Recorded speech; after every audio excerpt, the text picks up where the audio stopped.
Yes, Aye. I wanted to tell you that I'm having a little difficulty with my internet service. It has nothing to do with the cities. So if I get shut off, I'm going to ask Councilwoman Caldwell Wilson until I try to get back on if it fails me. Okay? Yep, we only have 4 right now. There's 5. Okay. Uh, All righty. So we're all ready to go. we do have 5. If you just give me 1 second, I'll be prepared. All righty.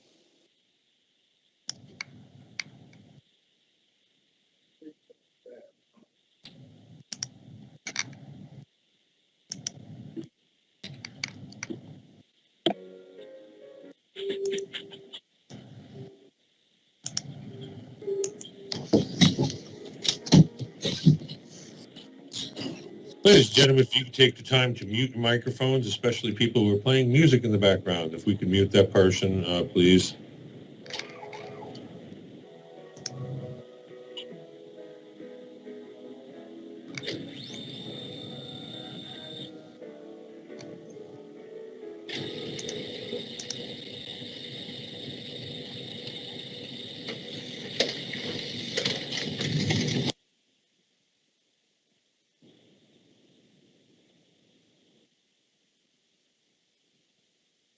Mr. Conlon, you're muted. Council President, I am prepared to go. All righty. Good evening, ladies and gentlemen. This meeting is being called to order. Adequate notice of the meeting has been given in accordance with the Open Public Meetings Act, pursuant to Public Laws 1975, Chapter 231.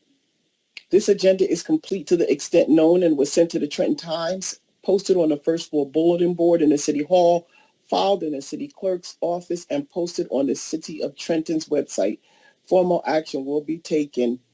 Mr. Conlon, roll call, please. Yes, ma'am. Mr. Blakely.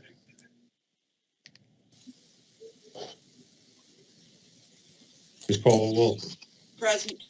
Good evening. Mr. Harrison. Present. Good evening, sir. Mr. Michelle.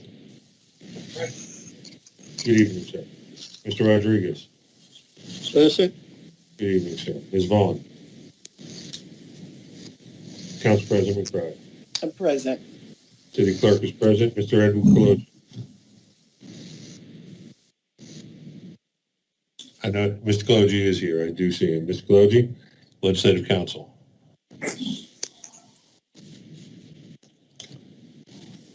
I do see him. He might be having a problem unmuting. There he goes. He unmuted himself. I got you, Mr. Colosi. Present, Mr. Conlon. Thank you. Thank you. Mr. Cruz. Good evening, everyone present. Good evening, sir. Mr. Chairman. Good evening, I'm present. Good evening, sir. Mr. Liston. I'm present. Good evening, sir. Mr. Bridges. Present. Good evening, sir. Mr. Wilson. Present. Good evening, sir. Mr. Douglas.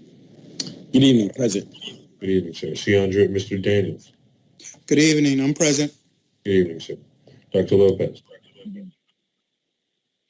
Dr. Lopez actually did send me an email. She sent 2 people to explain the resolutions in her stead. She actually had a conflict for this evening's meeting. Just to note that for the record.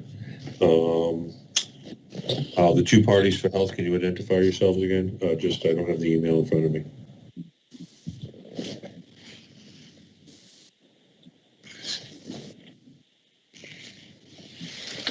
Okay, we'll get back to that. Director, Mr. Onatieri. Good evening, I'm present. Good evening, sir. Ms. Richardson. Good evening, I am present. Good evening, ma'am. Mr. Lavenberg. Good evening, present. Good evening, sir. Mr. Zelinski. Good evening, present. Good evening, sir. Council President, the directors are present as noted. Would you Mr. Collin, can you hear me? Yes, ma'am. Who is that speaking? This is Robin Vaughn. I'm sorry, but I am not at home, so I'm not at my desktop, so I will not be on video this evening. I know a lot of folks will be disappointed about that, but I'm here. Thank you. Okay, and let me just bring you up front there so we can see you. No, I'm not on video. Oh, no, I know, but I still want to add you to the general gallery. I'm on my, yeah, thank Yes, you. ma'am, I'll note you as present. Council President, would you like me to proceed to the invocation and flag salute? Yes, please. Ladies and gentlemen, if you could bow your heads. Tonight, we're going to say a special prayer for veterans and their families. Dear Lord, if you could look out for this council, their deliberations and their decisions. We also ask you for a special prayer for all of our veterans everywhere, for those currently serving in the military and their families. We ask you to look out for those who have given the ultimate sacrifice and those veterans who have passed on from this world. Through this, we ask you, amen. Council President, flag salute. Would you like to proceed? Yes. If we could all rise for a flag salute. I pledge allegiance to the flag of the United States of America and to the republic for which it stands, one nation, under God, indivisible, with liberty and justice for all.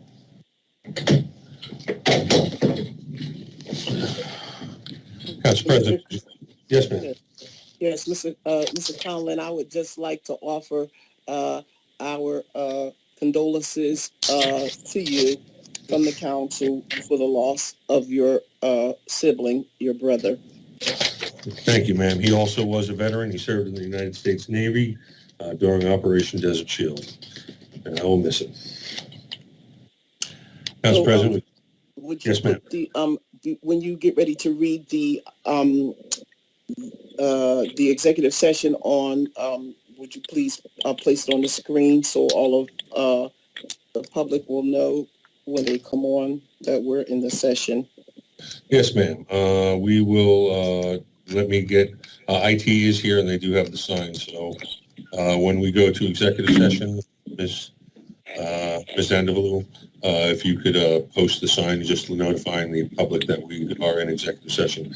Council President, would you like me to proceed down the docket? Yes. Okay, we have 19 communications and petitions on the report. The financial reports were completed, but I did not take them out to council before I started because I hadn't had a chance to review them yet. So we have to scratch those from the docket. I do have the reports caught up through October, and I will send them out to council this week. Council, do we have a motion to approve the communications and petitions? So moved. A motion by Ms. Caldwell-Wilson. Do I have a second? Second. I have a second by Mr. Rodriguez. All in favor? Aye. Aye. Aye. Aye. Council President, did you want to proceed to executive session, or did you want to go through the resolutions and ordinances first? We could go through the resolutions and ordinances first. Yes, ma'am. At the top of the docket tonight, the second reading and public hearing, and I will bring that up on the screen momentarily.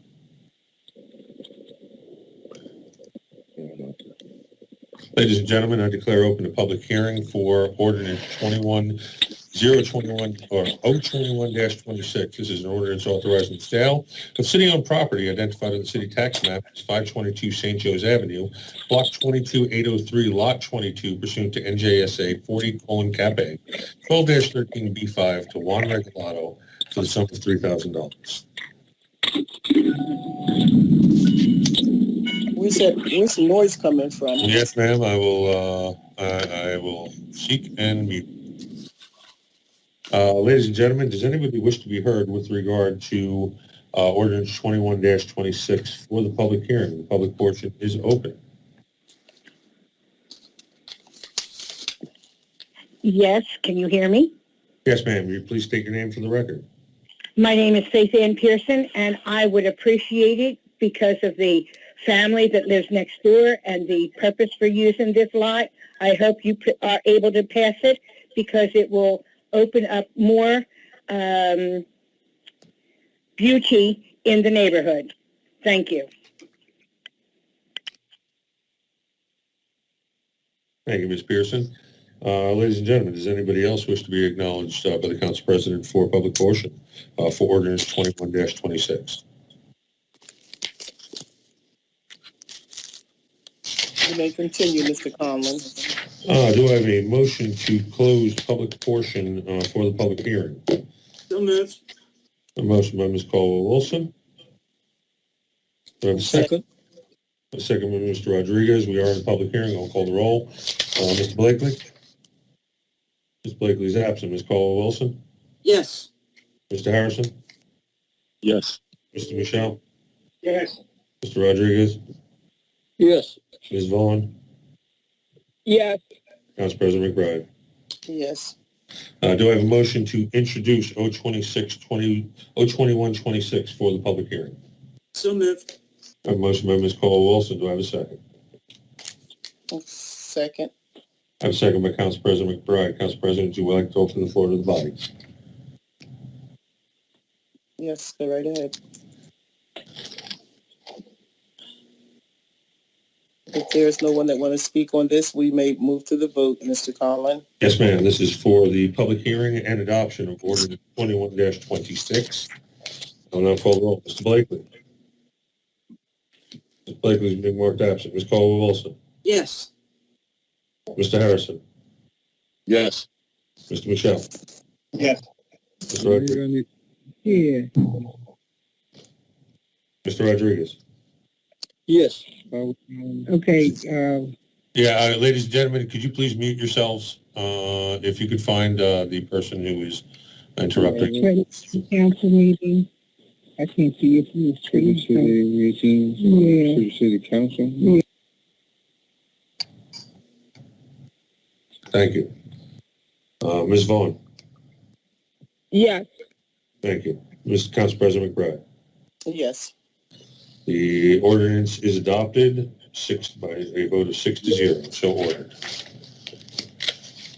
Council President, would you like me to proceed? Yes, please. First, we have resolutions. This is an appeal, a resolution authorizing alcohol on city property pursuant to a social affairs permit. This is resolution 21-488. This is an appeal from the ABC board. Ms. Samuel had issued an opinion earlier saying that this would be a proper appeal to the city council from the ABC board. A special permit was issued according to law, but the issue is to allow the use of the permit on city property, which would need council approval, which would need special separate approval. There was a 2-0 vote failed at the city council at the ABC meeting because it did not meet the threshold above the quorum, and accordingly, because it failed, the permittee has requested an appeal. Ms. Samuel had issued an opinion indicating that the appeal would be proper to be heard here tonight. That is the background on this from the city clerk. Council President, would you like me to proceed? Yes, please. This is resolution 21-488, a resolution authorizing alcohol on city property pursuant to a social affair permit. Do I have a motion? So moved.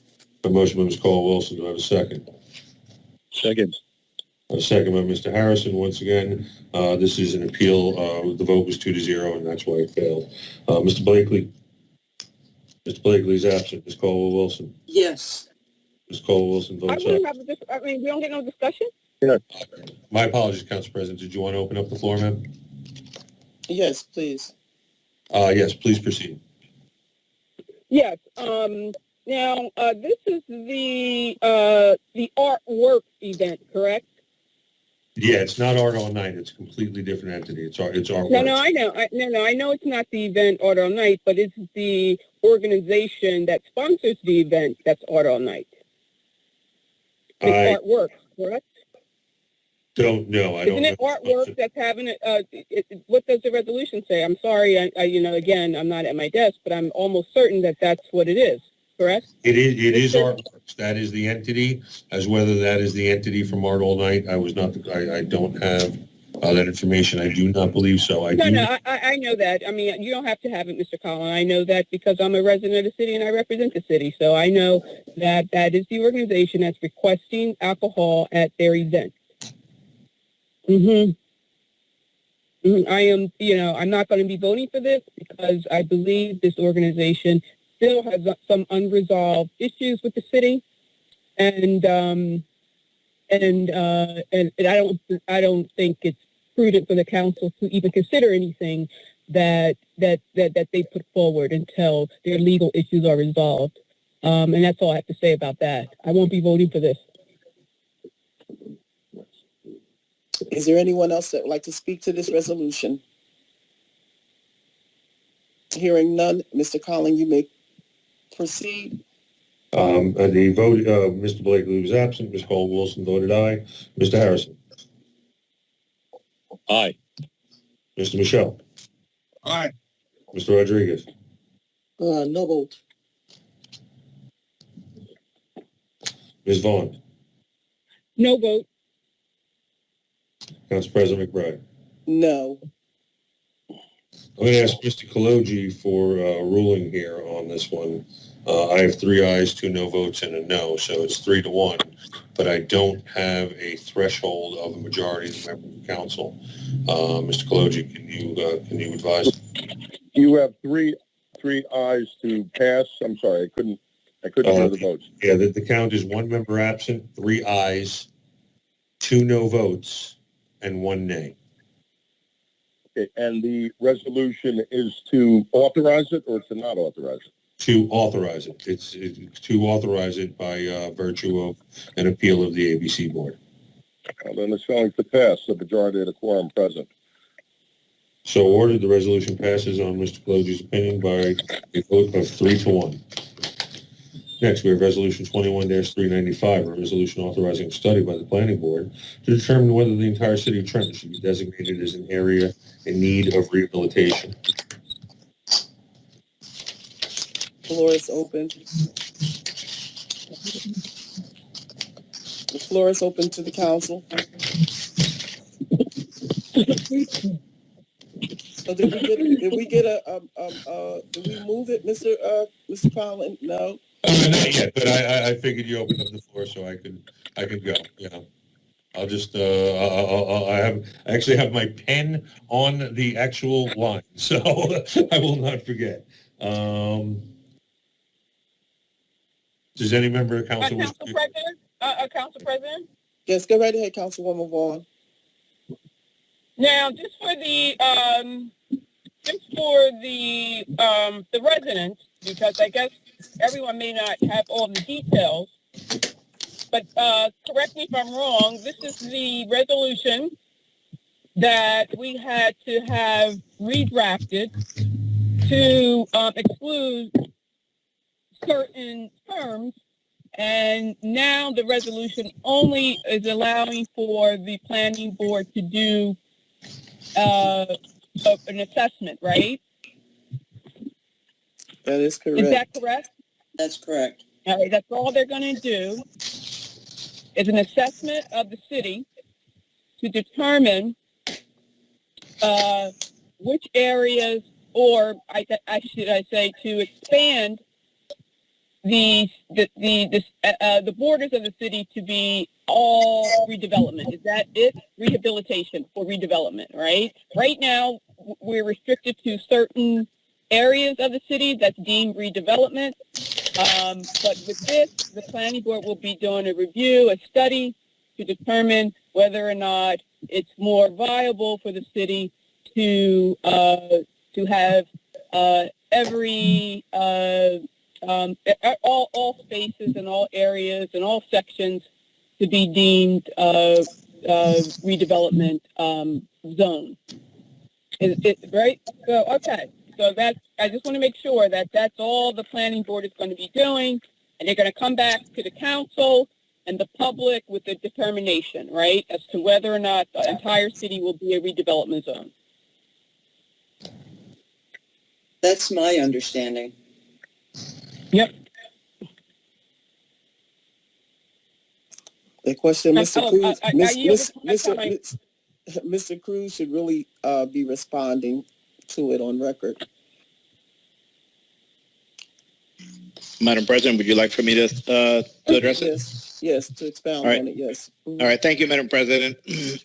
So the issue, the issue on hand is that the city, that we would like for the city to be placed in the city as a whole, to be designated as an area in need of rehabilitation. I mean, there are many sectors outside of the redevelopment zones that are in need of redevelopment. And rather than coming and identifying one property at a time and requesting that it be considered, it is best for the city just to have the entire city be considered in need of rehabilitation. It opens up more opportunity for our local developers as well, because we can concentrate on just maybe a small lot that may not be in the redevelopment zone, and that could be it could be given to these individuals. So that is the reason why we feel that it's the right thing to do. It would actually, we're hoping that it will spur redevelopment, and not just on some areas, but the city as a whole. Thank you, Mr. Cruz. Mr. Collins, you may continue. Now we are at the point, though, I do need a motion. So moved. So moved. I think Ms. Caldwell-Wilson was first. I need a second. Second. I have a second by Mr. Harrison. Ms. Caldwell-Wilson, Mr. Harrison actually did bring this to the office. Would you mind him as a co-sponsor? What? This? Yes, ma'am. Sure. Thank you.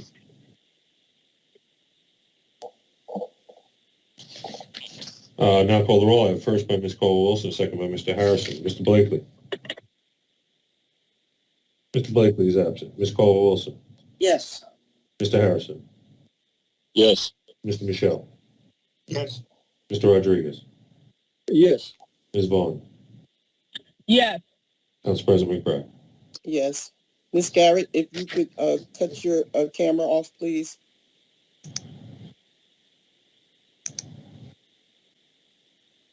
Go right ahead, Mr. Conlon.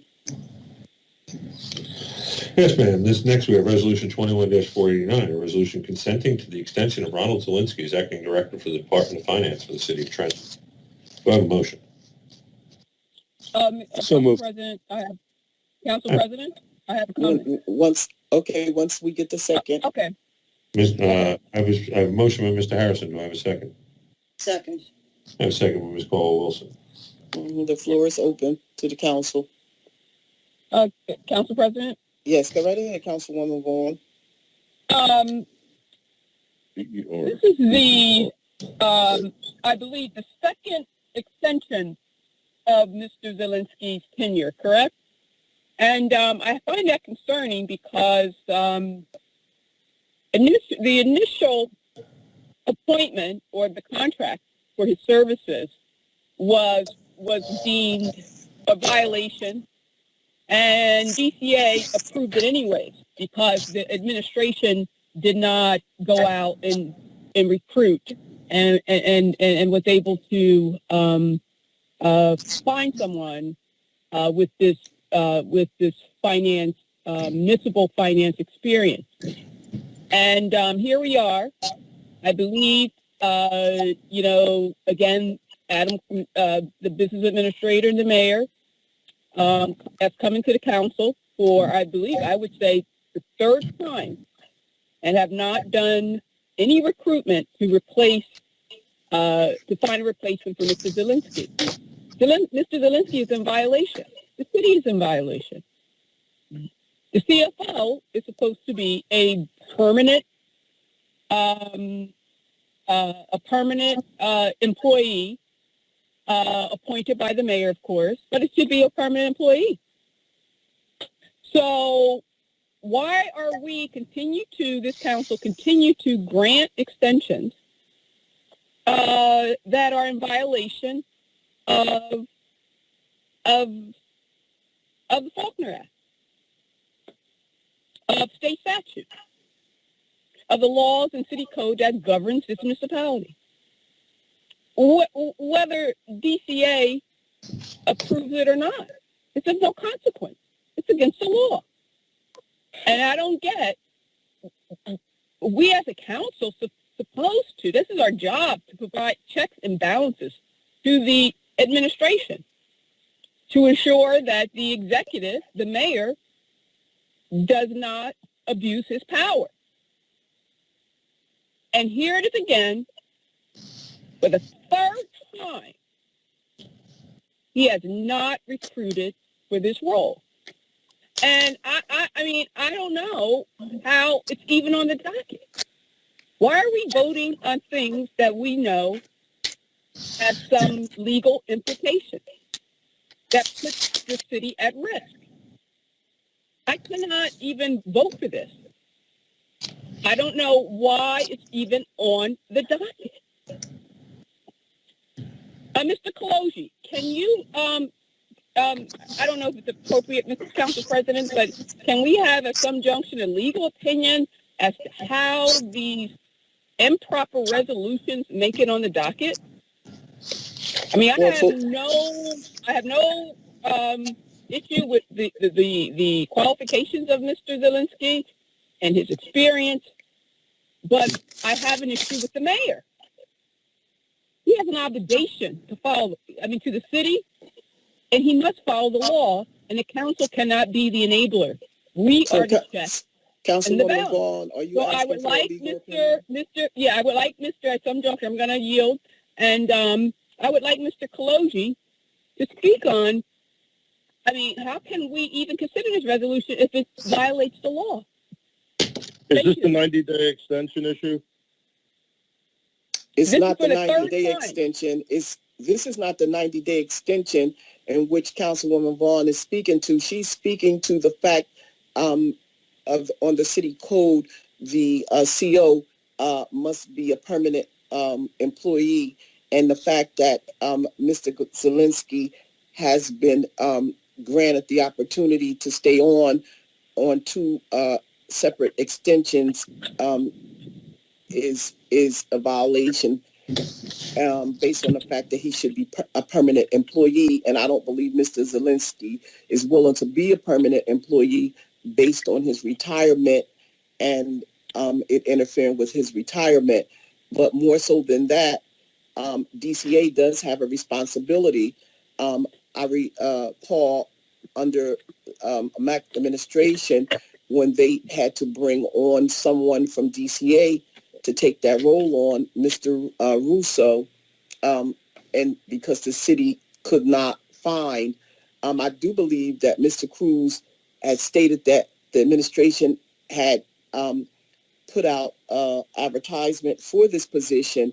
The last time we spoke, we were asking the business administrator, did he also appeal to firms for this position if we could not find an individual?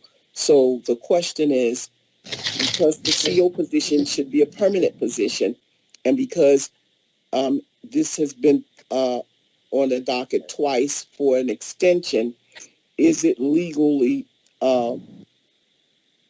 is it prohibited? To be perfectly honest, I would want to research it on something this significant to give you an absolutely correct opinion. Very difficult, that on short notice to cover everything that we would need to cover to make sure that we're absolutely correct. But they're asking for a vote tonight, Mr. Pelosi. Mr. Conlon, what is the length of time for the resolution for the extension? It's 90 days. They're 90-day Oh, continuous. it's another 90 days. Correct. Well, in our ordinances, we have a provision that an acting department head can be in the position on 90-day extensions authorized by the council, and it doesn't have a limit as to how many 90-day extensions. So council has given several, or has given two before. Again, the design is obviously to have permanent people put into the position, and when needed, to be able to put somebody in acting on a temporary basis. But to give you a complete analysis of the law, we would need a little bit of time to research it. You can amend the ordinance to do it for a 30-day extension to the next meeting, if you want, or until the next meeting. I don't know if it's 30 days, whatever it is, and we'll have an answer before then. Councilwoman Vaughn's statement is that it is totally illegal to even cast a vote on this particular ordinance, Mr. Kaloji. No, I understand your point, but if it's a 90-day extension, it's something that is in our code, so I would need to research it and to give us the time, because it's on for tonight, and to keep Mr. Zielinski in his position to be able to, effectuate his work. Council can extend it, amend the ordinance to extend it to the next meeting, or whatever their pleasure is. But it's just hard to give you a definitive answer on everything tonight. Council President, I just want to make, can I have the floor? Yes, go right ahead. Yeah, I just want to make it clear to Mr. Kaloji and all on the line, this is not a director's position, Mr. Kaloji. I believe the law for the CFO is unique, and that the CFO, as the council president mentioned, is a role separate and distinct from the other directors, that it must be a permanent role for obvious reasons, right? They have certain access, they have certain powers to sign off on. It's a treasury function. They have access to the coffers of the city. So their role is a little different, and which is the reason the taxpayers and the residents would want that role. And our state government has had this statute that municipal finance officers, CFO, need to be permanent. So it's not You may the be 90-day absolutely right. extension. I said you may be absolutely right. That's the point why I want to research it, because I honestly don't know at the moment. Yeah, I just want to make that distinction that the 90-day extension, that does apply to the other directors, but the CFO is not deemed to be a director. It's an employee with unique duties around management and signature of the finances of the city. So they need to be permanent, and we cannot continue to have this person be not obligated to the city and operating only on a contract basis. So it just places the city at risk. But thank you. Maybe we should table it, but I'm not comfortable on even having this on the docket. Just a point of clarification, Mr. Zielinski was actually appointed as a permanent CFO by Resolution 21-052 on February 18th. This is not for CFO. This is solely as acting director of finance. So we don't have a CFO. That even makes it. I don't understand. We do have. He is the CFO. He was appointed as the permanent CFO on February 18th by the council. This is not for this is just as the director, man. I just wanted to point that out. I don't understand. I don't even understand that. He has a dual role. Oh my God. Is that even allowed? Who wrote that resolution? I mean, this city is just so corrupt, and so who wrote that resolution? And what provisions, what statute that allows us to allow him to act in dual roles? Well, at this meeting, the use of the term interim came up, but it was pointed out that this would be a normal CFO appointment, regardless of whether they used interim. The interim is not a factor. You can appoint a non-licensed CFO for up to a year, but he's a licensed CFO. So I remember the conversation at the time. And the conversation at the time indicated essentially this appointed him as the CFO. I guess the question is, Mr. Collins, is he on contract? He's not on payroll, right? He's not on W-2. He's on 1099, correct? I don't know Mr. Zielinski's salary. He's not on payroll. Yes, he contract. is. He's W-2? I believe that was. But why are we extending him if he's an employee? Well, but this isn't. Once again, this is not as the CFO. This is as the director of finance for the Department of Finance. So even if we never did an advice and consent for him to be CFO.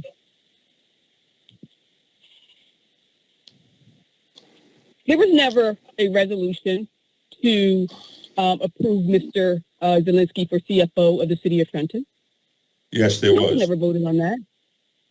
No, there were,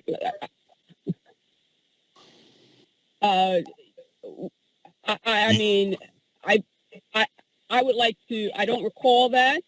I don't It's on the recall, screen. I have it on the screen now, so it's Resolution 210550. There were 4 ayes. You abstained with Mr. Rodriguez. Council President Rick Ride voted nay, and it carried on February 18, 2021. So that once again. So he's both the finance director and the CFO? Correct. It's not even permissible. Well, so then that's another issue that Mr. Colosi needs to resolve. I don't know. even. That's not Okay. a question. Mr. Colosi, can you please note that for follow-up? I'm writing it down as we speak. All righty, so we can move on. I do have a motion by Mr. Harrison, a second by Ms. Caldwell-Wilson. Mr. Liston has his hand up. Did he want to address that? Council President? Yes, I didn't see his hand. Or, He has his hand up. Mr. Go right ahead. All right, Madam President,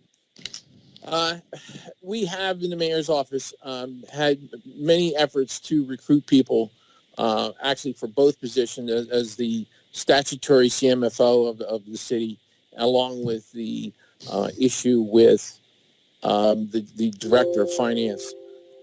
This is a difficult position, and we've had numerous meetings with DCA to clarify the fact that we are having the issue. The city of Camden is having the same issue, and there are just not a lot of CFOs out there right now. Ron has worked with us and is continuing on a part-time basis as the CMFO and appointed appropriately. And we continue the search for the director of finance. And as long as we on a regular basis, we meet with the DCA people about finding something. It's an issue of salary, and it's an issue of people wanting to come in to the office and to meetings and not be tied down for extended periods of time. If the salary were to increase somewhat, we may be able to attract someone. But even from a director of finance standpoint, you've only got another year left in this administration, so it's also a difficult position for somebody to commit to for that 1 year.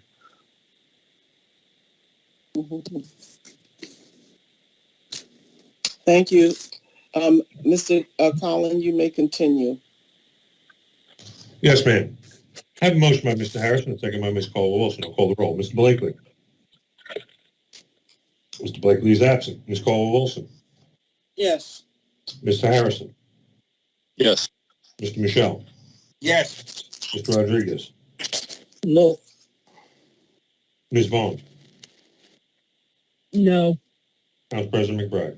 No. The resolution failed by a vote of 3-3 with 1 member absent.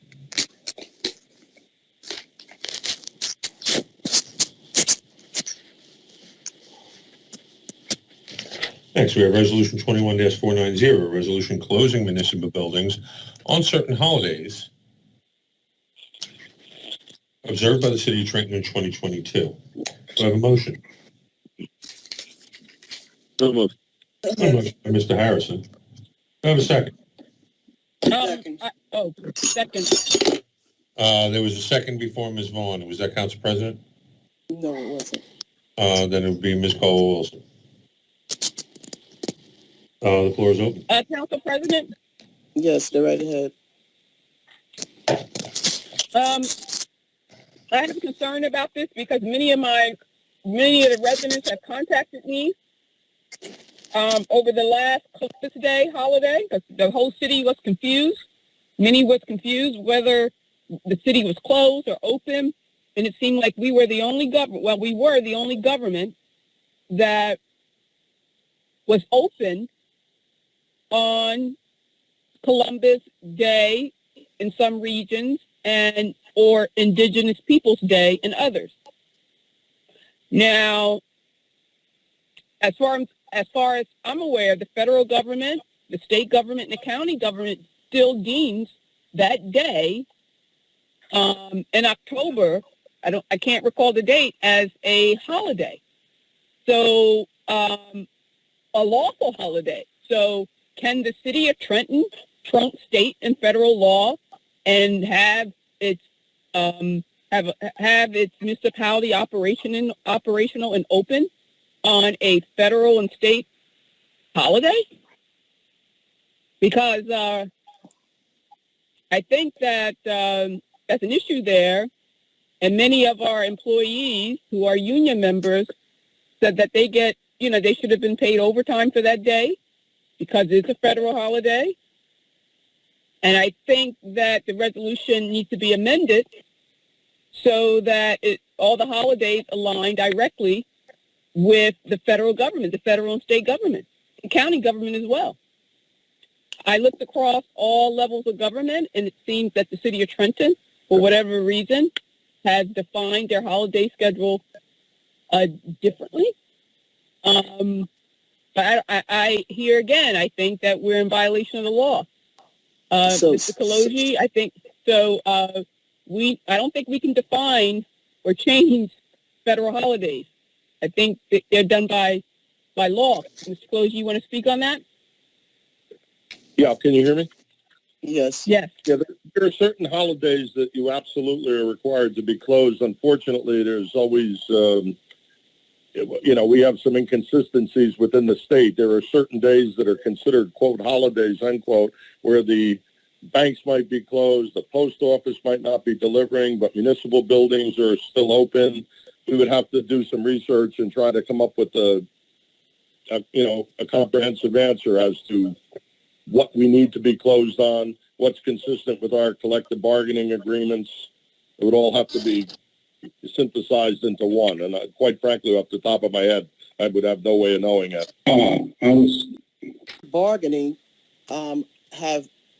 this is a part of what they bargained for.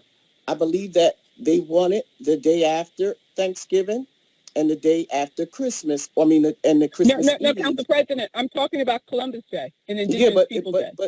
They can't change that. The city can't change that holiday if it's the law.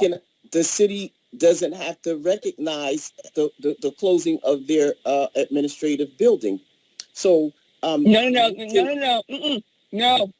Council President. That's what I want to confirm. I believe you're incorrect. If it's federal, if it's a federal holiday, it must be closed. That's like saying on Martin Luther King Day, it's a federal holiday. It was passed by law. There should be no government office to be open on that day. And Columbus Day, I believe, is a lawful federal and state holiday that no government office, including the city of Trenton, no one can make that determination in our borders. And that's what I want Mr. Kaloji to confirm. Well, he can confirm that, but I believe that if they add Columbus Day to this calendar, then they would have to definitely take off of one of those days that they've been granted, either Christmas Eve or the day after Thanksgiving. One of those days would have to come off. Mm-hmm. All righty. Council President. I just want to make sure. Council President, if I may. Yes, go right ahead, Mr. Bridges. I was not here at the time, but Mr. Collins, I got some information now that I believe Mr. Rashawn Williams, Assistant City Attorney, did an opinion on this last year, so I'll forward that to Mr. Kaloji so he could take a look at it and disseminate it to council. All righty. Council President, it's my understanding that this council's a body. I guess they wanted to remove Columbus Day, and we are only entitled to have so many holidays, and Juneteenth Day was put in there, so they had to remove one of the holidays. I could be wrong. That is correct. Council President? Yes. The issue is, I look at the federal calendar, and again, I just want to be lawful. I don't want the city of Trenton opened on holidays illegally when the federal law says that every government office should be closed out of respect for that celebration or honor. So we don't get to have that option. I believe Juneteenth is now a federal holiday. It's closed. If the federal government is closed on that day, so it's a state. So all I'm saying is I don't believe it's an option. We don't Right. have that. We don't have the power. Right, and I'm saying to you, if that is correct, then one of these days on this calendar would have to come off. That would either be the day after Thanksgiving or Christmas Eve. And so Mr. Bridges and Mr. Kaloji could get back to us with that. Mr.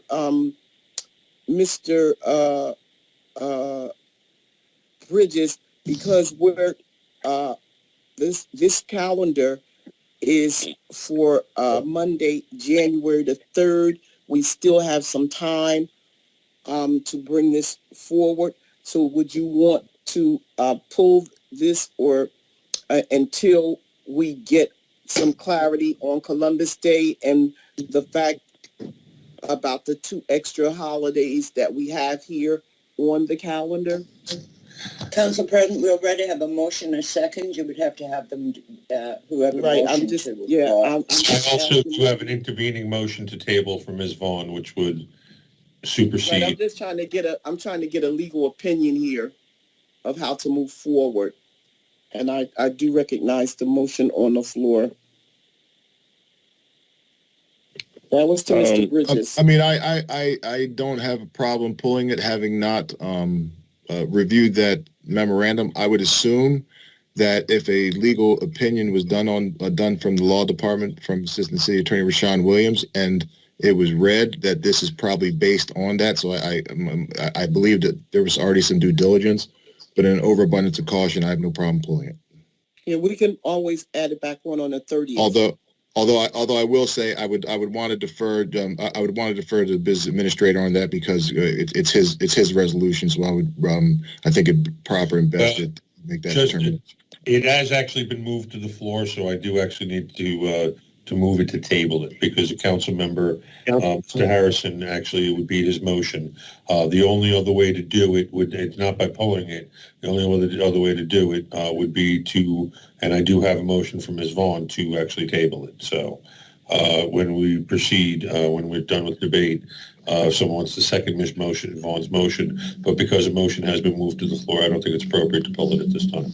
I mean, another option, Council President, is if we want to condition that based on the legal opinion of Mr. Kaloji after he reviews what's already been done. There's no such thing as that, Mr. Bridges. Once a resolution is passed, it's passed as is. There could be I think we could bring it back to amend it. I'm not sure. Correct. Madam President, Adam Cruz, Business Administrator, if I may. Yes, go right ahead, Mr. Cruz. I don't have a problem tabling this to the next meeting if that is the wish of this council. We definitely are confident that the holidays don't violate. It's not criminal. And it is at the will of the municipality if they want to recognize a certain holiday. But yes, we can wait until the next meeting. It's fine. Okay. So, Mr. Conley, Vice where are we at? Council Vice President? Yes, go right ahead, Mr. Harrison. Yes, I agree with Council Vice Chair. We did switch it. We replaced Columbus with Juneteenth. Okay. And that's what Mr. Collins said. Correct, right, Mr. Collins? Yeah, at this time last year, when the resolution came up, I think actually we tabled it then, and Mr. Williams had rendered an opinion during that time. I'll let Mr. Bridges, sort that out. But at that time, it was actually swapped out. The reason why was Juneteenth, and I believe Mr. Williams had explained the various provisions of swapping them. But they have the Council President, if I may. Yes. I'm looking at the resolution that back in 2021, and looking at the resolution as voted on by then. Councilwoman Vaughn actually voted to replace Columbus Day with Juneteenth. Right, Correct. but the question now is, Mr. Bridges, this is her question is clear. Is it a violation of the federal law if you leave the administrative building open on Columbus Day? I got you. That's Mr. Kalojan. I will get to you. Thank you. My apologies. Mhm. Because we can bring this back on the 30th and have everyone will have a clear understanding of what the actual law is, because I believe Mr. Williams did give a legal opinion. I just don't have it in front of me. So if we go ahead and move to table it for until the 30th and bring it back after that information is circulated, and Mr. Kaloji has a chance to look at it. Is that a second to Ms. Vaughn's motion, ma'am? Yes, I'll second it. I have a second. I have a motion on the table to table until, Ms. Vaughn, is that till November 30th? That's fine. Okay. Motion to table Ms. Vaughn to November 30th, or the issuance of a legal opinion. Which one, ma'am? Do you want the legal opinion? I'm confident Mr. Kaloji will get back by November the 30th. So November 30th is fine, Mr. Collins. Yes. Thank you, ma'am. I'll now call the roll. Mr. Blakely. Mr. Blakely's marked as absent. Ms. Caldwell-Wilson, Mr. Table. Yes. Mr. Harrison. Yes. Mr. Collins, wasn't there a vote on the floor? Yes, but a tabling motion is a superseding motion. It must be heard otherwise you wouldn't be able to table. So, and if you want, Mr. Kaloji can expound upon that if you want, sir. Yeah, could you explain, Mr. Kaloji? I'm sorry, sir? Mr. Harrison is asking, Mr. Harrison had introduced this motion for approval. Ms. Caldwell-Wilson had seconded. Ms. Vaughn had issued a motion to table. Mr. Harrison would like the process explained and clarified. The motion to table supersedes the pending motion because, as you indicated, if it didn't, you would never be able to table anything once the motion had been made. So if the council is agreeable, we table it till the 30th. We'll have an answer well before that, and we'll know exactly what we're doing on the 30th. There's a lot of moving parts there. I mean, you're talking about, changing dates, and there's collective bargaining agreements. So it would be much, better if we could have a little bit of time to research this and get back to council with a firm opinion. But if this motion to table fails, Mr. Harrison, then your motion to adopt would be heard at that time. That's correct. Right. Mr. Harrison, your vote to table? No. Mr. Michelle? No. Mr. Rodriguez? Yes. Ms. Vaughn? Yes. Council President McBride? Yes. The resolution is tabled to November 30th, 2021.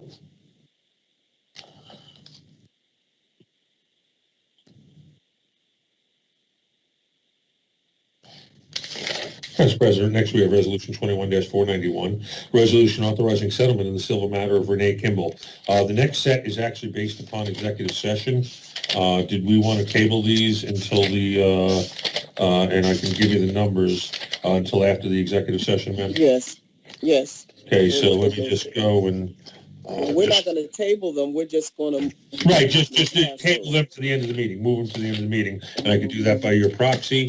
The following items are being moved by the council president to the end of the meeting to set them aside.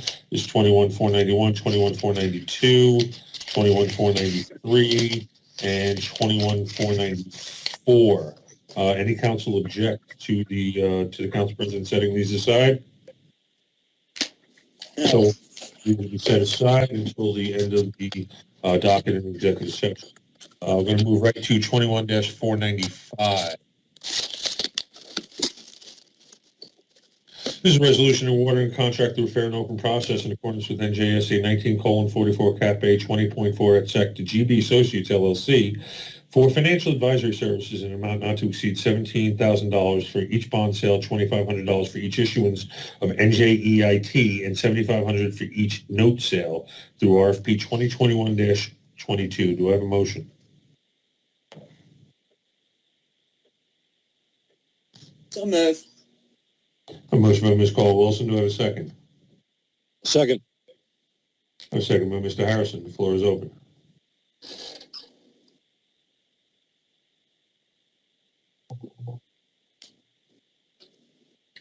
Council President, would you like me to proceed to the vote? Yes.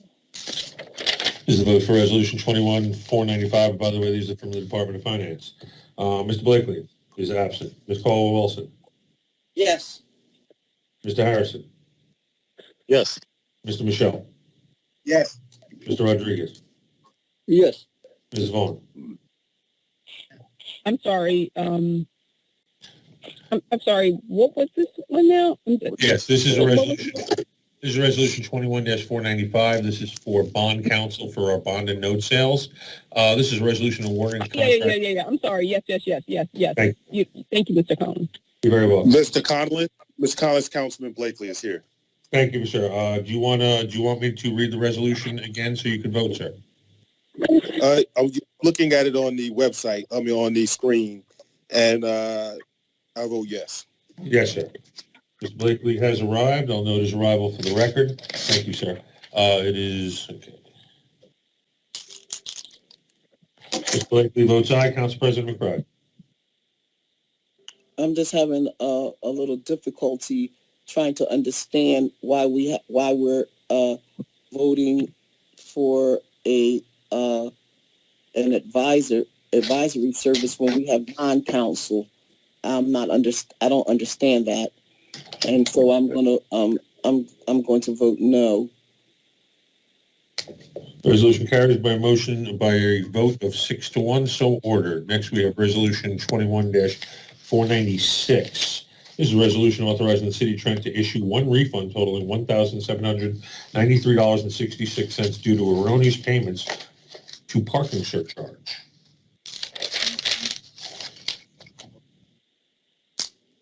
Do I have a motion? So moved. I'm sorry, Mr. Collins. Can you repeat that? I didn't hear you. Broke up. Resolution authorizing the City of Trenton to issue a refund totaling $1,793.66 due to erroneous parking surcharge. This is Resolution 21-496 in the packet now. I have a motion by Mr. Blakely at this time. Do I have a second? Second. I have a second by Mr. Harrison. Council President, would you like me to proceed to the roll? Yes. Mr. Blakely. Yes. Ms. Caldwell-Wilson. Yes. Mr. Harrison. Yes. Mr. Michelle.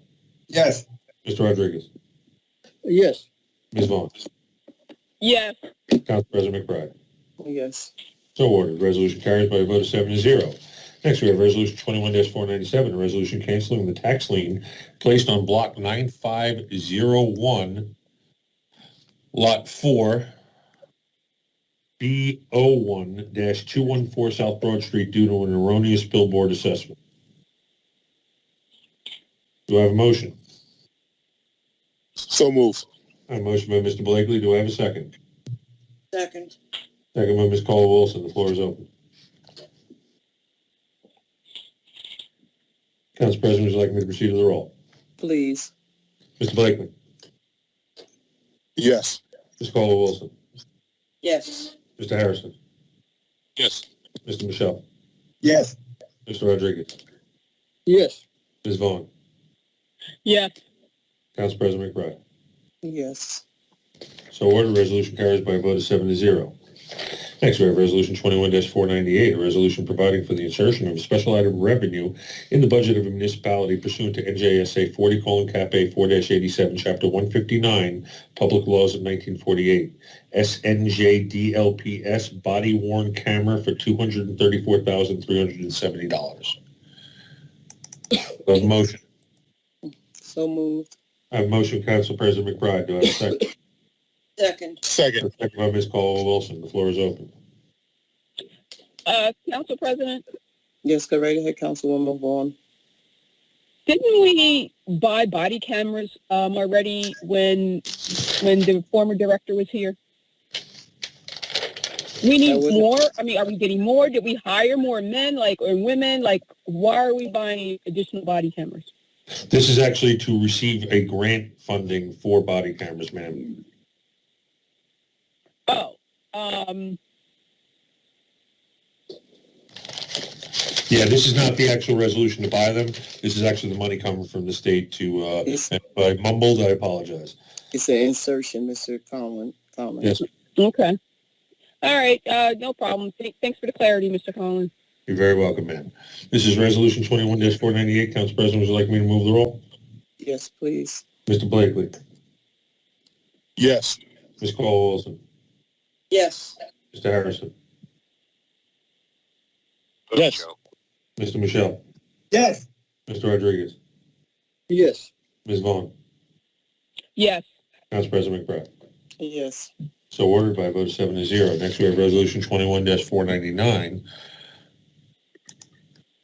This is a resolution providing for the insertion of a special item of revenue in the budget of a municipality pursuant to NJSA 40:Cap A 4-87, Chapter 159, Public Laws of 1948, U.S. EPA Brownfield Community Assessment for $300,000. Motion. So moved. A motion by Council President McBride. I believe Council I made that President? motion. There's a Say lot again, going ma'am? on. There's a lot going on here. I'm hearing a lot. Yes, ma'am. I believe somebody's doorbell rang. That's the phone. That's the ringtone. Council President. I have a motion by Mr. Council President, McBride. I need a second. I didn't hear the second. Second, I have a second by Ms. Vaughn. Council President, may I have the floor, please? Yes, go right ahead. So, I'm sorry, Mr. Collins, can you, oh yeah, the Brownsfield. So, Yeah, this is also a Chapter 159 insertion now. yes, okay. Who presented this? Is it Adam Cruz? This would be from the Department of Finance, Acting Director of Finance, Ronald Zielinski. Okay, but isn't this a economic development, Department of Housing Economic Development? Isn't the Brownsfield group fits in that unit? Well, but because this is actually the financial transaction to get the grant money, so it would be under finance because it's an insertion into the budget, which has to be approved by the Director of the Division of Local Government Services. Okay, so it is a grant. It is a grant, yes. It's a receipt of a $300,000 grant from EPA. So the grant, what is it going to be used for? Which property or properties? This is just for the acceptance. I know, but still, when you accept the grant, you still say, sometimes you still note how you're going to be using it and where you're going to be using it. Do we know that at this juncture? I do believe that would be for Mr. Cruz, but I'll check the backup real quick and see what we have.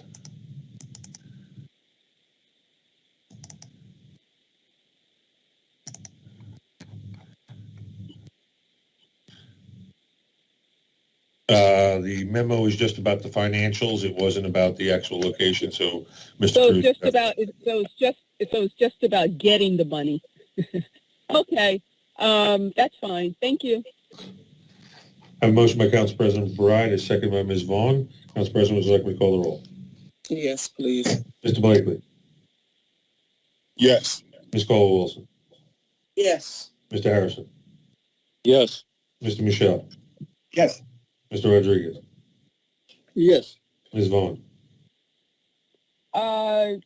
Yes. Council President McBride. Yes. Resolution carries by a vote of 7-0. Next, we have Resolution 21-500, resolution approving the transfer of a current pilot agreement originally executed between the City of Trenton and East Hanover Street Urban Renewal Associates LP to 5NJ Urban Renewal LLC. Yes, Council President. Second. I'm not motioning. I'm going to speak to these pilots once the motion and a second is given. Do I have a motion?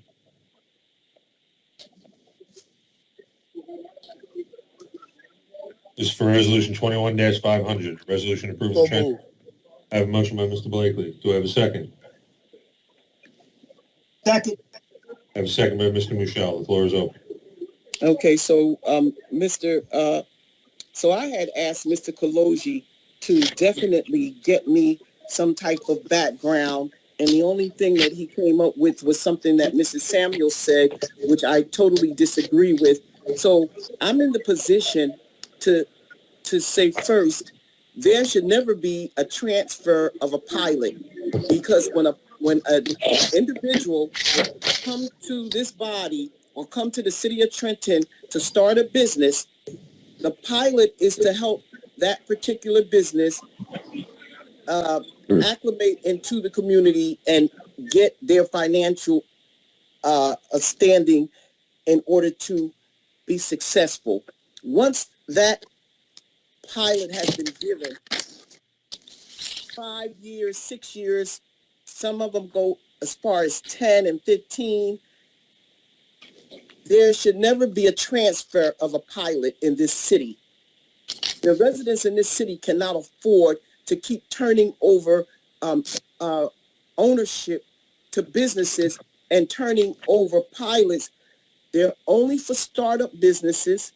They're not for transfers. Once you transfer, it's as if every business or every entity in the city, when they have went as far as they could go or feel as though they have reached their maximum in this community, then they turn the business over to either a family, a friend, or they sell it, and then we start all over with the pilots. Pilots are not for that. They're to welcome businesses in a community, saying, hey, we are a distressed city. We'd love to have you. We're going to give you this support so that you can come into our city. It's not to say, okay, this business had 5 years, this business had 10 years. Now we need another 5 years. Now we need another 10 years. What about the residents in the city? Pilots are not for that. There is a limit to these pilots, and this is not, none of these are acceptable, in my opinion, to be granted transfers. No, it's sending the wrong message. It's sending a definite wrong message. That's my only thing I had Council to President? say. Yes. Yeah, Yes, I concur. Yes, thank you. I concur with Council President McBride in her comments regarding pilots. Pilots is PILOT, payment in lieu of taxes. Okay? So we all know, and I get calls from constituents and emails and text message and DMs. Everybody is not happy in the city of Trenton about the tax increases. Okay? Over the years, actually, we had a resident who's trying to get some traffic with speed bumps on her street. And she wrote, everybody on his council emailed us, and one of the things she complained about was, she said, why can I get speed, and I'm just summarizing, why can I get speed bumps on my street? I've been living in Trenton for the past 8-9 years, and my taxes have increased over 25%. This is a resident. So we're talking about investors who have purchased apartments along West State Street, Hanover, and etc. And we all know those buildings on West State Street. We had a debacle last weekend. These investors come in and they do not maintain these buildings. Some of them have major code violations, and they want to circumvent their tax obligation. So, Council President stated clearly, a pilot is a one-time incentive. One-time incentive for developers, for investors to come into the city and commit to being partners in our economic development and to help us become fiscally healthy. So that's a one-time incentive. It's not to be turned over. It's not to be transferred. It's not to be, perpetual. So if we cannot give our own residents a tax reduction, a break in their taxes, we are not going to continue to give these individuals a tax break. tax reduction, tax discount, pilots, whatever you want to, tax credits, whatever you want to call them. And my answer will be no. My vote will be no until the mayor, well, he only has a year, comes up with a plan to generate more revenue for the city so that we can provide some tax relief for the city of Trenton. We thought the ARPA funds were going to be able to do that, but he constantly spends the money on other things instead of providing adequate coverage in our budget so we can provide that tax relief. But nonetheless, having a flat tax is not good enough. We want reduction. So I hear the residents, and I will not be supporting a pilot of such. Thank you, Council President. I would just like to point to the date. This agreement was dated 5/15/2001. 19 years. 19 years. Do you not think that 19 years is enough time? I'm just totally in disagreement with anyone asking to transfer a pilot after they've had an agreement for 19 years. Is there a council person that want to speak to this? Yes, Madam President. Go right ahead, Councilman. I have to agree with Council President and Councilwoman Bond on this issue. This is ridiculous. 20 some years for no, the pilot is to help the investor at the beginning of the deal, not to be transferred to somebody else to make money, because this all these buildings that have pilots, who are living there, people that receive Section 8. The rents are $1,000 guaranteed by the government, and still we don't get taxes on those properties. We don't get much out of these pilots. The city of Trenton is on a rebirth now. What we need is people that will pay taxes, not pilots. We have had pilots for the past 15, 20 years that they still on. Pilots because they were friends of somebody in City Hall, pilots because they were friends of a politician from the state, but that has to be cut off. I can understand at the beginning, but still, if you're an investor and if you have enough money to keep on running that business, you should not need any pilots for that. The pilot was already given. The residents are already there. So I have to vote no to this. Council President? Yes, go I right have my ahead. hand up. Oh, Councilwoman Caldwell-Wilson? Yes. So I concur with the president and Councilwoman Bond and Mr. Rodriguez. This is I understand and I appreciate that the urban communities have to issue pilots for a new developer coming in, or first time purchasing property to bring revenue into the city. But what I don't understand is if that person wants to sell their property, their pilot is over. And this is not a new development. And I'm just not comfortable rolling over a pilot that was based on taxes 19 years ago. I'm just not comfortable with rolling over pilots, period. It doesn't mean to say that I'm opposed to pilots. So I believe that if there's a new owner, then they have to pay the taxes that are appropriate on this property. Thank you. Council, was that Councilman Harrison? Who had their hand up? Was that Councilman Harrison? Council President, that might have been Edward Kaloji. Oh, that was you, Mr. Kaloji? Yes, I just wanted to make it clear that there is a statute. I sent an email. I'm not sure whether you got it. That there is a statute on point, 48:20-10, that specifically says the municipality may consent to the transfer if it is included in the original pilot documents. And Ms.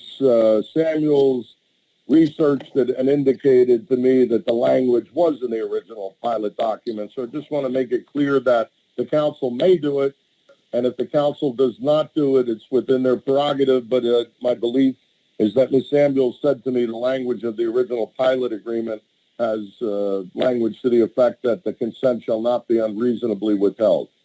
So I'm just pointing that out. You can not approve it, but they may raise an issue as to why, we are withholding it.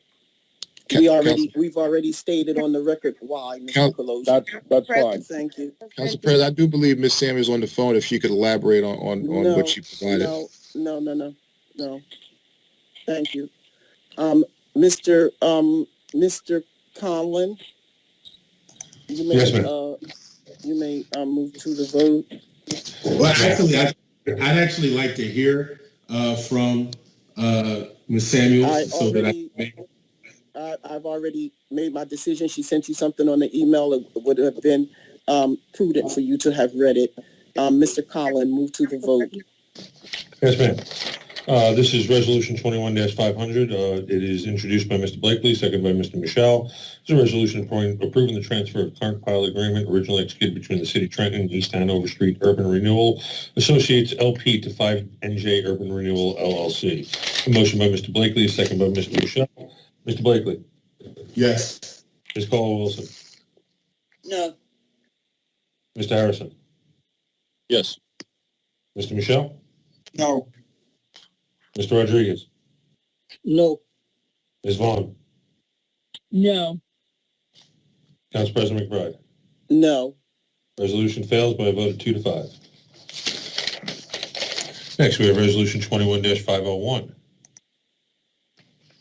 This is a resolution approving the transfer of current pilot agreement originally executed between the City of Trenton and Artesian Street Urban Renewal Associates LP to Sunrise Trenton Urban Renewal LLC. Do I have a motion? So moved. A motion by Mr. Blakely. Do I have a second? Second. I have a second by Mr. Michelle. Floor is open. So, Council President? Yes, go right ahead. Oh, I'm sorry. I just want to quickly confirm something with Mr. Colosi. Mr. Colosi, the statute speaks to the transfer. Yes, the transfer is permissible by state statute, as you stated, but it has to be within the window of the original pilot, right? Well, basically, The pilot- the person that it's transferred to or the entity takes over all of the obligations and gets the benefits of the original pilot agreement. Yeah, but the transfer has to be within the window of, if the pilot had expired, say it was 15 years, 10 years, 5 years, it does not transfer over, correct? Or it can be extended. I don't have that in front of me, Ms. Vaughn. Ms. Samuels will have to answer that because she deals with all of it. I don't think it's prudent for us to do it. I'm going to vote no for it because, we are a fiscally distressed city for the reasons I already spoke on. But just for educational purposes, I just don't want folks to be willy-nilly about this and say, oh, the transfers are permissible. I believe there is within guidelines where they are permissible. So if you can provide that education to us at some juncture, Mr. Koji, I would appreciate it. Council President. In writing, thank you. Go right ahead. No. Ms. Samuels has this information in writing. It's Excuse me, provided. Mr. Bridges. Let me tell you this for the very last time. This is a council's meeting. It's not an administrative function. And when you are allowed the floor, I will yield it to you. And until then, Mr. Bridges, please be respectful. Council Now, President, as I respectfully, stated earlier, there was decisions and there was opinions given to us in writing, and everyone had the same obligation to read those opinions. Council President. If I just may But, clarify, no, you may not. only provided. No, you may not. Miss, oh, excuse me? I did not provide. No, you may not. Council. I just want to state that on the record. No, you may not. Okay, I'm not clear. This is outrageous. This is completely I did not outrageous. provide the opinion to the entire council. This is outrageous. We want to hear answers from the administration. Move to the vote. Who is that yelling like that? We want to hear from the administration. Blakely, because he doesn't do his homework. He comes to this council without reading the material that's been sent out to him, because if he read the material, he wouldn't be here challenging. Mr. Conlon. President. The vote. Why, Council President? Will there be public comment on this? Council President. Out of control. Out of control. Mr. Conlon. I have a motion by Mr. Blakely, a second by Mr. Mitchell. Could you move to the vote? Gentlemen, did either one of you gentlemen want to make a motion? Yeah, I want to hear from the administration. So you are making the overrule. And rather than Council President hurling insults, well, she should be a right, leader, right. allow us to ask questions. Right now, is that a motion? It's her meeting. It's her meeting. It's not. No, it's not. It's her meeting. It's not her meeting. It's not her meeting. It is her meeting. That's a member of the, okay, so please. It's not. 1 second. Mr. Blakely, is that a motion to override the council chair? It is. Do I have a second? Second. I have a second by Mr. Harrison, motion to override the ruling of the council chair. I have a motion by Mr. Blakely, a second by Mr. Harrison. This would be to hear the presentation. I'll call the roll for the motion. Mr. Blakely? Yes. Ms. Caldwell-Wilson? No. Caldwell-Wilson votes no. Mr. Harrison? Yes. Mr. Harrison votes aye. Mr. Michelle? Yes. Mr. Michelle votes yes. Mr. Rodriguez? No. Mr. Rodriguez votes no. Ms. Vaughn? No. Ms. Vaughn votes no. Council President McBride? No. Council President McBride votes no. The motion fails. We will proceed to the vote. This is a vote on Resolution 21-501, a resolution approving the transfer of current pilot agreement originally executed between the City of Trenton and Artesian Street Urban Renewal Associates LP to Sunrise Trenton Urban Renewal LLC. Motion by Mr. Blakely, second by Mr. Michelle. Mr. Blakely. Yes. Ms. Caldwell-Wilson. No. Mr. Harrison. Yes. Mr. Michelle. Yes. Mr. Rodriguez. No. Ms. Vaughn. No. Council President McBride. No. Resolution fails by a vote of 3-4.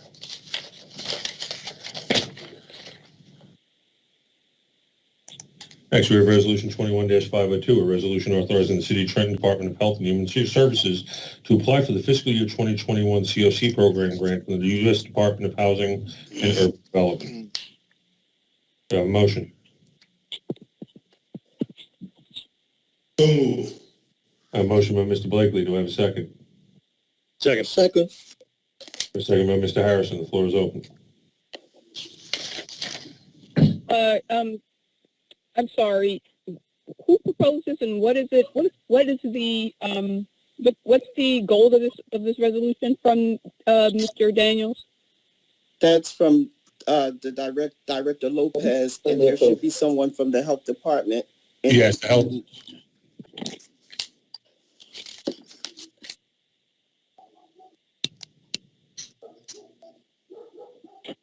The parties from the Health Department, can you identify yourselves? Yes, hi, this is Burnett Sherrill from the Department of Health and Human Services.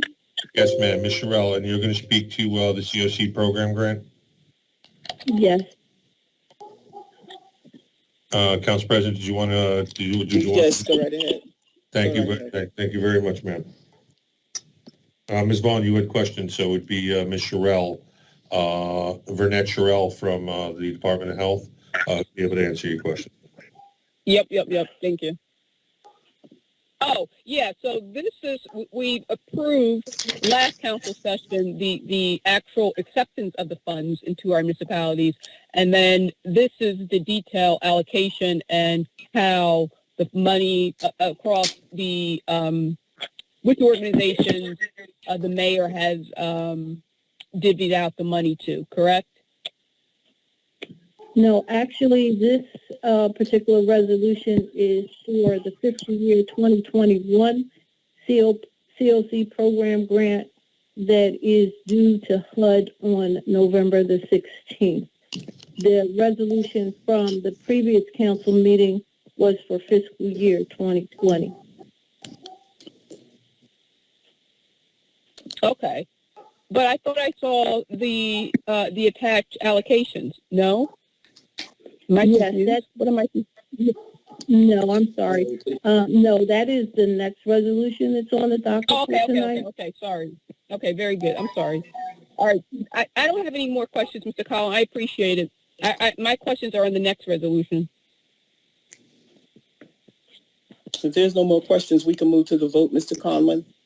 Yes, ma'am. So this is Resolution 21-502, a resolution authorizing the City of Trenton Department of Health and Human Services to apply for the fiscal year 2021 COC program grant from the U.S. Department of Housing and Urban Development. A motion by Mr. Blakely, second by Mr. Harrison. Mr. Blakely, your vote. Yes. Ms. Caldwell-Wilson. Yes. Mr. Harrison. Yes. Mr. Michelle. Yes. Mr. Rodriguez. Yes. Ms. Vaughn. Yes. Council President McBride. Yes. So order resolution carries by a vote of 7-0. Next we have Resolution 21-503. This is a resolution authorizing sub-grant agreements with various community-based organizations to provide housing and supportive services to the homeless, disabled individuals and families in the City of Trenton and surrounding areas. Do I have a motion? So moved. So moved. Motion by Ms. Vaughn. Do I have a second? Second. Second. By Mr. Blakely. Floor is open. Yeah. Council President? Go right ahead. Yeah. I'm not happy with the allocations because I haven't seen that that the solicitation and the community outreach and the advertisement and et cetera was sufficient and broad. When this type of money comes into our municipality, it should be a lot of discussion about it. I received no calls from anybody. You know, I received calls from residents about a lot of different things, but they are never aware of when grant money of this size come into our municipality. And not only we don't know when it comes, we really don't understand who's getting it and how the money is actually, how they actually got it. I could bet you that, so Ms. Sherrill, can you tell me how many people responded to? For this one, it actually, ma'am, for this one, it would actually be Ruth Carter. That's who Dr. Lopez is. Okay. Okay. So, Ms. Carter, can you tell me how many, how many organizations responded to your solicitation or your communication around the continuum funds? Councilwoman, this is under Ms. Burnett Sherrill, the COC. Okay. Okay, I'm I don't sorry. care who- The email I received from Dr. Lopez indicated to be Miss Carter, but yeah, whoever. This is for the rescue mission. Okay. Yeah. No. Well, it's multiple nonprofit organizations that receive the funding, correct? Yes, it's Ms. Sherrill. Is it okay to answer? Yes, please. Yes. So this particular, yes, thank you. This particular resolution is for fiscal year 2020.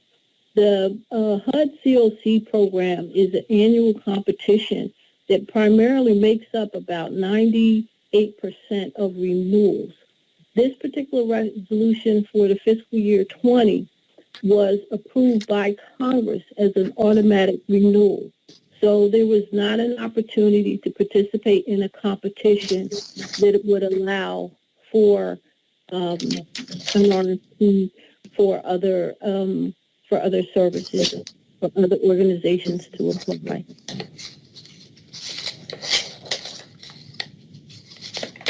So a renewal means what?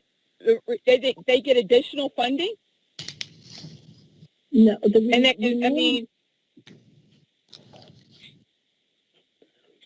so every year. No, I think the renewal goes toward the municipality, right? Congress is renewing the city of Trenton for the funds, not the respective organizations. Is that my understanding? Is my understanding correct?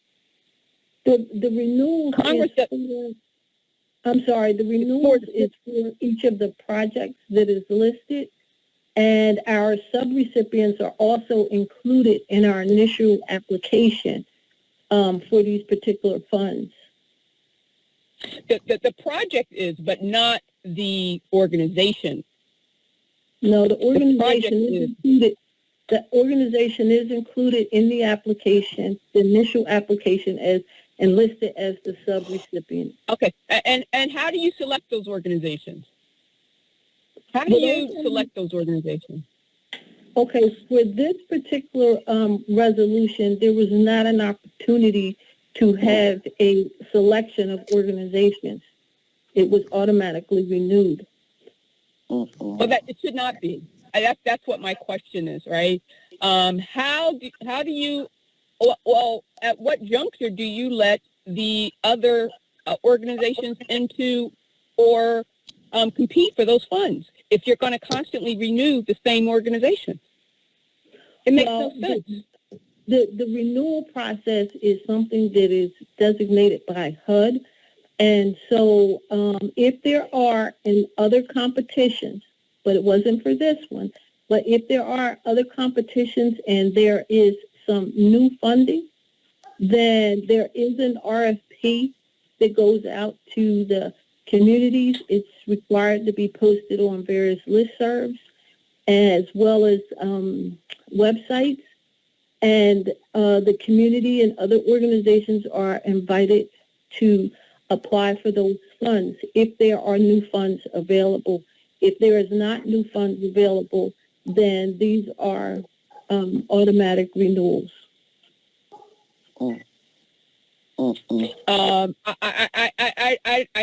I'm very confused.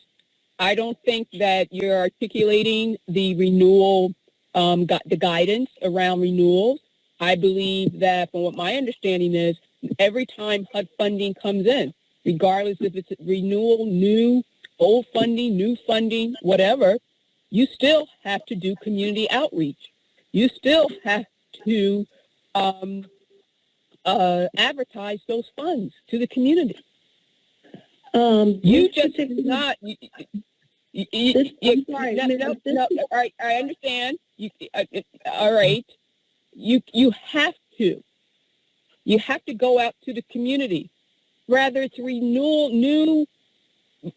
Those funds are available to every organization. This is not a closed process to certain organizations to get that funding time and time again.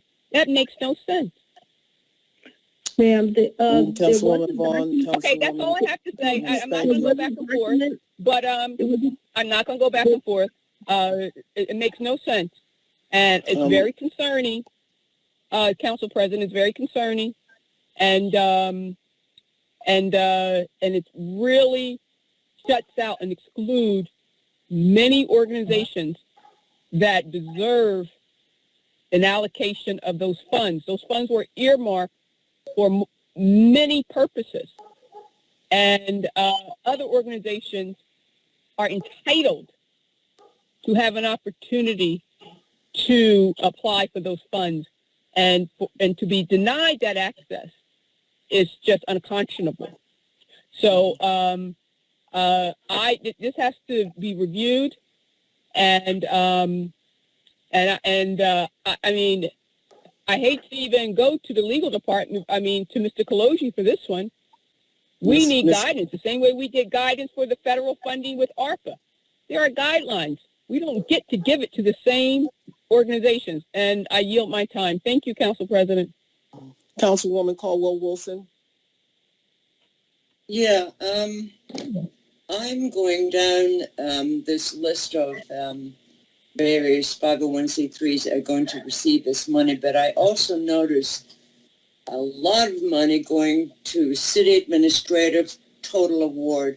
The city administration, I haven't been able to total all the numbers, but there's 1, 2, 3, 4, 5, 6, 7, 8, 9, 10, 11, 12, 13, 14, 15 lines where it says city administrative, city administrative, city administrative. And I need someone to explain all of that to me and what the miscellaneous is. Council President, may I speak? Yes. Okay, the city administrative, this particular program provides project administration funds for each project. It is a requirement by HUD because the city of Trenton is the collaborative applicant to split those funds for the city and also partial funds for that particular organization to carry out the functions of administering these programs.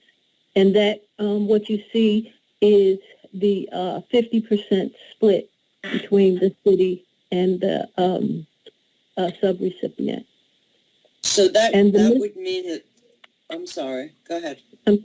No, and in reference to the miscellaneous is a line item that allows for the city to purchase equipment or supplies and those kinds of other activities or equipment. So basically what this is saying is that the administration is supposed to oversee and make sure that these programs are spending this money appropriately, that they're providing the services. Do we get any reports on any of that? Yes, we do. We get financial reports from HUD. We also submit annual progress reports to HUD, and we also monitor the programs on a monthly and quarterly basis. Who monitors these programs?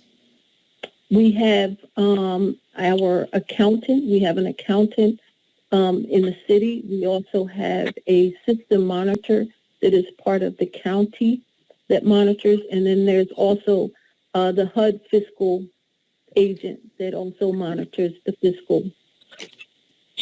Yeah, but I'm not talking just about the fiscal. I'm talking about, do we monitor to make sure that these services are being provided? They can put anything down on paper. Yes, we have a system. It's called the Homeless Management Information System. It is a database that is serviced by New Jersey Housing, Mortgage, and Finance Agency. All of the agencies receiving these funds are required by HUD to provide client-level data into that system. And based off of the information in that system, we have the county has a system monitor that provides monthly reports, making sure that all of these projects are meeting at least their level of service, and also to determine what other possible needs. Okay, thank you. So I just want to... Right. Oh, go right ahead.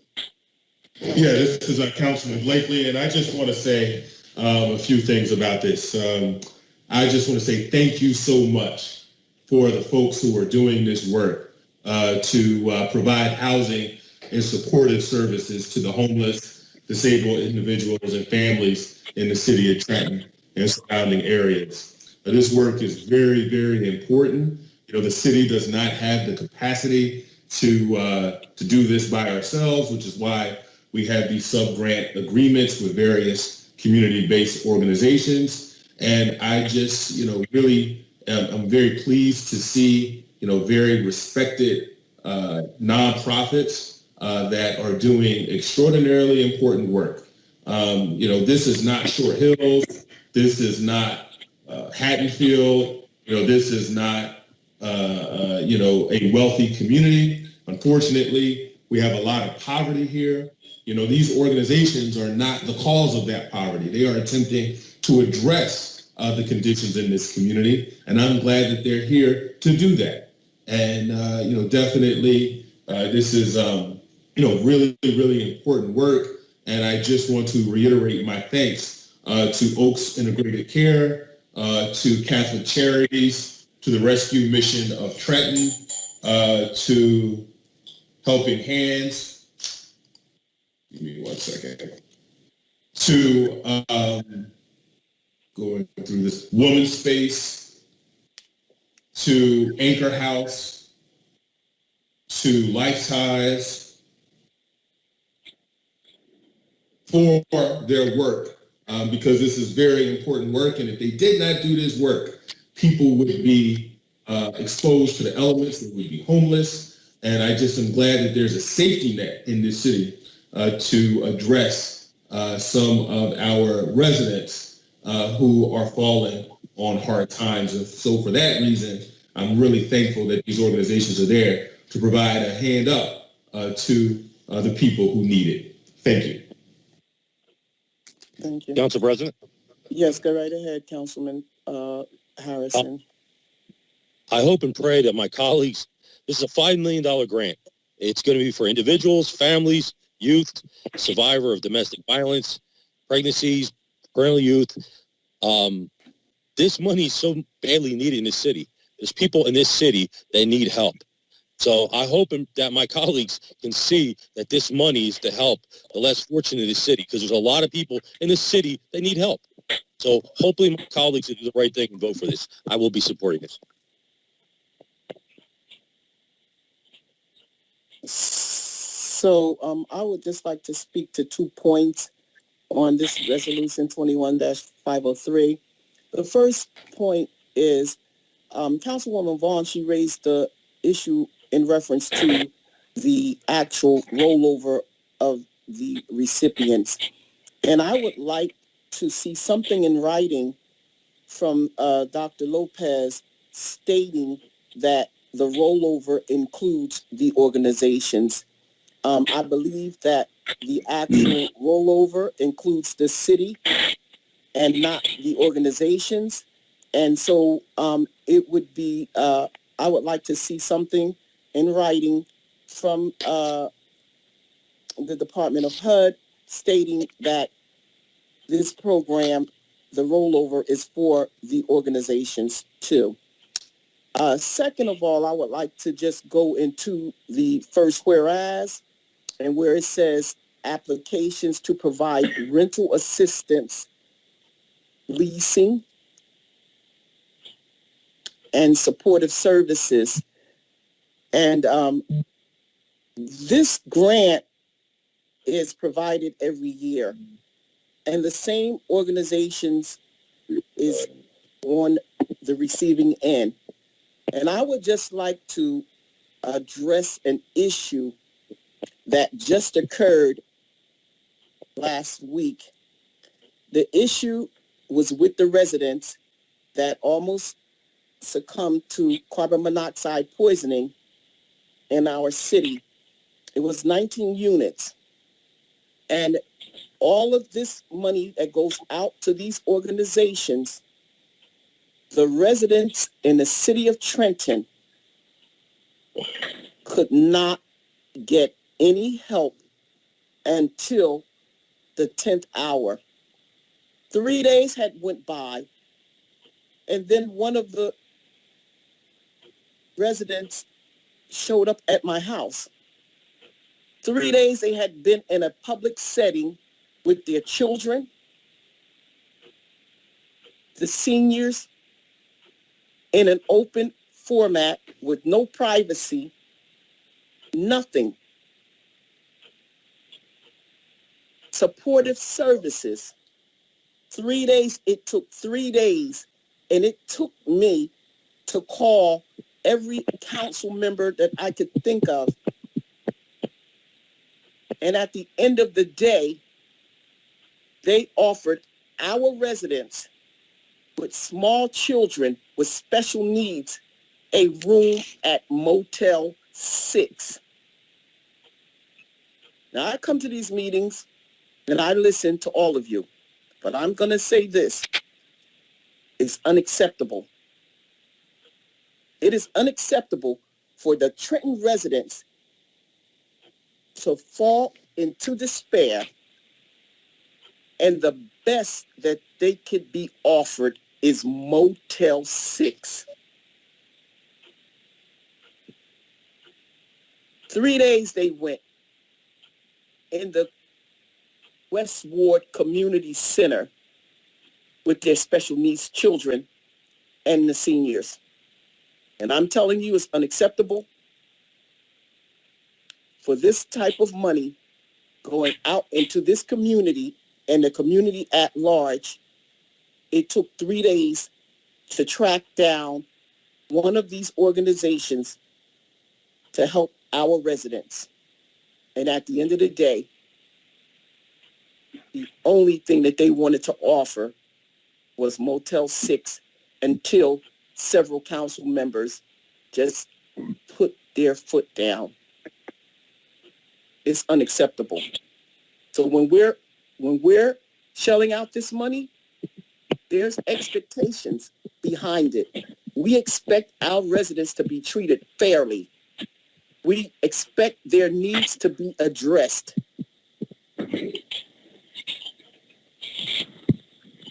Please make that happen. Thank you. You may continue, Mr. Conlon.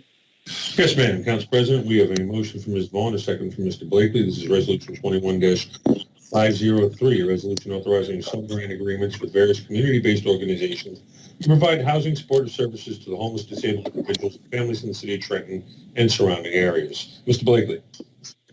Yes. Ms. Caldwell-Wilson. Yes. Mr. Harrison. Yes. Mr. Michelle. Yes. Mr. Rodriguez. Yes. Ms. Vaughn. No.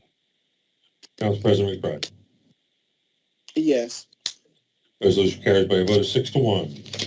Next, we have a Resolution 21-504, a resolution exercising the option to extend the contract for an additional 1 year awarded to the Rescue Mission of Trenton. And I'll get that up here in a second.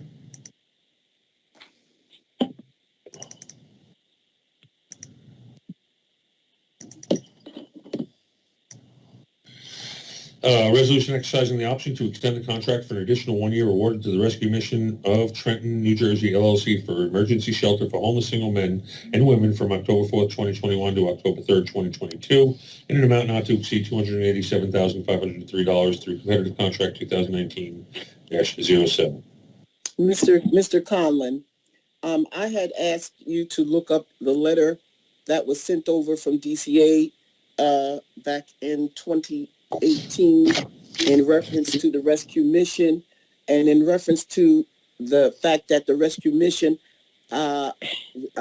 receiving funding from Trenton had to go out to bid, and the fact that they are saying that they're rolling this over too is basically a violation of the procurement law.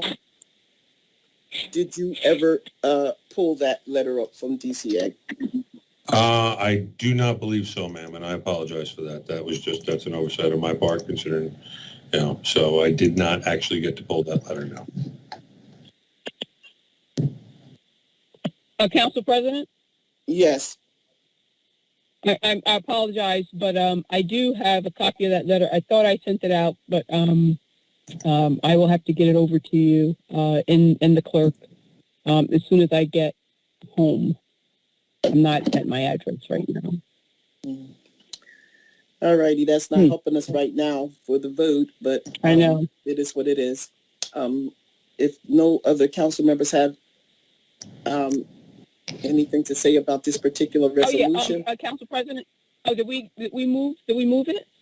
Because I wanted to speak on this. We did not. Okay. Not. Very good. I do need a motion. So moved. Motion by Mr. Harrison. Do I have a second?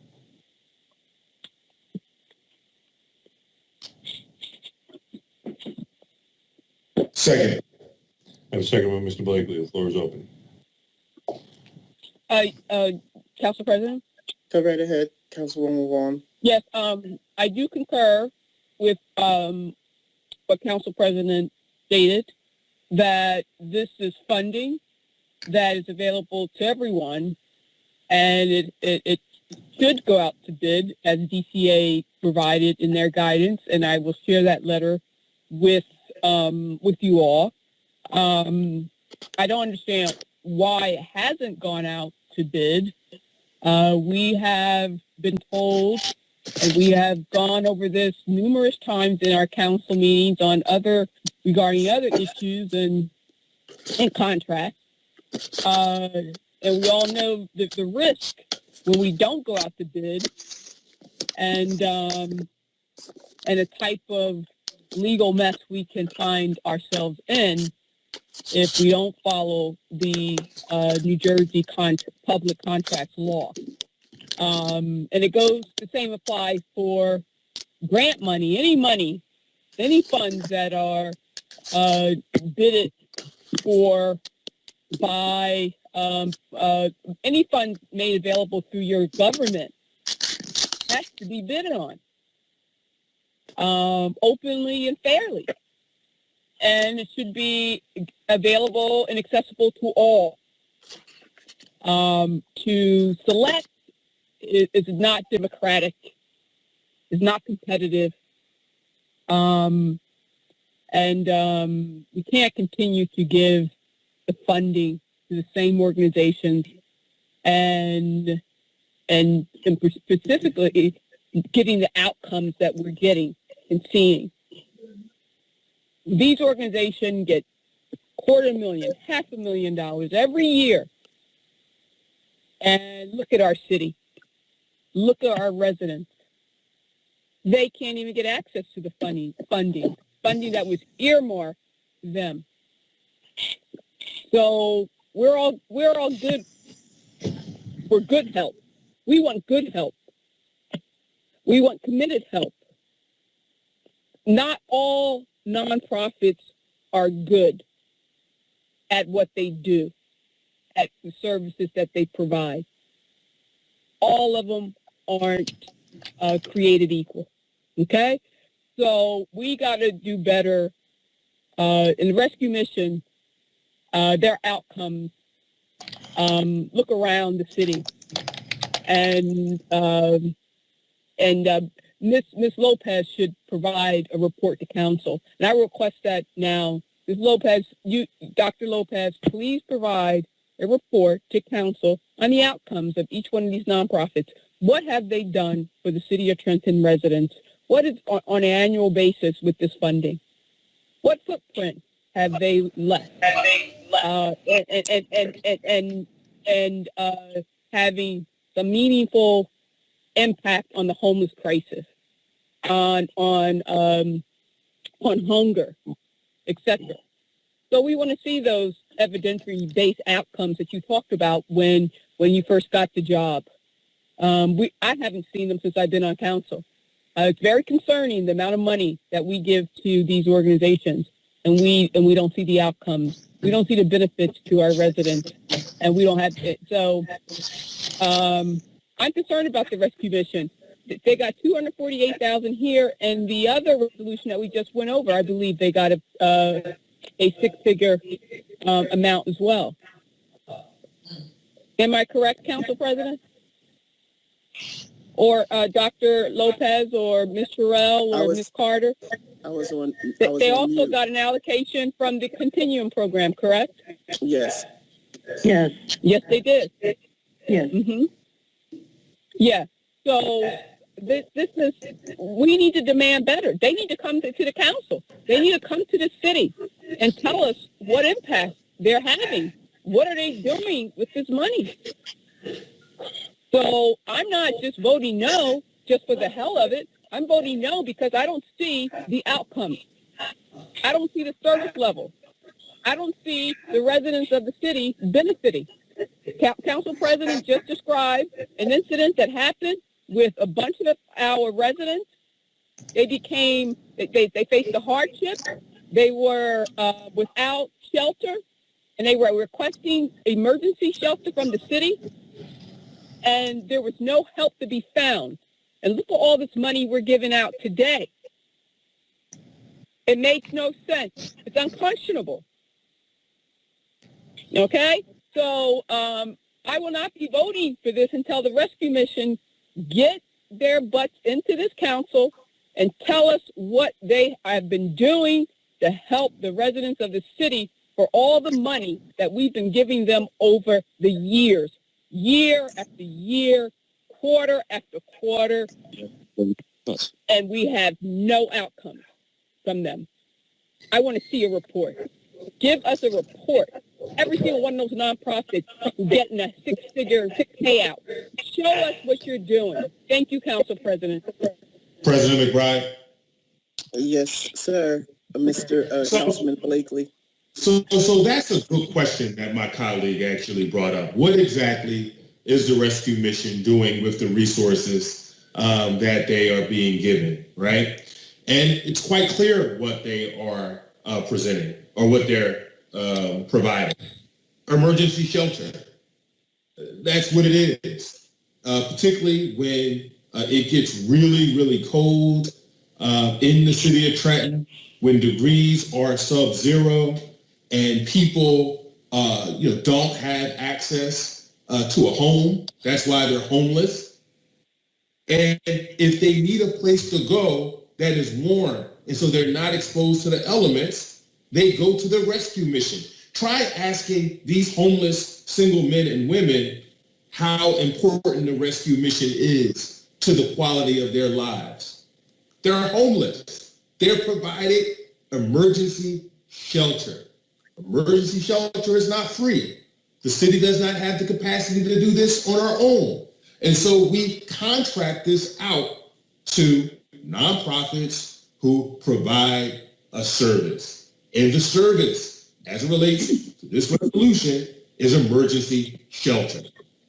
I personally don't believe that the rescue mission can eradicate homelessness in the city of Trenton for $287,000. I just don't see that as something that is in their realm of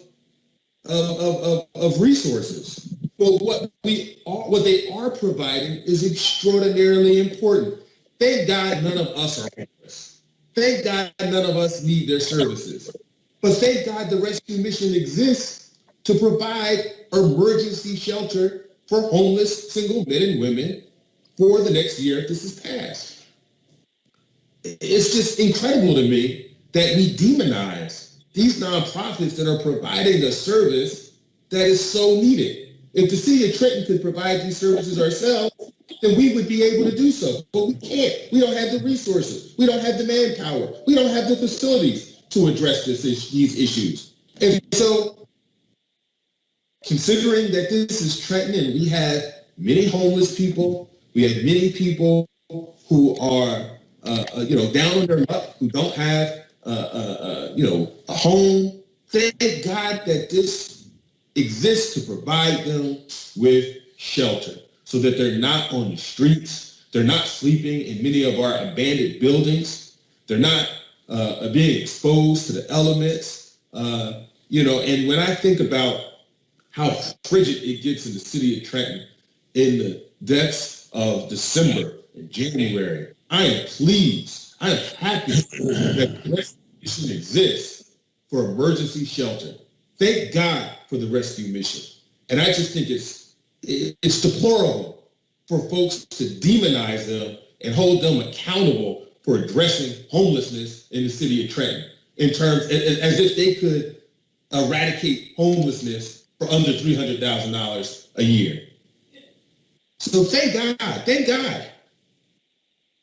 And I hope it's the Christian thing to do.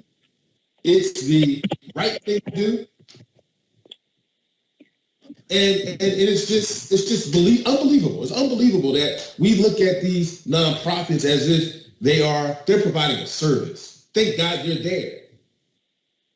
And so I just want to say thank you to the Rescue Mission, all the people who are doing good work there, providing emergency shelter for homeless single men and women who need it. And I just hope that if anyone is down on their luck, that the place like the Rescue Mission is available to provide them emergency shelter. That's what we're paying for. For people to say that they don't know what we're getting or how are we addressing it, it's emergency shelter. Thank you. Yes, I was muted. I apologize. Go right ahead, Councilman Harrison. Exactly. The Rescue Mission is helping emergency shelter for homeless men and women. I don't understand how we don't seem to realize there's so many people in this city that need help, and we're going to say no to helping the less fortunate. This is an embarrassment. It truly is. At the end of the day, if my colleagues are concerned about the Rescue Mission, should go over there and see all the good hard work that they do to help the people. So at the end of the day, I'm going to support this because at the end of the day, there are people in this city who need help. And the Rescue Mission has been working hard to help the less fortunate.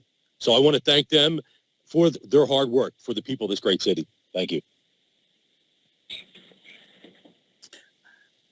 I would just like to be very clear. The Department of Community Affairs stated in a letter to this body in 2018 that any funding going out to the Rescue Mission, because it is a private entity, has to go out for bid. I cannot be any clearer than that. Go out to bid. Mr. Collin, you may do the roll call. I'm about... Yes, ma'am, Mr. 21-504. Getting some echo off of somebody. I'm having a problem with my internet, so if it goes out... I understand, Council President. You want to give me your vote now? No, I can't vote for this. It shouldn't even be allowed on this docket because it hasn't went out. It never went out to bid. Gotcha. I'll call the roll. Mr. Blakely. Yes. Ms. Caldwell-Wilson. Yes. Mr. Harrison. Yes. Mr. Michelle. Yes. Mr. Rodriguez. Yes. Ms. Vaughn. No. Council President McBride. And no. Resolution carries by a vote of 5-2.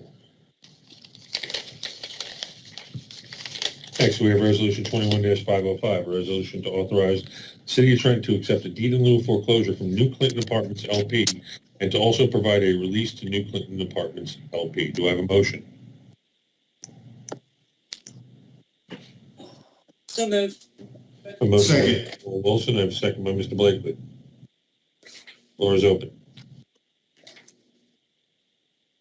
Madam President, Go right ahead. I'd like for somebody to explain this. I read it, but I couldn't get exactly.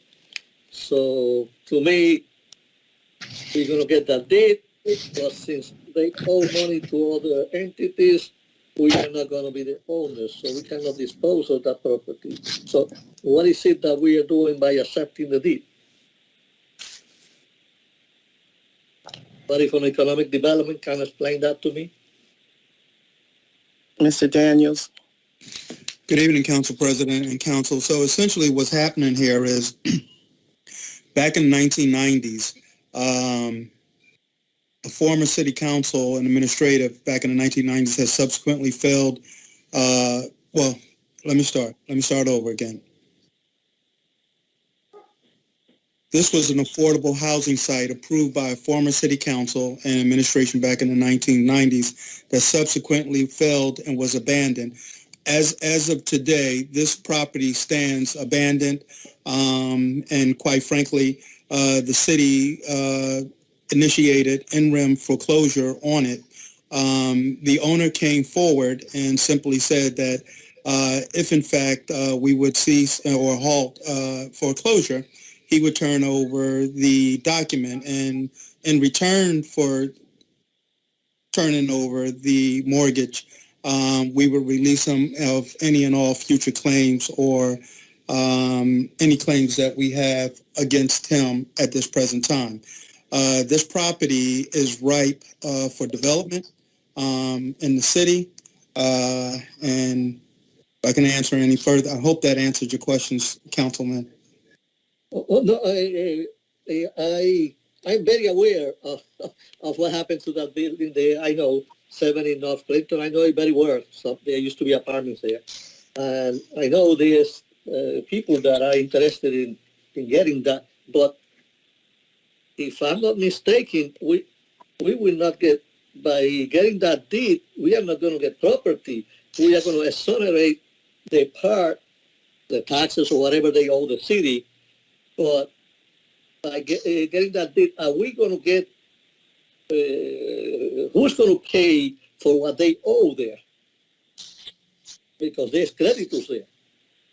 That's what I understood. They couldn't get rid of it right away because they owe a lot of money. And who's going to pay that money?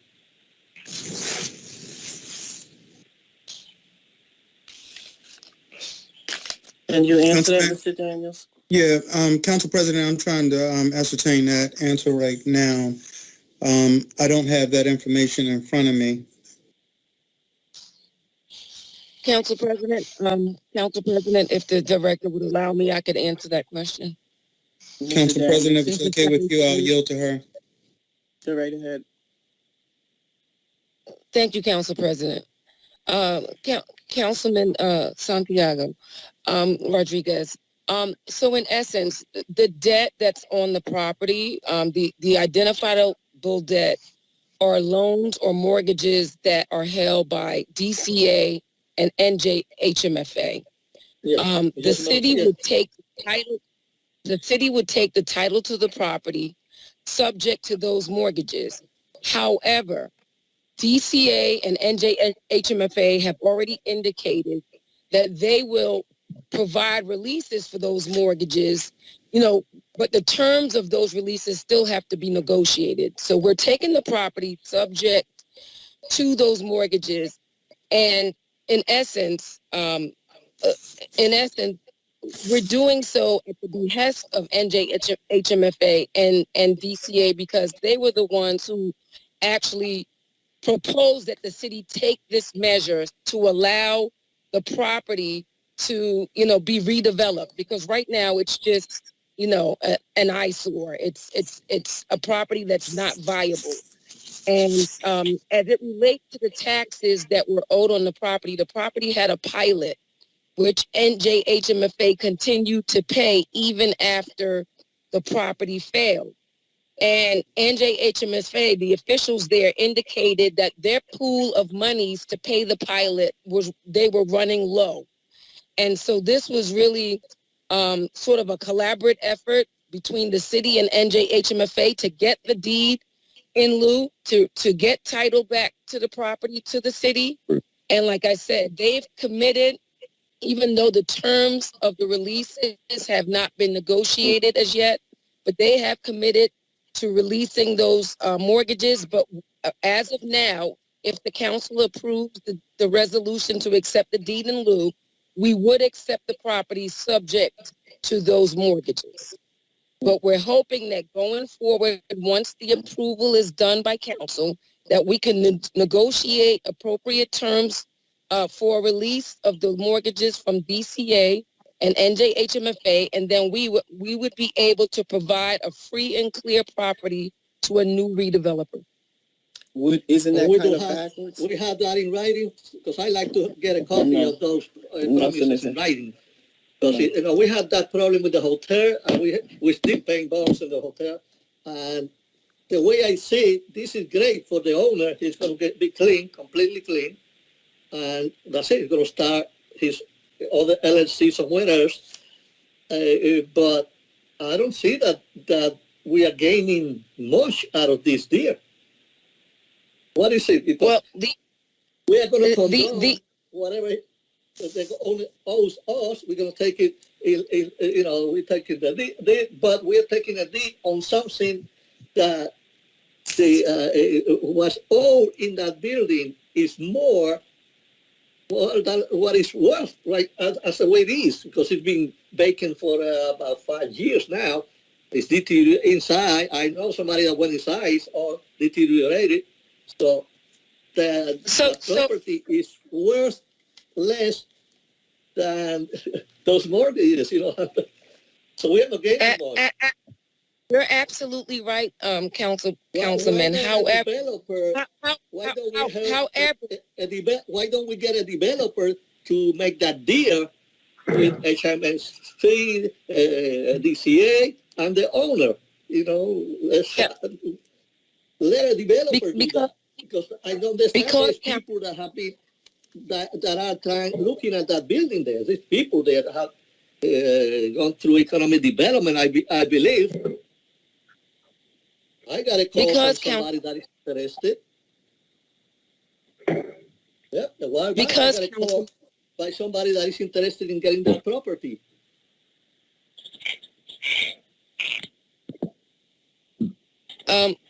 Councilman, yes. But the reason why we're moving forward with a deed in lieu right now is because, as I indicated, NJHMFA have continued to pay the pilot on the property. And as was discussed when we were discussing pilot transfers earlier, a pilot is just a payment in lieu of taxes. It's usually significantly less than what actual taxes would be. Because the property failed, meaning the project failed, the pilot really pursuant to the terms of the pilot agreement should be canceled and terminated, and the property should be resumed to conventional tax. If and when that happens, what would happen is, because the owner is already, bankrupt, right? We would wind up having to take the property through in-rem tax foreclosure anyway, which means that we would spend additional money trying to do so. Right now, we haven't spent that much. And we have an owner that's agreeable to just giving us the property without us having to go to court and fight him for it or try to get it through in-rem tax foreclosure. The writing is already on the wall. The owner does not have the money. That's the reason why the project failed. And so it's in our best interest to move quickly to get the property, identify a new redeveloper who can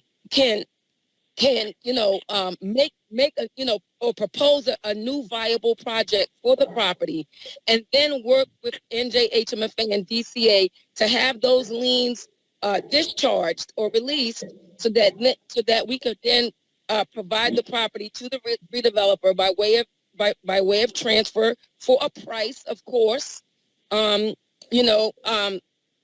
have something that is more viable instead of the eyesore that is there now. And so, can I say something about that? I am listening to you, but you're not convincing me, because to me this is a real bad deal. Because 5-6 years ago, I heard the same thing, that we're going to be foreclosing it. We were going to move to foreclose that building, because I'm familiar with that building. I go to a church right there, across from the street. I know I remember people that live there, and but the buildings right now have been abandoned for about 5 years or more. Inside is all destroyed. It's going to take a lot of money. So what we're going to do, buildings like that, we have hundreds of them across the city. Hundreds. Buildings like that. They used to be apartments. Now they're owned by the city. We have the YWCA. We have all kinds of buildings around in the same condition. How come we don't have developers going fighting for them, as you say, that we're going to be able to do this great thing? Somebody's going to come in from the sky to develop that building. you know, we are having problems with the ones that we have right now. Why are we going to get stuck with another building? You know, that's a private, we should continue with the foreclosure issue, continue with it, and let DCA and the New Jersey Housing deal with the owner or whatever they're going to do with it. But because we are going to, then as soon as we do that, that means that we are not going to get, not even the pilot that we're getting now from the UFC Housing.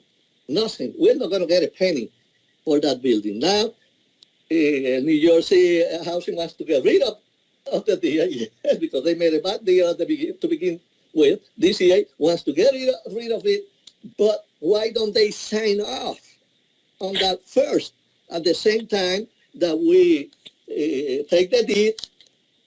At the same time, the same day, they sign off on the debt so that the city could take whole property of the building. That I will go for. But promises from DCA? I know DCA. Promises from them? No. I don't know. I would like to see something in writing before. As a matter of fact, we should table this and go deep into this, because we're going to get stuck with another vacant building. We have plenty of those. I move that we table this until we get answers from DCA and from the New Jersey Housing on what is the deal with this, because it's not just one family house. It's a big building, you know, and, you know, I tell you, there's people interested, but the debt is a problem. The debt. Who's going to take care of that? DCA going to take care of it? I don't know. If they are so good, how come they have not helped us in the past in Trenton? How come they keep us stuck with this MOU and stuff? You know, they are not DCA is not Trenton's friend. You know that. Everybody knows that in this council. When did you want to table it, sir? When did you want to table it? I moved to table it. I heard to when? Table it until, indefinitely until we get more information. Until DCA, until they happen with that, you know, DCA and Jersey Mortgage.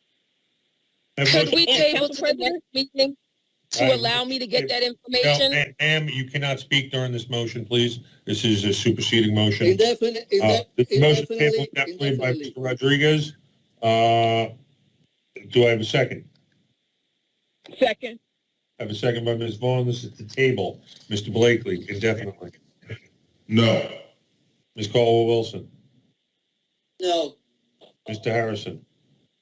No. Mr. Michelle. No. Mr. Rodriguez. Yes. Ms. Vaughn. Yes. Council President McBride. Yes. Motion table fails. Mr. Rodriguez. Council President, may I speak? Oh, I'm sorry. Mr. Collins. Yes, ma'am. It's the floor. It's up here to give the floor back. Mr. Rodriguez, motion failed. Thank you. Go right ahead, Councilwoman Vaughn. Yeah, I just have one quick question for Ms. Samuels.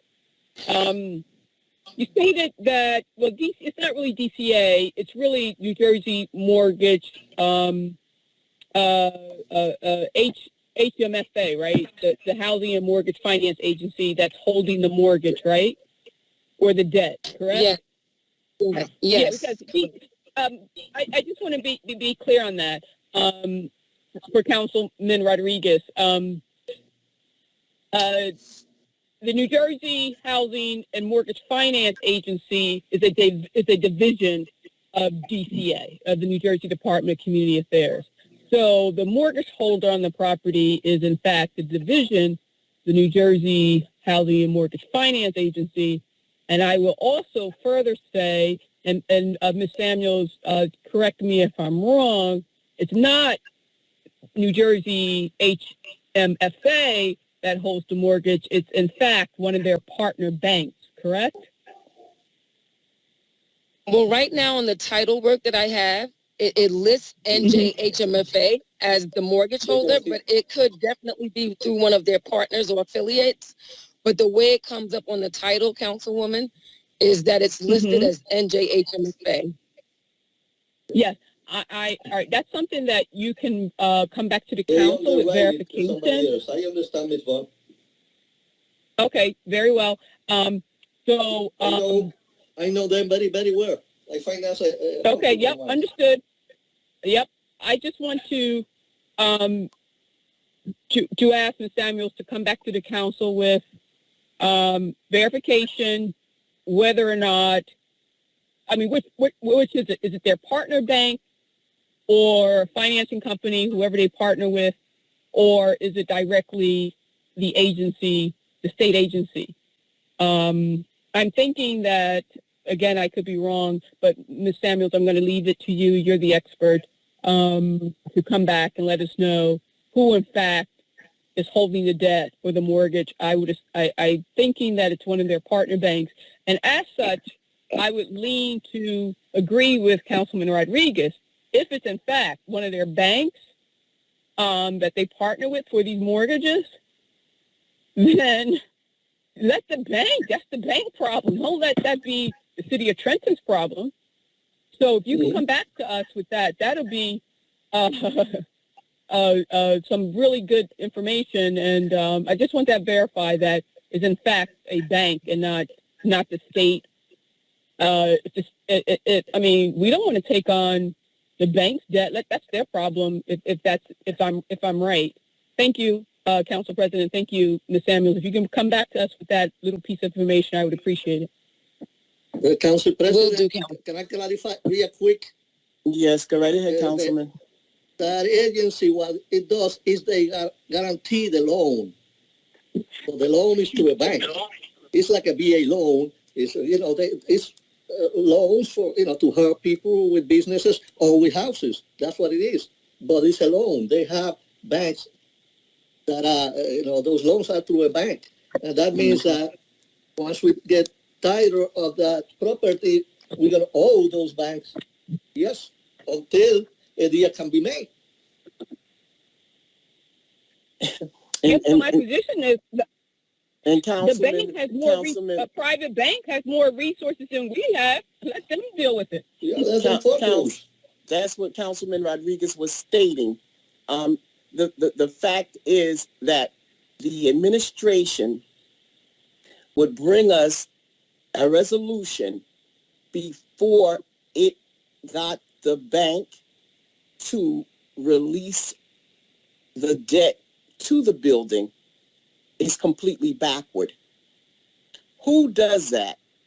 Who takes on the responsibility and says, oh, now we'll go and see if they'll release the debt?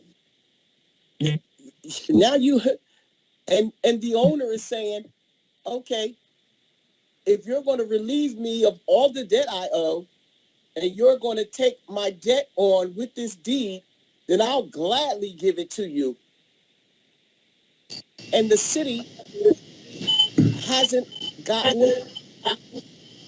the Department of Community Affairs, the HMFA, or anyone that actually is holding that mortgage to release that mortgage before we vote on this resolution. It makes no sense at all. President McBride. Jesus Christ. Man, go right ahead, Councilman Blakely. So maybe the Director Daniels, Interim Director Daniels, can assist me with this, right? The idea is we have a building that currently is abandoned.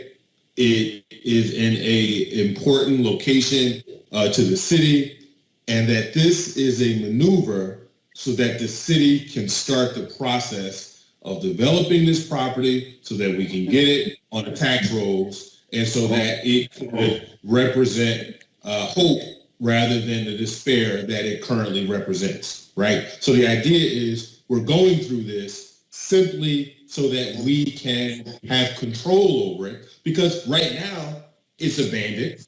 It looks like it's going to stay abandoned in perpetuity. And Trenton needs another abandoned building in perpetuity, like I need a bullet in my head. We desperately need development. So is that the rationale of why you guys are doing these maneuvers with the as the resolution outlines, Interim Director Daniels? That would be correct, sir. I mean, it walks with the mission and the spirit and the intent of what the department is trying to do. We're here to fight the blight. While I do understand the concerns of council, Sally Samuel, our department attorney, has assured and has said that she would come back to council with some of the answers that, quite frankly, has already been put forth to us. But in the end, I would just assert that what we're really trying to do is improve the city. We're trying to take a building that is dilapidated, that represents an eyesore and in many ways a hazard to the city, and improve upon that particular area in simple form. Thank you. So it's not necessarily something that is unheard of. It's a investment that, if it pans out, will have long-standing positive implications to that community, to the city in general, and hopefully will allow us to get this property back on the tax rolls so that it can make a positive contribution in the city. If we keep doing things the way we've been doing things, that building is going to stay abandoned, for another 20 to 30 years. And that's not something that we want. So this is an opportunity to do something about it. Because, quite frankly, what is the alternative, Director Daniels? What do you anticipate will happen to this building if we don't take the course that you all are suggesting? It continues to be a blight on the city. It continues to be a hazard. It continues to be a blight, quite frankly. I think that it has a significant enough footprint within the city that if we are able to acquire it, that we can attract some development or redeveloper to that. Thereby, part of the vision is, quite frankly, to develop it in such a way that families ultimately would be able to be housed in that area. And that's fundamentally what we're trying to do here. I mean, people are being snarky. People are being... Somebody needs to be muted because we get a lot of feedback. Yeah, so people are being snarky. People are acting as if the way things have historically been done has been effective. And so that's why I support this. I think it's common sense. It's a opportunity for us to at least walk in the direction of it being developed. And that's all I have to say. Thank you. Councilwoman Caldwell Council Wilson. President? Councilwoman Caldwell Wilson. Oh, yes, thank you, Council.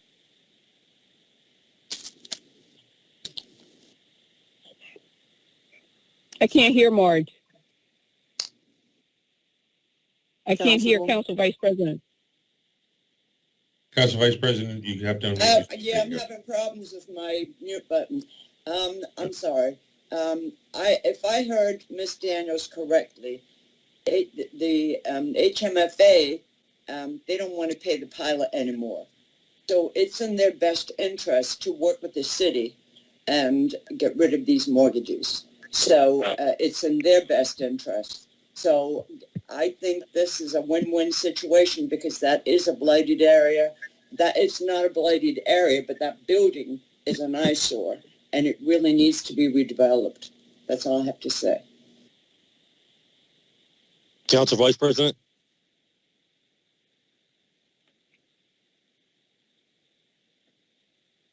Yes. Am I running the meeting now? No, ma'am. Council President McBride is still here. It'd still be Council President, sir.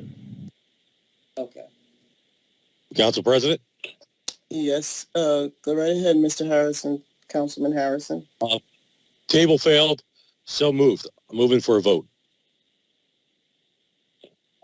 Council President, before we move to the vote, I just wanted to make a comment. Go right ahead, Councilwoman. I wanted to ask Mr. Daniels. Could I have the floor, Council President? Yes, go right ahead. Yeah. Mr. Daniels, I just want to, say that a lot of our conversations, and talks are about advantaging and giving opportunity for redevelopers to come into the city to take advantage of these real estate opportunities. But I would love to see you take property like this and offer the programs out of HMFA, DCA, and offer them to our residents so they can have some access to these redevelopment and real estate purchase opportunities. So if you could do that, that'd be fantastic because, every time you come to this council meeting, you're talking about opportunities for redevelopers. We want to see some of your programs and opportunities given to the residents of the city. Okay, thank you, Council President. May I speak? Yes, go right ahead. Thank you, Council President. Councilwoman Vaughn, I think you're spot on. I absolutely agree with you. As you know, and many on the call can remember, 3 weeks ago, we held a contractor engagement event. It was standing room only. Principally, we reached out to those people, those citizens, quite frankly, who live in Trenton. We did this because we heard council. We understood council's spirit and intent that, if the department could, quite frankly, facilitate opportunities where we could provide a forum where we're apprising our residents of information, the how-tos. Sometimes the process is just, quite frankly, arduous. We work very hard, principally with this administration, the mayor, and it was the vision of Ms. Stephanie Register to create Fight the Blight. In addition to knocking down some of the dilapidated and houses and hazards that are in Trenton, we're also looking to grow and give some of these local developers an opportunity. As you know, we have some very seasoned veterans. I don't want to necessarily call out anyone's name because I just think that would be unfair. But I can think of 3 individuals right now, ma'am, who are working across the city. They are working in tandem. They are reaching out to other young people, other individuals who have a heart for the city, for the town, to help develop it. And I don't disagree with you. I don't disagree with anyone on council. We're moving in that direction very deliberately. We will have part 2 of our Fight the Blight upcoming, where we're actually going to have our real estate department and also individuals from purchasing. And that's the second part. How do you approach the city from a constructive way, administratively, and making sure that your paperwork is compliant and like it's supposed to. So I know I'm going somewhat long. I want to wrap up and conclude that simply we hear you. And I would, I am not opposed to that or averse to the Clinton Avenue property, perhaps pursuant to the law, be right for some local developer right here in this city to develop that parcel. Thank you, ma'am. Thank you, Council President, for the time. Mr. Collins, you may continue. Yes, Council President. This is Resolution 21-505, resolution to authorize the City of Trenton to accept a deed in lieu of foreclosure from New Clinton Apartments LP and to also provide a release to New Clinton Apartments LP. I have a motion from Ms. Caldwell-Wilson, a second by Mr. Blakely. This is my apologies. I'll call the roll. Mr. 506. Yeah, sorry, 506. This is a resolution authorizing the application and acceptance of a grant from the Hazardous Discharge Site Remediation Fund, Public Entity Program to the New Jersey Economic Development Authority and the New Jersey Department of Environmental Protection to conduct remedial investigations and remedial actions in the Lower Assapunk Daylighting Project Site, 310 South Warren Street, Block 9503, Lot 4, and 25 East Lafayette Street, Block 105, Lot 1 in Trenton, New Jersey. Do I have a motion? No. No, you didn't. Did you not? vote Hold on. No, I'm sorry. I switched up. I lost my paperwork. Hold on.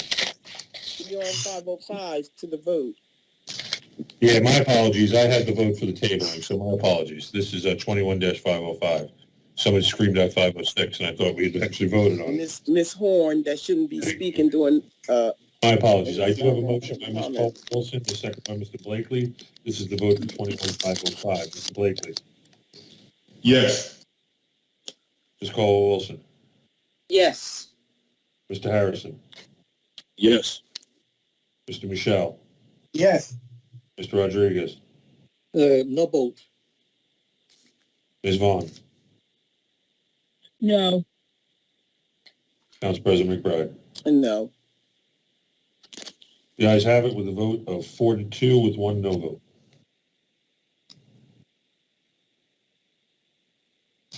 Next, we do have Resolution 21-506, a resolution authorizing application and acceptance of the grant from the Hazardous Discharge Site Remediation Fund, Public Entity Program to the New Jersey Economic Development Authority and the New Jersey Department of Environmental Protection to conduct remedial investigations and remedial actions on the Lower Assapunk Daylighting Project Site, 310 South Warren Street, Block 9503, Lot 4, and 25 East Lafayette Street, Block 105, Lot 1 in Trenton, New Jersey. Do I have a motion? So move. I have a motion by Ms. Cole Wilson. Do I have a second by Mr. Blakely? Floor is open.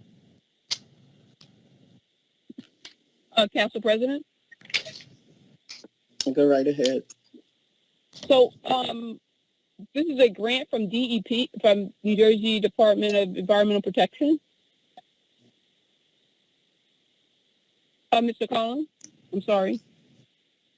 It's it's correct. It's for the Hazardous Discharge Site Remediation Fund. So this is a grant,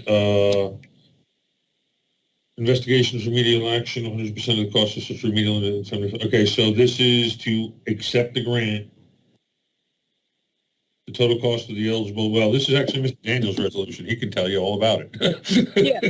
So I just want to know, so is this public property that you're going to be using the funding for to do the remediation, sir, Mr. Daniels? Yes, ma'am. As a matter of fact, this is cost reimbursement. The work has already been done.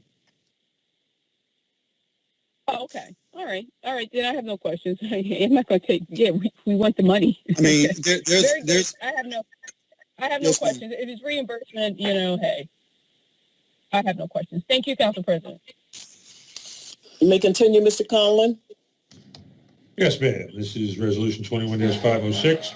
We have an introduction by Ms. Cole Wilson, a second by Mr. Blakely. And I have a fire engine. Hold on one second.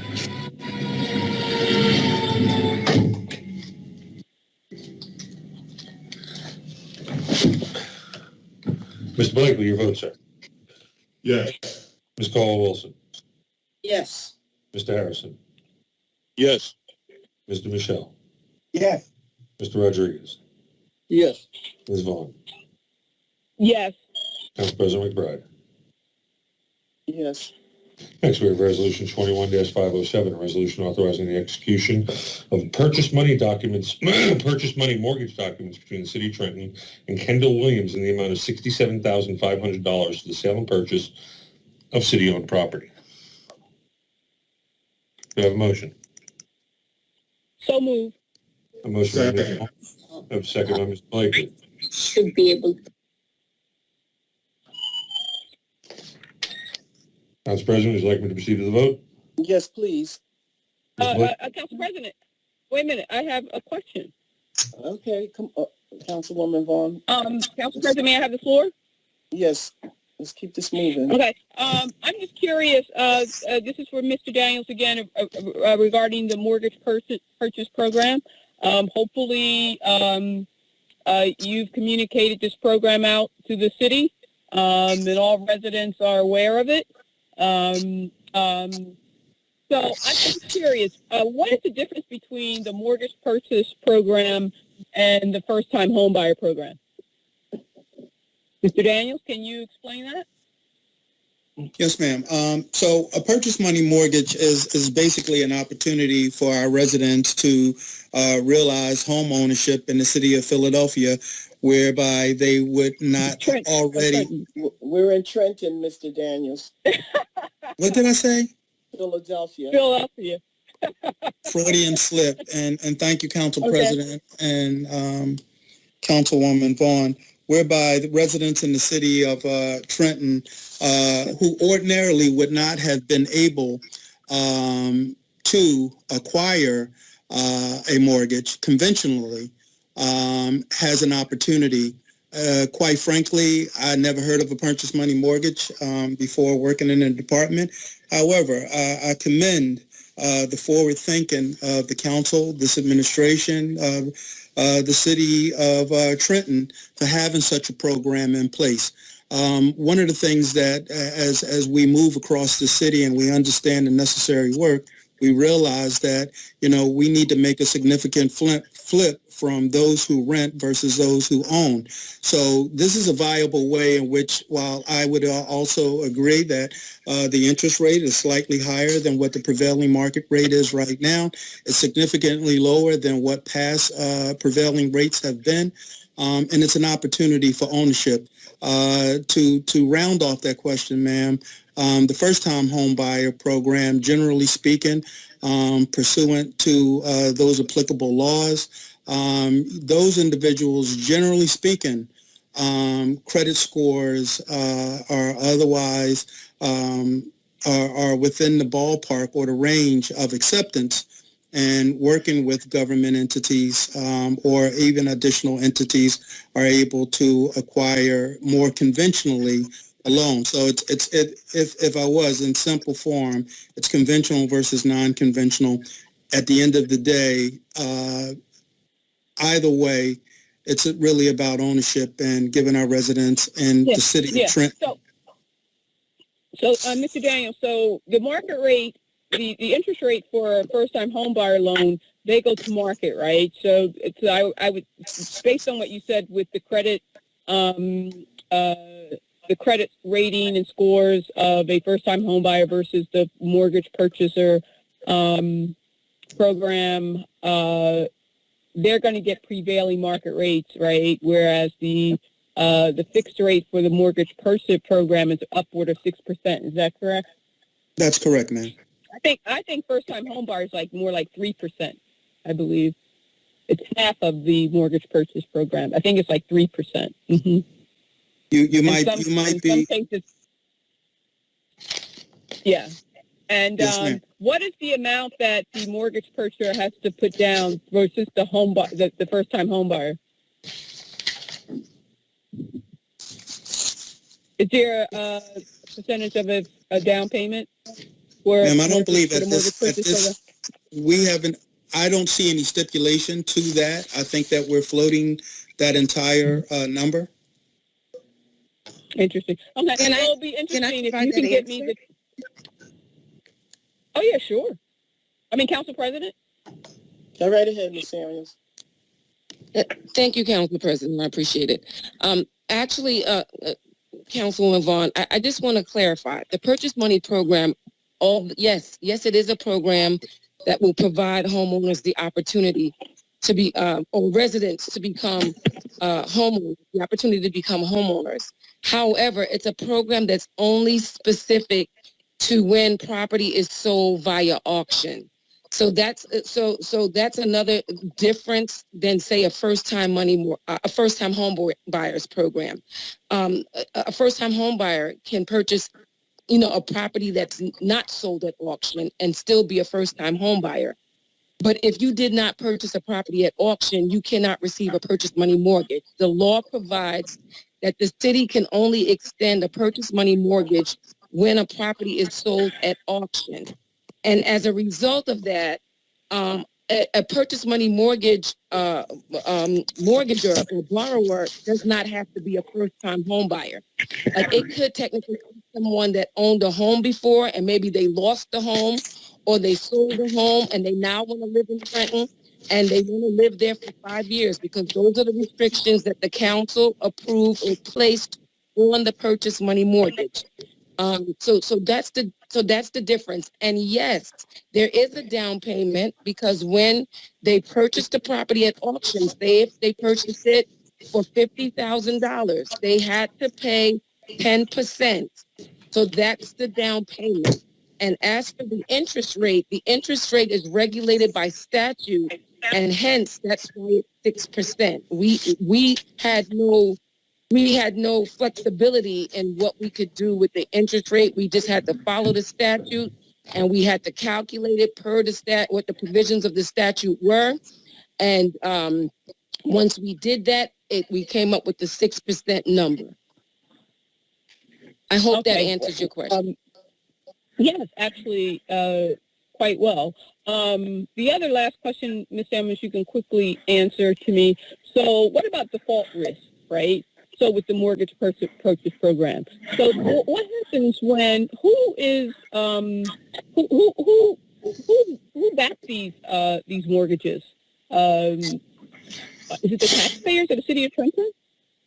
In the event that the borrower defaults on the loan? So what happens? So are we left holding the bag? The taxpayers? Are we left holding the bag again? No, we're not, Councilwoman, because it's not an actual loan. It is just an opportunity. It's an. Mr. Collin, who is that? Collin. I'm trying to find them, ma'am. This is every week we just continuously ask to please mute yourselves. So you were talking about default in the case of if a mortgage purchase money, default. Right. So because it's not an actual loan, like we haven't provided the borrowers with actual money. All we've said to them is say if you purchase a property that was for $50,000 at the auction, you paid your 10%. Now you have the opportunity to pay the remaining balance plus 6% in interest over the next 5 years. And what we've done in order to protect the city's interest is not only in our purchase money mortgage documents, but also in our deeds, which will be recorded in the county. We've placed restrictive language that say if you default, that we have the right to retake the property. So there's a reversionary clause in the purchase money mortgage documents as well as will be included in the deed. And so if there's a default, just like most mortgage loans or most agreements, they'll have a time to cure. And if they don't cure within that time, then the city, by virtue of the reversionary language in the purchase money mortgage documents, as well as in the deed, will have the right to retake title to the property. So once we do that, we're right really back where we started, but at least we have the property back and then we can sell it again. We can put it to use. We're hoping and praying that none of our borrowers will default, because as the director indicated, we really want people to move from renting to home ownership. We want them to enjoy the American dream. And so we're hoping that they don't default. But in the event they do, we will just retake the property. We'll be right back where we started, but maybe we'd have some payments. We'd also have their down payment, which they made back when the auction happened. And we would just look to make another plan for that property. So we would just look to sell it again. Yep. Yeah. Now, the only thing I say that is, there's not much downside for the debt holder here because at the end of the day they got a house, but the house that they purchased in auction and they're mortgaging with the city, it needs a lot of work, right? So they're not they're not making any major investment here. So is there a time frame of when they have to get this house looking up to code? Because in a lot of instances, it's a lot of repair work, right? It's a lot of repair work on these houses that they're buying at auction, correct? Yes. Most of the houses are in disrepair. Hence the reason why the city is trying to sell them in hopes of getting them rehabilitated and back on the tax rolls. And so within our agreements, our contract of sale, and also included in the deed as well, we have additional restrictive language in the deed. It indicates that the rehabilitation has to be done within 12 months, but that how they can be afforded extensions, which are provided at the sole discretion of the director of HED for good cause shown, and that how those extensions cannot exceed 3 years. So they have 12 months, but up to 3 years to have the whole, the house rehab. Okay, very well. Are you offering any, is the city be offering any low interest loans for rehabilitation to help them? We have had some of our purchase money mortgage applicants come in and ask about that, and we have directed them to the Farah G's division, because HUD may have be able to provide said funding. I'm unaware of any other programs that the city has, but we have been trying to assist some of our purchases in that way, to assist them in trying to identify resources in order to assist them with the rehab. Okay. Yep, that's something that we should think about as a city, that if they're going to go this route, then I think that the city or partner with community banks to try to offer some type of monetary assistance to people who are trying to rehab these homes that are in severe need of rehabbing. So, because I wish I could say I would be hopeful that they will be able to totally rehab it within 3 years, or the window that you have in the contract. But we'll have to see. But there should be some incentive there, some assistance, so that if they buy these homes, then the city should offer some type of Thank you, Councilwoman some Vaughn. funding that that can assist to expedite the enhancement, right, over less than a year. But thank you, Council President. Mm-hmm. Mr. Collin, you may continue. Yes, ma'am. Now call the roll. This is introduction by Ms. Vaughn, second by Mr. Blakely. Mr. Blakely, vote.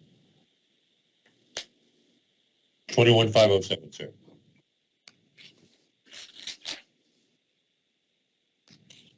Come back to you, Ms. Cole-Wilson. Yes. Mr. Harrison.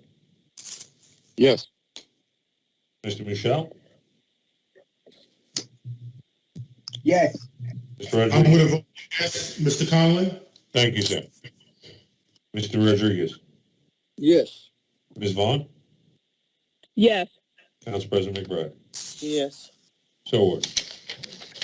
Next, we have Resolution 21-508, a resolution authorizing the execution of purchase money mortgage documents between the City of Trenton, Brianna Wilkins, and Jasmine McInnes for the sale and purchase of city-owned property in the amount of $39,600. Do I have a motion? So moved. Motion by Mr. Harrison, a second by Ms. Caldwell-Wilson. You may go to the vote. Yes, ma'am. Mr. Blakely. Yes. Ms. Caldwell-Wilson. Yes. Mr. Harrison. Yes. Mr. Michelle. Yes. Mr. Rodriguez.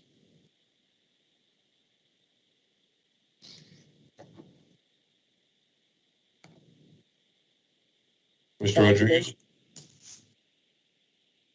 Councilman Yes, Rodriguez. Is that right? Councilwoman, let's move on. Yes. And Councilman Rodriguez. Councilman Yes. Rodriguez. Somebody, somehow I went off, but I'm back. Yes. Good enough. And if you all just hit your space bar, that'll work too. Council President McBride. Yes. So ordered. The resolution carries by a vote of 7-0. Next, we have Resolution 21-508. This is a resolution authorizing the execution of purchase mortgage money documents between the city of Trenton, Brianna Wilkins, and Jasmine McInnes. Is that, sorry, it's 509. We just did 508. This is Resolution 21-509, a resolution authorizing the planning board of the city of Trenton to hear and review proposed amendments to the Central East Redevelopment Area Plan pursuant to NJSA 40:12 Cap A et sec. Mr. Blakely. Yes. Ms. Caldwell-Wilson. Yes. Mr. Harrison. Yes. Mr. Michelle. Yes. Mr. Rodriguez. Yes. Ms. Vaughn. Yes. Council President McBride. Yeah. Resolution 21-509 carries by a vote of 7-0, so ordered. Next, we have Resolution 21-510, a resolution authorizing acceptance and execution of a contract with the Delaware Valley Regional Planning Commission to enable the city to receive grant funds to participate in the development and utilization of a region-wide transportation geographic information system, GIS program, no match required. So move. A motion by Ms. Caldwell-Wilson, a second by Mr. Harrison. The floor is open. Would you like me to- Yes, go right ahead, Councilwoman Vaughn. Who introduced this now? This is from Ciandra Daniels, the director. Who's the Andre? You mean Housing Economic Development? Yes. Director of Housing and Economic Development, ma'am. Okay. All right. No, I don't have any questions. You may continue with the vote. Yes, ma'am. Mr. Blakely. Yes. Ms. Caldwell-Wilson. Yes. Mr. Harrison. Yes. Mr. Michelle. Yes. Mr. Rodriguez. Yes. Ms. Vaughn. Yes. Council President McBride. Yes. Resolution carries 7-0, so ordered. Next, we have Resolution 21-511, a resolution requesting the planning board of the city of Trenton to undertake a preliminary investigation to determine whether the proposed Stuyvesant Avenue study area qualifies as an area in need of condemnation redevelopment pursuant to NJSA 40:12A et sec. Okay, Mr. Collins. Yes, ma'am. I had pulled these resolutions before because I was very concerned with 511, 512, and 513. And what I was concerned about was two words in these resolutions, and that was area and condemnation. And I had asked for the administration to come back and tell me why they went with condemning an entire area without first going to the community, and second, with this broad brush of area. Because in the Stuyvesant Avenue resolution, as I go through my community, I noticed that there's a lot of homeowners on Stuyvesant Avenue in the block, which it says area, and there's a lot of homeowners on some of those side streets. And I get that there's a lot of blight there, but why wasn't the resolutions given the actual lots versus area? Because area means the entire piece.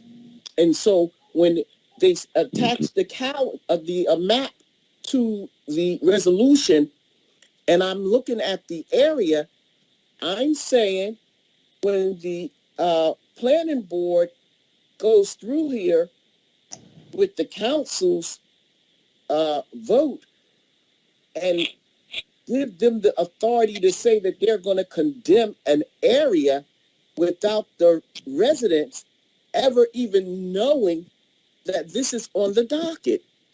When you're talking about condemning an area and you have taxpayers in that area that have paid their taxes, have kept this city afloat and they don't even know that these resolutions is on this docket. I'm just not understanding any of this at all, Mr. Daniels, at all.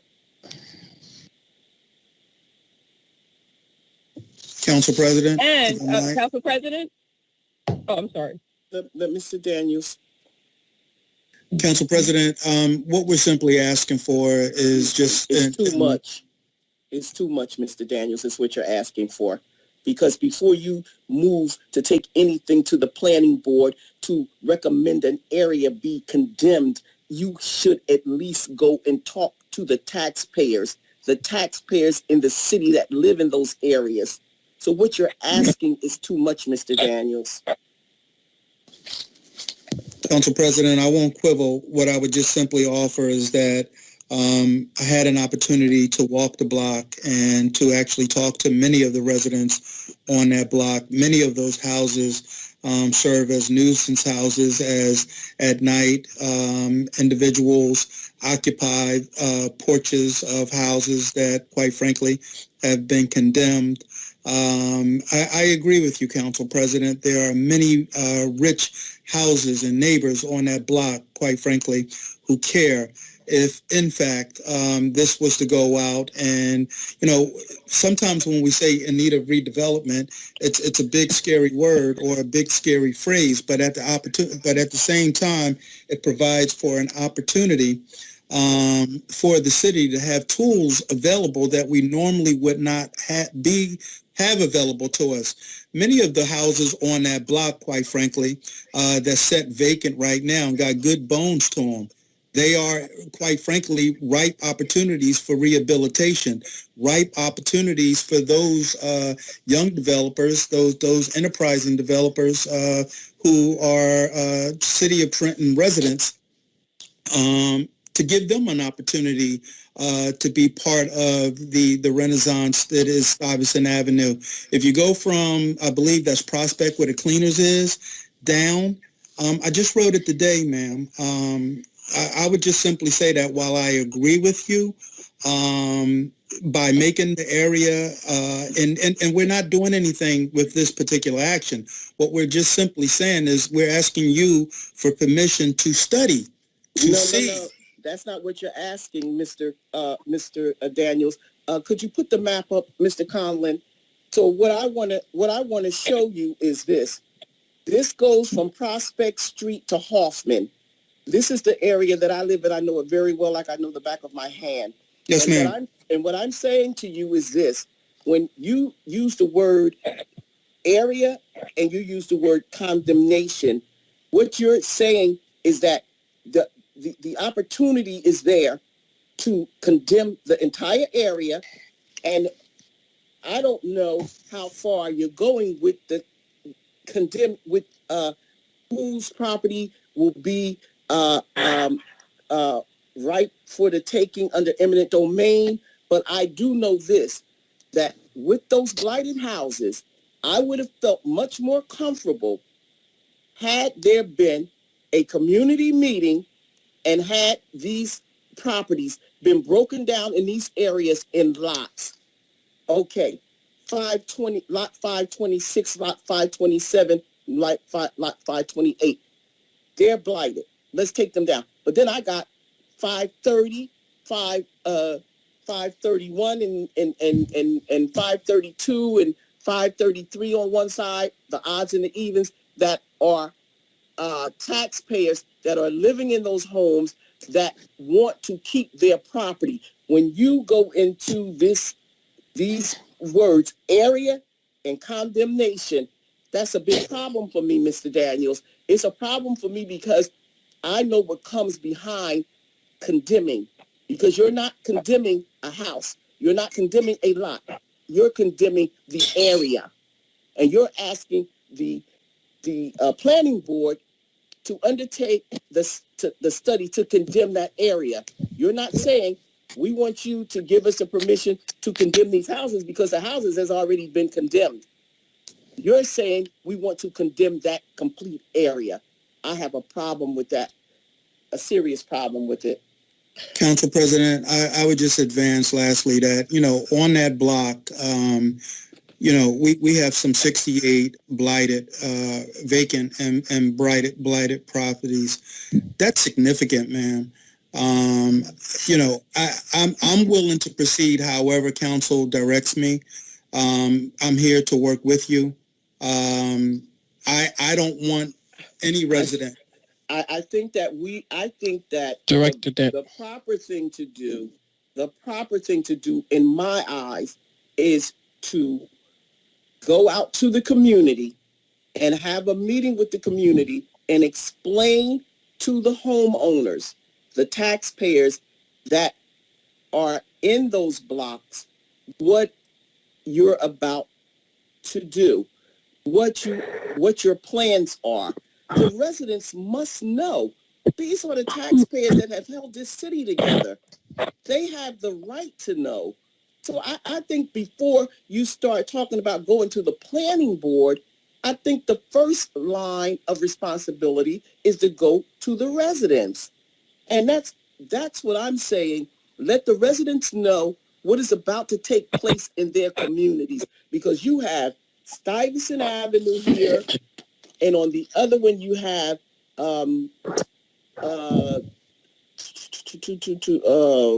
The transit area, ma'am? the transit area, and then you have the I think it's for the North Ward, the downtown area. Downtown, right. Downtown. So to me, as a representative of the 84,000 people in this city, when there's about to be a drastic change in their community, they should be the first to know. They should be talked to, and they should be respected as taxpayers and homeowners in this city, and they should have the opportunity to ask questions and to get all the information that they need before this goes to the planning board. Ma'am, I'm inclined to agree with you. However, I would add this. We don't know what we don't know. So we can have a meeting, and invariably we would come out of that meeting simply saying to the residents that now we would like to go out and investigate so that we can come back to another meeting to perhaps answer some of those questions. What we're simply saying to you right now is, can we go out and investigate what we don't know? Director Daniels, can I interject and add something to this conversation? Okay. Council President, if it's okay with you, ma'am, I would like to yield to Mr. No, we're not doing that. Councilwoman Vaughn wanted to speak.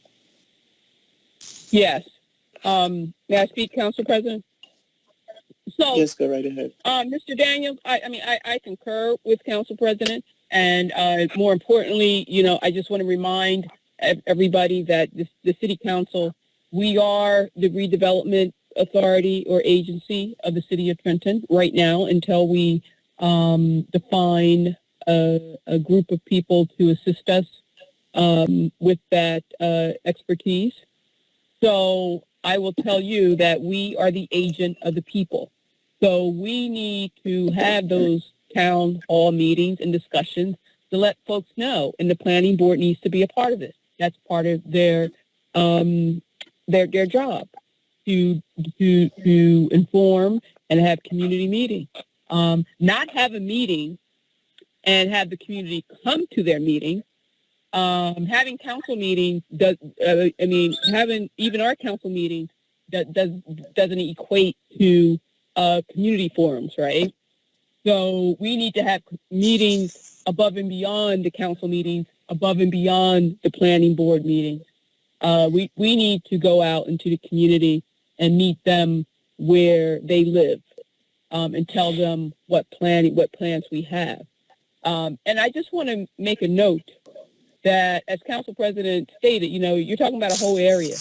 The Stuyvesant Avenue neighborhood means a lot to people in this community who lived in Trenton. Actually, my grandfather owns 2 properties in that area down there. Now, my aunt inherited, but I mean, that community is an old, old community. And Sarah Dash lived, the late Sarah Dash lived down in that community because her parents owned a home down there. So we want to be very careful going into these communities where these streets and these homes are near and dear to Trentonians' hearts.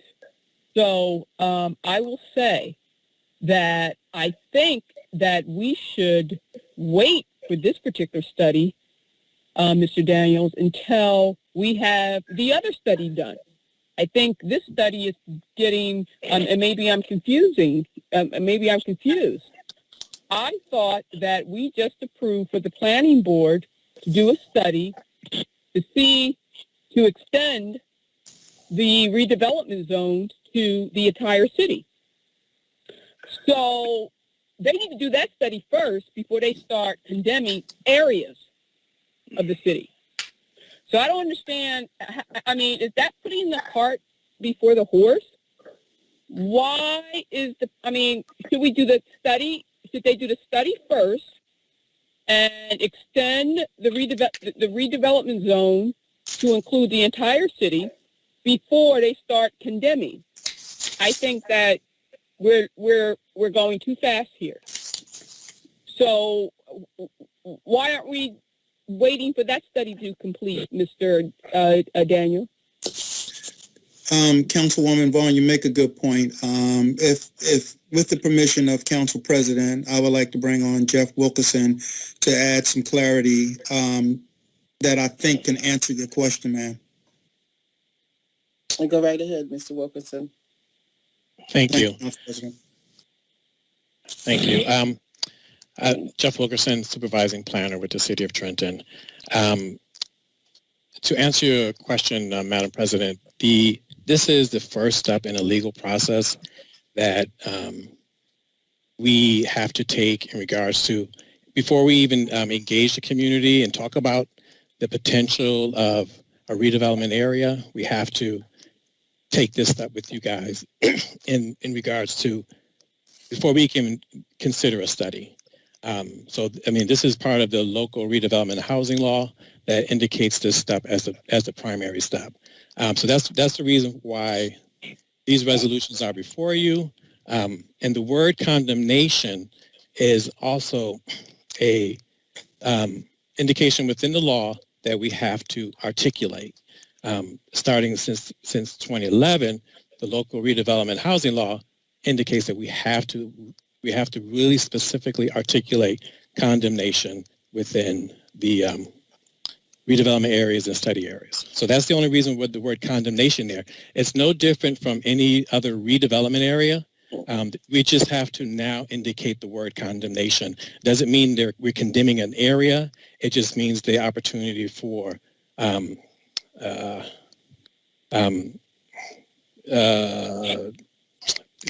think forgetting the word, it's just indicating the opportunity to be able to take on properties as we see fit within the study area. Doesn't mean that all properties within that area is considered condemned. Mm-hmm. Council President, may I ask a question to Mr. Wilkerson? But you didn't answer my question, though, Mr. Wilkerson or Mr. Daniels. My question is, shouldn't we wait for the planning board to complete its study to extend the redevelopment zone to the entire city before we start on this particular study to condemn an area that is Stuyvesant Avenue? So there is a complete distinction between an area in need of rehabilitation and an area in need of redevelopment. An area in need of redevelopment is an area where you can actually utilize different tools, and it's more an intense approach where you could the distinction specifically is you can't condemn properties and take on properties in rehabilitation, and redevelopment provides that tool to do so. So that is that major distinction between the two. So when a city is so so having said that, we should wait for the borders to be extended to the entire, to the redevelopment zone to be extended before we start going in and condemning the buildings, that the homes on Stuyvesant Avenue. Because then they would be considered redevelopment. That combination would be considered redevelopment rather than rehab, right? So right now it's just rehab. No, it's actually opposite. So we have no area in need of rehabilitation in the city at the moment. Everything we have right now is areas in need of redevelopment that are designated as redevelopment. Citywide, it would be a rehabilitation designation, which does not allow condemnation and taking on properties. Only within the redevelopment areas that have been designated, which would not be a citywide designation, you're allowed to for the condemnation and taking on properties. Okay. I would just say one thing, and I'll yield my time here. A while back, we were made very aware about redevelopment by one of the attorneys that we hired, James Lott, with Riker Danzig. He came in at the onset of our tenure as council members, and he kind of gave us an outline of the duties of the redevelopment authority and our obligation to the owners of redevelopment property. He made it clear that the owners of the redevelopment property in the city of Trenton is the public, not the council, not the mayor, not Mr. Daniels or you, Mr. Wilkins, not the planning board. The owners of the prime redevelopment of property in the city is the residents and taxpayers of the city of Trenton. So, and he made it clear that if we move to do anything with their property without their consent and knowledge, then we will be held accountable by the Attorney General's office. Right? Agree. We're breaking the law. So, having said that, this is what we're doing right now, and this is what Council President's concern is, that we are overstepping. We have not gone out to the public who owns this property, and they need to know, because if we don't, you're breaking the law. And I will also say, just because it's on Stuyvesant Avenue doesn't mean that we do not include all of Trenton, all of Trenton. Any redevelopment done in the city of Trenton anywhere is the business of every neighborhood, not just the West Ward, not just the, so the redevelopment impacts everybody. The people who live in North Trenton, they have a stake in the redevelopment on Stuyvesant Avenue. We all, as Trentonians, have a stake in whatever redevelopment goes on anywhere in this city. Every Trentonian needs to be invited to that meeting, not just the immediate residents that live on that street or in that area down there. So, and that's what was told to us when we first came into council. No, so I totally agree. You guys need to schedule some meetings for Trentonians to understand what's going on with that 250 plan, what's going to go on with that study that extends the redevelopment zone to the entire city, and what homes are going to be condemned and demoed. But certainly, you got to explain to them about, demolishing a whole area, a whole community. So, Council President, I yield my time. Councilwoman Caldwell-Wilson. Yeah, I just wanted to ask something of Mr. Daniels. So this is a preliminary investigation to make a determination about the area. That's correct, ma'am. If we pass this, they cannot move in and start taking down properties without coming to council. Is that correct? Not at all, ma'am. It's not correct? No, they cannot. We cannot. And that's not the intent of what we're asking to do.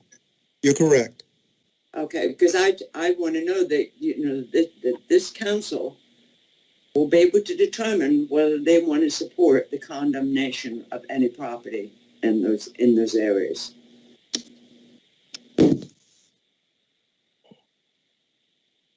Hello? Yeah, and primarily the once the study is conducted, those are the determinations that are identified, and each property owner is to be noticed. It's by law. We are required to notice every property owner when we start the study area. So that's why I'm saying this is just the first part, just to be able to get to that point to start notifying property owners, because we don't want to start notifying property owners for a potential study that we're not really considering wholeheartedly. So this is a resolution that is required by law for us to actually have prior to doing any type of I notifications. understand that, Yeah. Mr. Wilkerson. What I was saying was that council gets the final say on whether any of these properties are condemned. Yes, you do. Absolutely. Okay. Yes, Okay, so you're saying once the study comes back and says this area can be condemned, once they condemn the property, the area, because that's what you're asking for, the area to be condemned. Once they condemn the area, then what conversation are we having? Because they've already condemned the area. So, ma'am, so the conversation. what is the conversation? Council President, if I could, and then I'll veer to Mr. Wilkerson. I would just say in short, the conversation is that what we're talking about is improving an entire block, an entire aspect of our community that has one time been very rich. We want to return it to the richness that it once was. Mr. Wilkerson, I have a simple question for you. If in fact, and we're talking a long way out in the process, as this is the first part of the legal process, what impact would this have on property values of those residents that, quite frankly, take care of their property? Yeah, that has not been proven to. Redevelopment areas throughout the city throughout the state have not been proven to take redevelopment areas as a calculation or formula of the property values. It's just a distinction for a specific area. Madam President, we're not condemning an area. This is, and I'm just saying that word is just required by law to be in the within our documentation, to be explicit. We're saying that this is going to be a redevelopment area, just like every other redevelopment area we have already in the city. Those areas are not considered condemned. They're just redevelopment areas. A redevelopment area, Mr. Wilkins, and a condemned area is two totally different things. Right, we're not condemning an area. And that is why they wanted the administration to be able to put that word in there, because it is significant. Yeah, and that was... I've said all I had to say, because I just believe that the public, the people, the taxpayers in that area, because you're saying, hey, we're not going to, it's not the area, but that's what's in this resolution says area of condemnation. Now, what would have suited me best if you had houses that you just wanted to condemn, and hey, put the red sticker up there, say this house is uncondemned. This house, as I stated earlier, 530, 531, 533, 535, whatever, these all have been condemned, and then try to uniform some of the properties where the taxpayers have kept their properties up. To me, this is a broad brush, and I know exactly what area means, and I know what condemnation means. And Can we amend it? Well, that's. Can we amend the language? Council President, can we amend the language to make it more acceptable to you and others who have that, can we amend the language?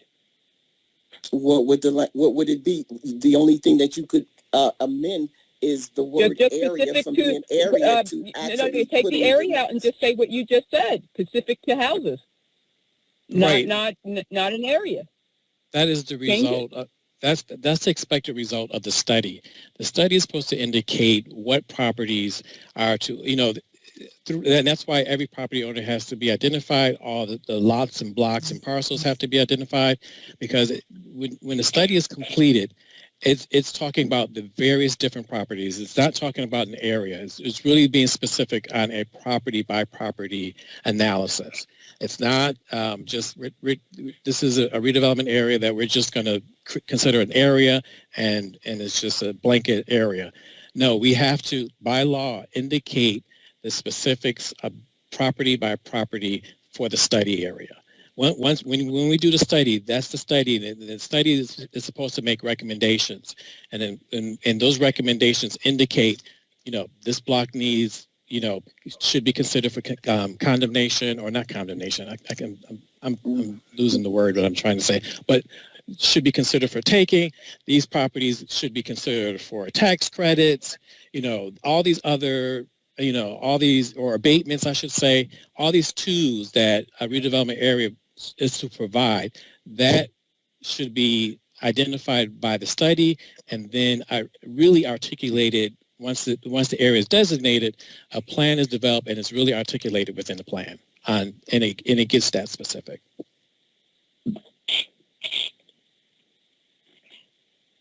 Are we going to amend on a property by property basis?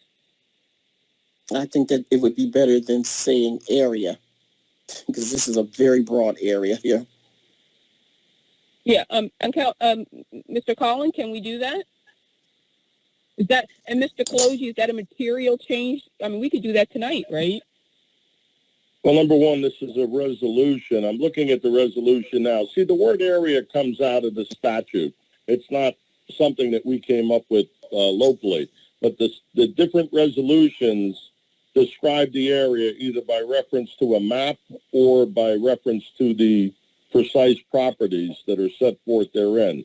So I'm assuming if you were going to amend the resolution, someone would have to go through the map and delete portions of it that you don't want studied, or they would have to eliminate properties from the other resolutions that are already specified. Council President? So, Mr. Kaloji, because like when just going back some with the history of our city, when they did the condemnation for the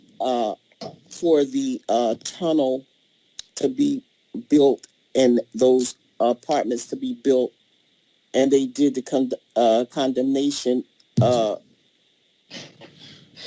they went down there and they what is the best word for it? They moved in with the eminent domain, and I'm very worried about that in these instances, because a lot of those properties down in the South Ward that were acquired by eminent domain weren't even used, and the people were basically forced out of their homes. So when you talk about area and when you talk about condemnation, right behind that comes eminent domain. And I do understand that very clearly. And I just want the residents that live in that area to understand what this really means. Because if it's going to be that far out from where we are today, this council might not be sitting here. And so I need the residents to really understand what is taking place here. Council President? Yes, go right ahead, Councilman Harrison. We could amend it right now. Only vacant properties in the study area. I was hoping that's what they moved toward.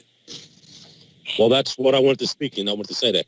We're not about taking people's properties. It's about vacant properties. Council Only President, vacant properties.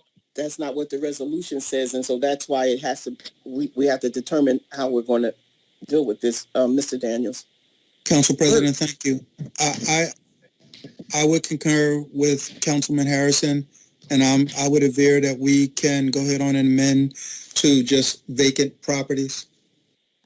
Well, I respectfully, this is substantial. I'll do whatever you want, but if Mr. Kaloji and Mr. Bridges could actually go through the resolution and give me the verbiage, because you're talking about I think very it's very technical ill-advised. You've got a whole list of properties here. Is everyone here, in a knowledgeable position to determine which of the properties? For example, I'm looking at Resolution 21-512. The first paragraph, it lists, which includes the properties within the existing 7 redevelopment areas of Ewing, Carroll, Southern, Trenton Station, Central East, Roebling Gateway. We're not over there. We're over on the Stuyvesant Avenue. So what I suggest is this, that we table it and we put the right language in here and we bring it back on the 30th. Agree. Yeah, I totally agree with that. So that we can get this right. The administration will get what they want, and the community I'll feel safer for the community that way. So if we could table it and put the right language in these resolutions and bring them back on the 30th, if the council agrees with that, and we bring them back on the 30th with the proper language in them after Mr. Kaloji and Mr. Daniels and Mr. Bridges and Mr. Wilkins revise these resolutions. I have a motion by Council President McBride to table this resolution number 21-511 for the Stuyvesant Avenue Planning Board study. Do I have a second? Second. I have a second by Mr. Rodriguez. And I call the roll to table. Mr. Blakely, to table to the 30th. To the 30th. Yes. Ms. Caldwell-Wilson, to table to the 30th. Yes. Mr. Harrison. It'll be amended, right? Correct? Yes. Yes. That's right. That's it. The purpose It'll be amended, and we won't have this long discussion about how the planning board is in control. They're not. Yes. Mr. Michelle? Yes. Mr. Rodriguez? Yes. Ms. Vaughn? Yes. Council President McBride? Yes. This is tabled until November 30th. Gentlemen, I'll look forward to the new version. John Siegel can probably help with Mr. Daniels. We'll facilitate that right away. Next, we have Resolution 21-512. Those are all the same, and so we should be basically doing the same for all three. Can I indicate a real distinction with those two? Okay, go right ahead, Mr. Wilkins. Those two, which is downtown and the transit-oriented development areas, those are the areas that we have a lot of development opportunities. Okay. And so those are the areas that, I'm sorry? I said they're different from the Stuyvesant Avenue, which is highly residential. Downtown in the TOD area, which has a lot of public property, publicly owned properties, which with very large development opportunities. I don't think that strictly saying right. I get you. Vacant homes would be right. Ideal. Okay, I get you, because that's in Councilwoman Caldwell Wilson's area. I do see that they have Carroll Street and Southern Street and on there, and Cass Street and Lamberton Street is on here. But like I said, Councilwoman Caldwell Wilson have to make that call. Yeah, may I speak?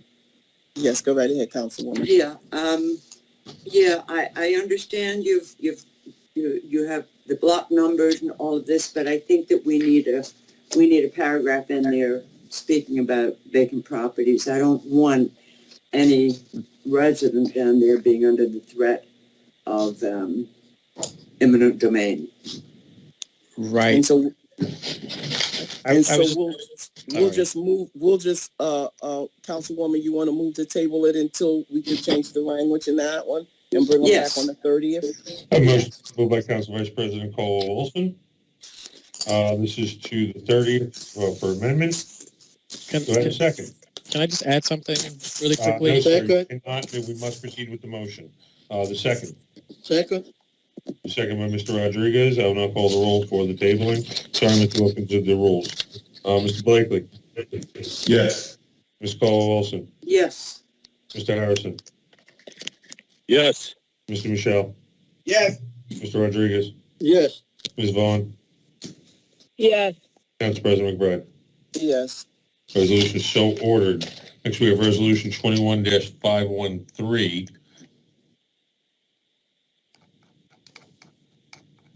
And this is a resolution requesting the planning board of the city of Trenton to undertake a preliminary investigation to determine whether the proposed downtown redevelopment study area qualifies as an area in need of condemnation redevelopment pursuant to NJSA 4012A et sec. Councilwoman, do you have your hand up or is that from before? Caldwell Wilson? No, I don't have my hand up. I will lower. Oh, I On do. this. Let me take it down. So could you put the map up for this one, Mr. Yeah, Conlon? this one's a big one, Council President. Hang on, let me see if I can get it all in there. Oh. Okay, so that black outlined area, I'm gonna move the cursor, I'll give you the best highlight I can give you. That area right there is what, so that's the riverfront there. Up here is US 1, up to 206, out to 33, across down here on Hanover, up here to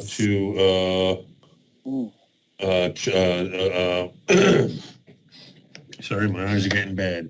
Yeah, it's Chauncey okay. Street, yep, We and see it. downtown. Yes, ma'am. So, Councilwoman Caldwell Wilson, this is mostly your ward and the West Ward. Do you want to table this and put that language in here too for your homeowners? Can I add something? I'm Really sorry, quickly? I'm having problems with sir, it's up to the discretion of the chairman. Yeah, Yes, Councilwoman Caldwell yeah, Wilson. yeah, I want that language in there too. Okay, so I have a motion. Is that a motion to table, ma'am? Yes. Okay, so I have a motion to table. Second. Chair Caldwell Wilson. I have a second by Mr. Rodriguez. I'm going to call the roll to table. This is for an amendment on the 30th.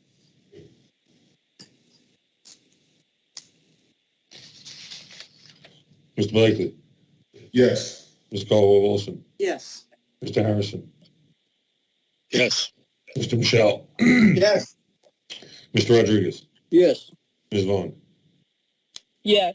Council President McBride. Yes. These resolutions tabled 7-0 for amendment on the 30th. Next, we have Resolution 21-514.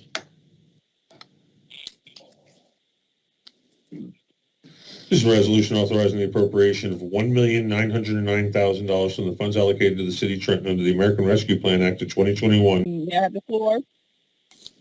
The recreational sports field. So what improvements are going to be actually done? And who's doing them? Has this work gone out for RFP yet? I guess not, huh? It's just an allocation. We're just voting on the allocation tonight? That would be for Recreation Director, Mrs. Richardson. Good evening. Thank you, Madam President. Yes, this is basically only the allocation. This is not yet a detail of how the expenditures will take place, but this is just to allocate the funding from the ARP money into improvement of various projects. Obviously, once I'm sorry. So when do you anticipate getting a schedule together? Putting the work out to a bid, RFP. Immediately after the fundings are allocated, then I will be able to start to put the projects out for bidding process. Okay. Can you, which projects are you focusing on, Director Richardson? Yes. May I, Madam President? Yes, go right ahead, Mrs. Richardson. Yes, we will be focusing on North Trenton Athletic Field, Cadwallader Park, repairs and improvements on the athletic fields on the park side and West State Street Avenue, including the concession stand and the bathrooms. West End Athletic Field, the batting cage and the facilities on the Edgewood Avenue, Hetzel Field, the baseball fields adjacent to the bathrooms, and Wetzel Field in Morris Avenue, both the concession stand, the clubhouse, the bathrooms there, and the fields, as well as Chambersburg fields. And repairs and improvements in the clubhouse of South Trenton Field. Now, and a question for you. So you talked about, the field. So I guess you're saying the baseball field. What about the football fields, and what about the basketball courts?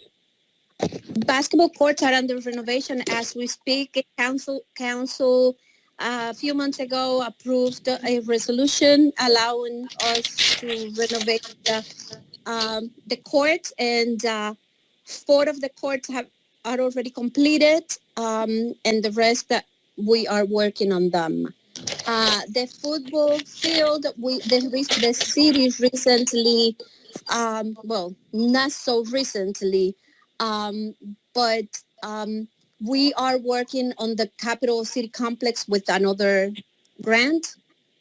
So that's why I am not requesting ARP monies for. Okay, all right, let's just talk about the West Ward. So the basketball court in Cadwallader Park over there, adjacent to the tennis courts, there's work being done over there? That is part of the... There isn't any work being done over there. I didn't say that there was any, did I? Yeah, you said the basketball court. You said there's work there that's underway. Yes, I mentioned that the City Council approved the resolution that would allow the renovation of the courts, and that 4 of the courts are already completed.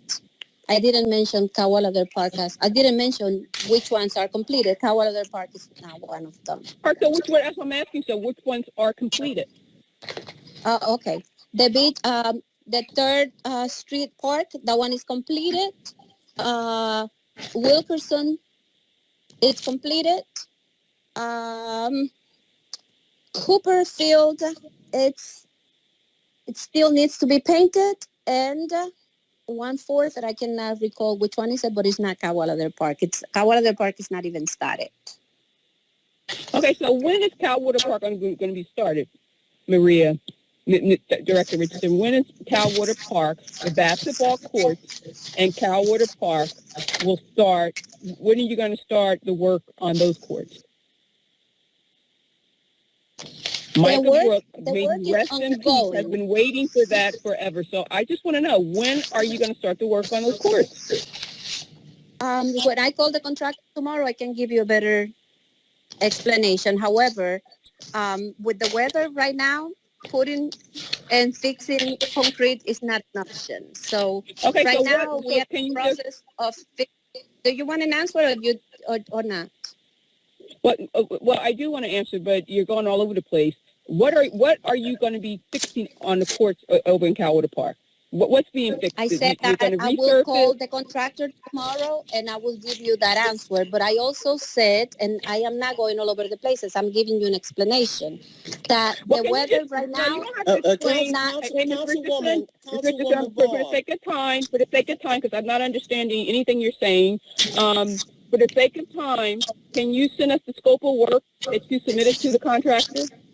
That the work that's going to be done? Absolutely, it was part of the resolution that you signed. No, I didn't see the scope of work for the basketball court in Cadwallader Park. Okay, I will make sure that you will receive it. Okay, so that should outline everything that's going to be done to that basketball court, correct? Yes. Okay, thank you. My pleasure. Mr. Collin, can you move to a vote, please? Yes, we had, this is Resolution 21-514. I have an introduction by Mr. Harrison, a second by Ms. Vaughn. I'll call the roll. Mr. Blakely. Yes. Ms. Caldwell-Wilson. Yes. Mr. Harrison. Yes. Mr. Michelle.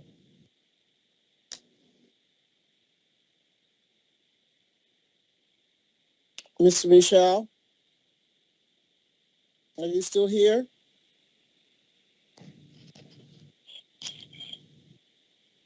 Mr. Michelle? He's still muted. If you hit the space bar, it should unmute you. I'll go to Mr. Rodriguez. Yes. Ms. Vaughn. Yes. Mr. Michelle? Mr. Michelle? Yes. Thank you, sir. And Council President McBride. Yes. Resolution carries by a vote of 7-0. Next, we have Resolution 21-515. This is a resolution rejecting bids received for on-call electrical and repairs at various City of Trenton facilities for a period of 1 year with option to extend 1 year for the City of Trenton Department of Public Works, Division of Public Property, cancellation of bid 2021-26 or rejection of the bids for 2021-26. Do I have a motion? So moved. Motion by Mr. Harrison. Do I have a second? I have a second by Ms. Caldwell-Wilson. Would you like me to move to the vote, ma'am? Yes, please. Mr. Blakely. Yes. Ms. Caldwell-Wilson. Yes. Mr. Harrison. Yes. Mr. Michelle. Yes. Mr. Rodriguez. Yes. Ms. Vaughn. Yes. Council President McBride. Yes. Ordered by 7-0. Next, we have Resolution 21-516, a resolution authorizing contract with Morton Salt, Inc. for the purchase of rock salt to be used during snow emergencies in conjunction with the County of Mercer Cooperative Contract Purchasing System Agreement CK09 Mercer 2019-28 in an amount not to exceed $200,000. Do I have a motion? Mr. Conlon, Yes, weren't we supposed to get a report on that emergency snow monies? Yeah, I believe you had asked several times a while back about the replenishment of the snow emergency account. Yeah. Okay, so you can move to the motion and then we can talk about that. Yes, ma'am. I have a motion by Ms. Caldwell-Wilson. Do I have a second?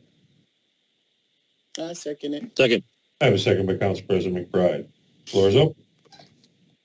Yeah, so I would like to ask Mr. Cruz about the emergency snow,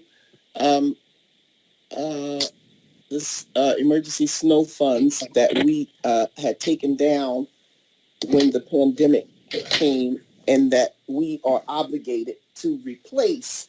I just needed to know where we were at because we never did get the report about if that money was replaced. And under the state statute, it has to be replaced.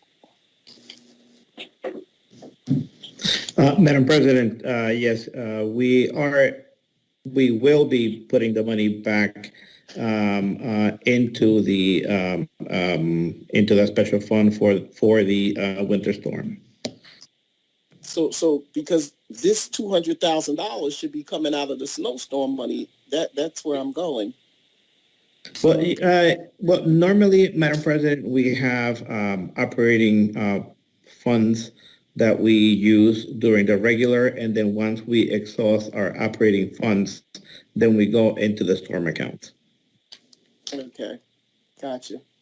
All righty. So by the state statute, that money should have been replaced already. So could you please get that information over to us? Just trying to keep in step with the rules and the regulations of what the city should be doing once it takes money out of a trust. Lawless.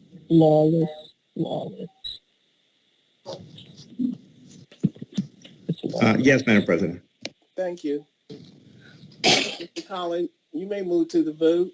Yes, ma'am. Mr. Blakely. Yes. Ms. Caldwell-Wilson. Yes. Mr. Harrison. Yes. Mr. Michelle. Yes. Mr. Rodriguez. Yes. Ms. Vaughn. Councilwoman Vaughn. This lawless people. You might have to unmute yourself. I'm sorry. Can you hear me? Your vote, ma'am. No. Council President Put the McBride. money back into the account. No. Yes. Resolution carries by a vote of 6-1. So ordered.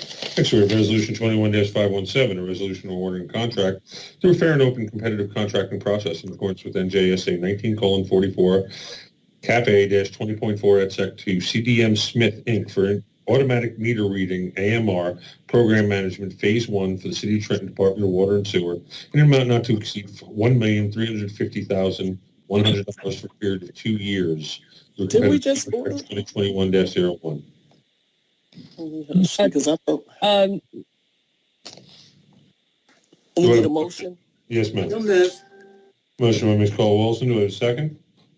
Second. Second. Mr. Harrison, the floor is open. Didn't we just Council purchase? President? Yeah, I was just asking, Mr. Anateri, didn't we just purchase water meter readers?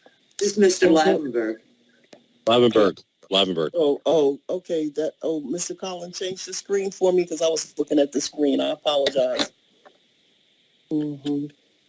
Yeah. Council President? Yeah, go right ahead. Mr.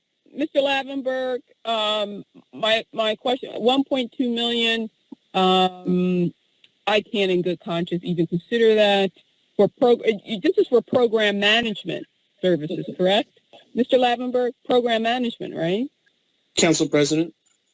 Yes, go right ahead, Mr. Lavenberg. Yes, Councilwoman Vaughn. This is for the bond ordinance that was passed just about this time last year that included the work on the reservoir and $20 million dedicated to Phase 1 of the meter change-out program. This was heavily advertised in a fair and open way. And in addition to that, it is also part of the funding is required by the NJI Bank in order to get the funding to do the project.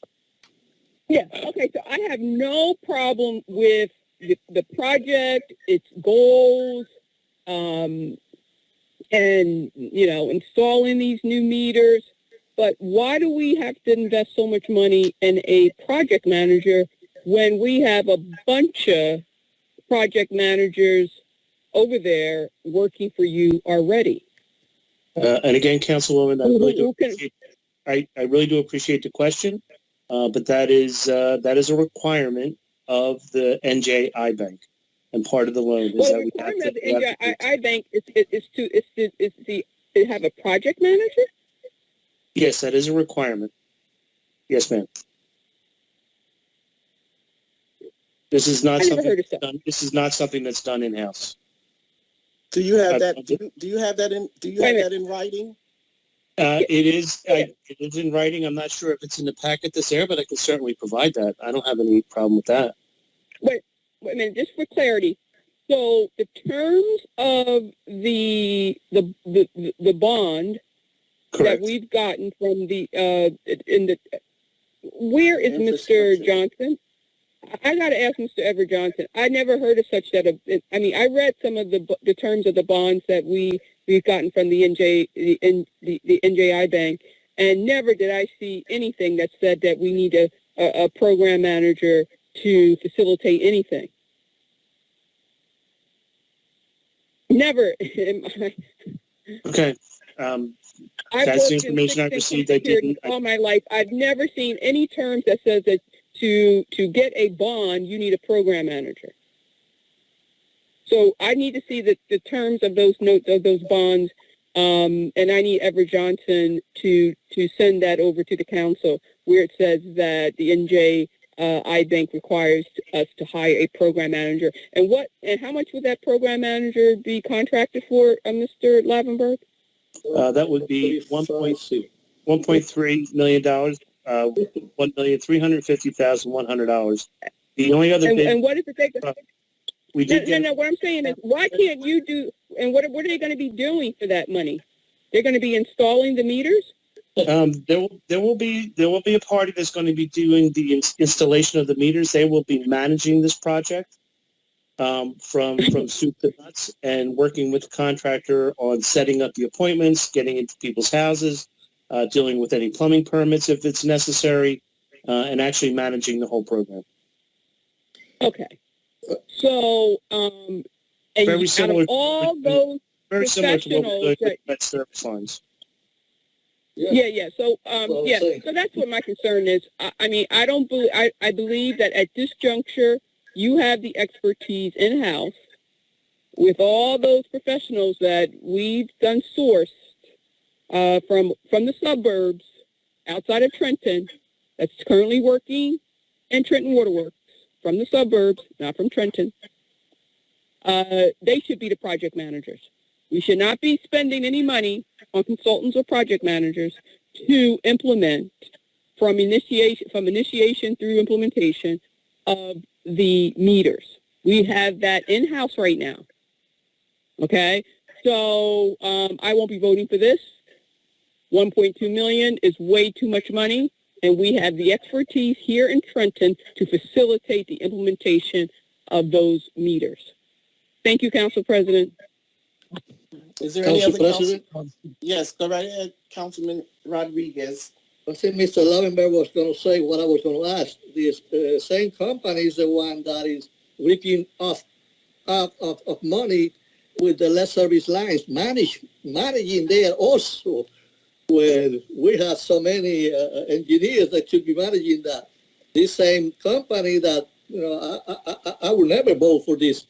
CDM Smith.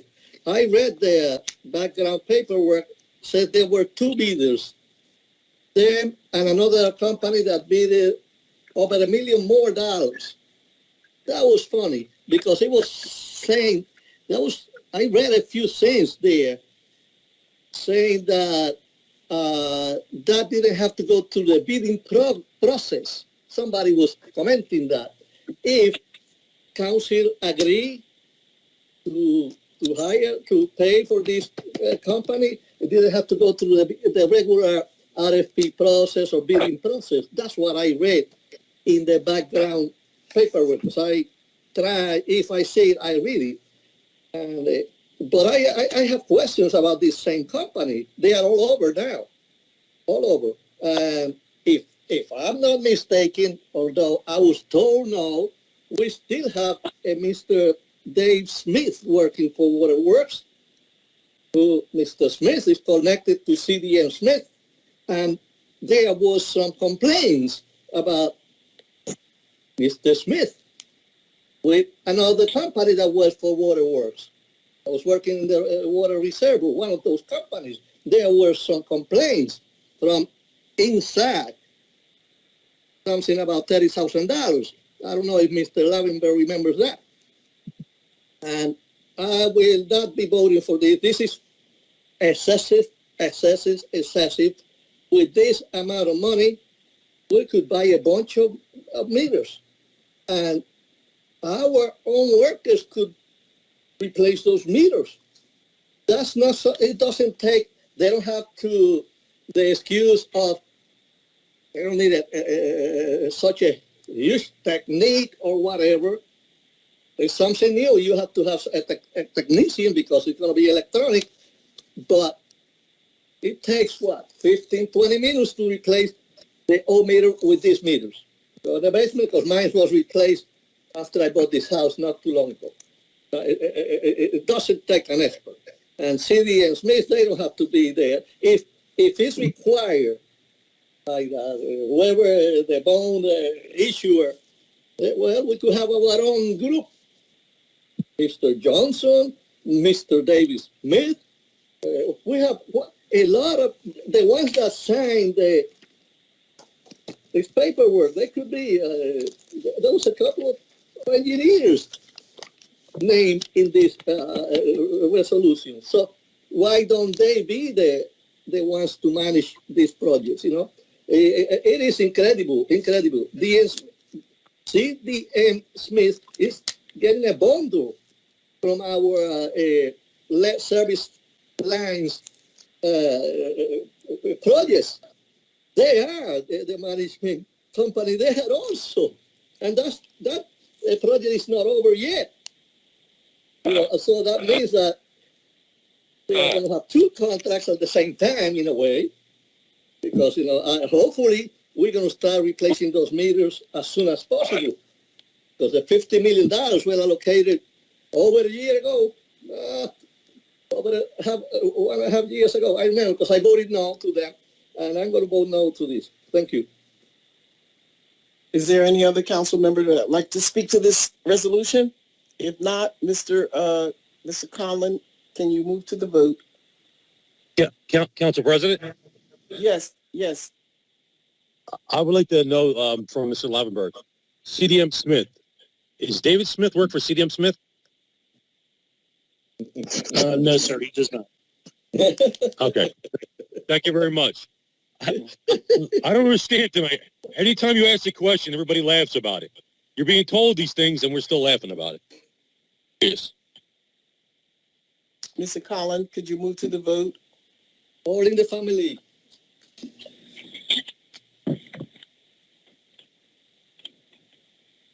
Mr. Conlon, are you there?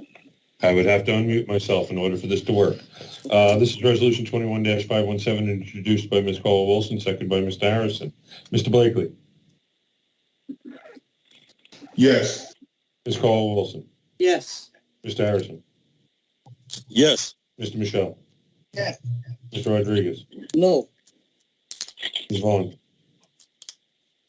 No. Council President McBride. No. Resolution carries by a vote of 4-3. Next, we have Resolution 21-518. Gotta get that money to the party. Gotta get that money to the party. Oh, excuse me. Next, we have Resolution 21-518, a resolution accepting a bid and awarding a contract to Shannon Chemical Corporation for the furnish and delivery of zinc orthophosphate for a period of 1 year from November 5th, 2021 to November 4th, 2022 in an amount not to exceed $134,658.70 at a unit price of $1,224.17 per ton for 30,000 gallons through bid 2021-62. Do I have a motion? So moved. A motion by Council President McBride. Do I have a second? Second. I have a second by Ms. Caldwell-Wilson. Would you like me to call the roll, ma'am? Yes, please. Mr. Blakely. Yes. Ms. Caldwell-Wilson. Yes. Mr. Harrison. Yes. Mr. Michelle. Yes. Mr. Rodriguez. Yes. Ms. Vaughn.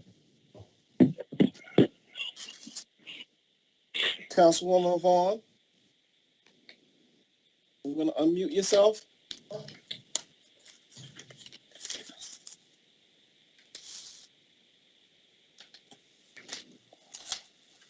Ms. Vaughn.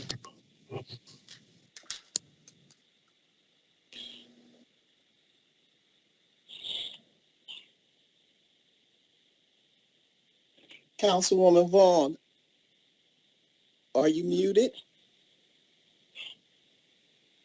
We might have lost her, Mr. Conlon. Yes, ma'am. It would be my vote. Yes, ma'am. I'll mark her as absent due to a technical issue. And Council President McBride. And I don't know which one we were on, Mr. Conlon. 21-518, ma'am. It's up. This one I have right on the screen. This is Let me for look at zinc it. orthophosphate. Oh, yeah. Kind of fun to say. Yes. Thank you. Resolution carries with a vote of 6-0, with one member absent. Next, we have Resolution 21-519. This is a resolution accepting the bid and awarding the contract to IBM Construction Corporation. Mr. Conlon, can you, while we're on, could you try to dial her up to see if she lost? Yeah, just give me 1 second. Hold on 1 second. Mm-hmm.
We still at the meeting?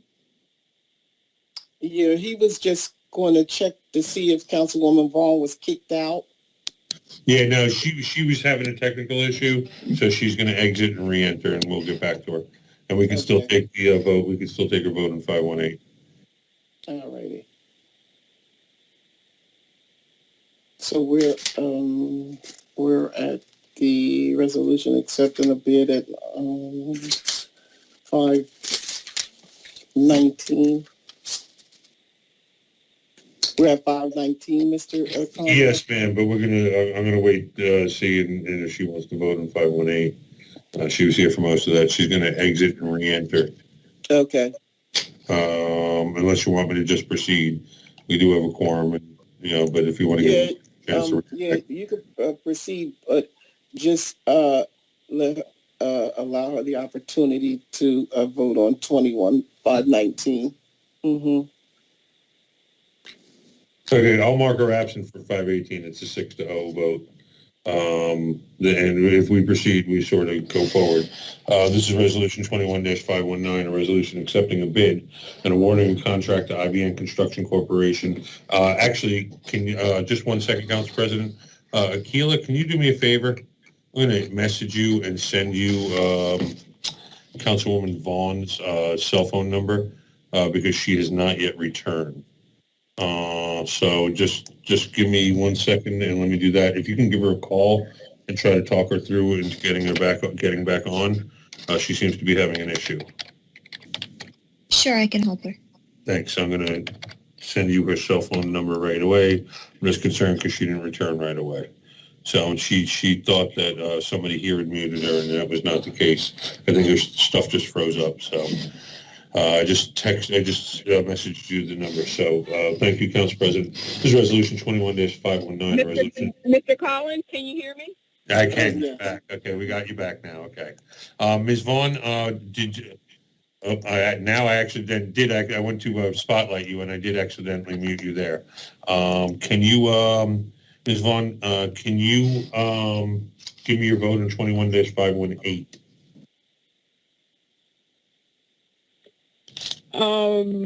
Which one was that? Yeah, I'll put that. That was okay. That was the resolution for the zinc orthophosphate from Shannon Chemical. The council is 6-0. No. My answer is no. Okay, good enough. That'll be recorded for the record. To the technical issue. Next is Resolution 21-519. And this is a resolution accepting a bid and awarding a contract to IBM Construction Corporation for demolition of 942 Prospect Street building for the Department of Water and Sewer in an amount not to exceed $520,000 through bid 2021-20. Do I have a motion? So moved. A motion by Mr. Harrison. Do I have a second? Second. A second by Ms. Caldwell-Wilson. So I just want to point something out to the council. So we paid $678,000 for that property, a little over $500,000, and now they're saying to take that old cable building down, it's going to cost us $500,000. I think Mr. Lavenberg should have scrapped those bids and started over again, because $500,000 to take a building down, I mean, you guys are just shelling out that money over there in that water department. And at the end of the day, and at the end of the budget, we can't explain where half the money went. We're just shelling it out. $678,000 for the property. And now we're paying $520,000 to take the building down.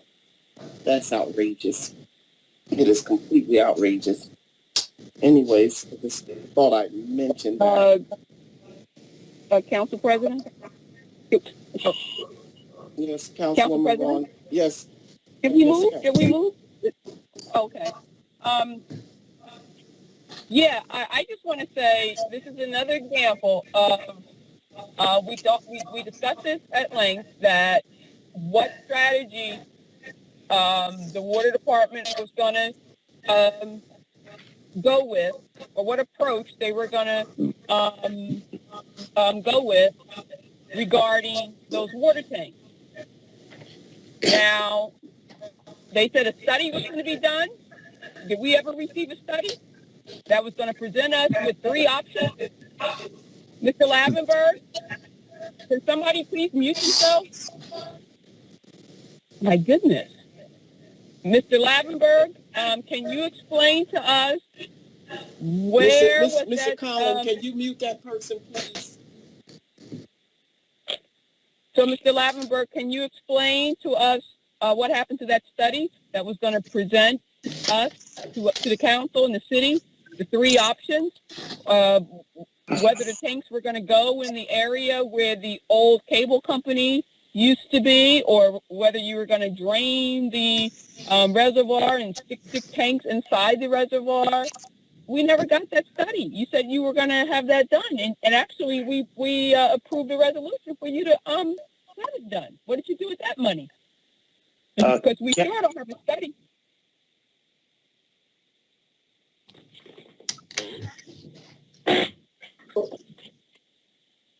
Mr. Lavenberg?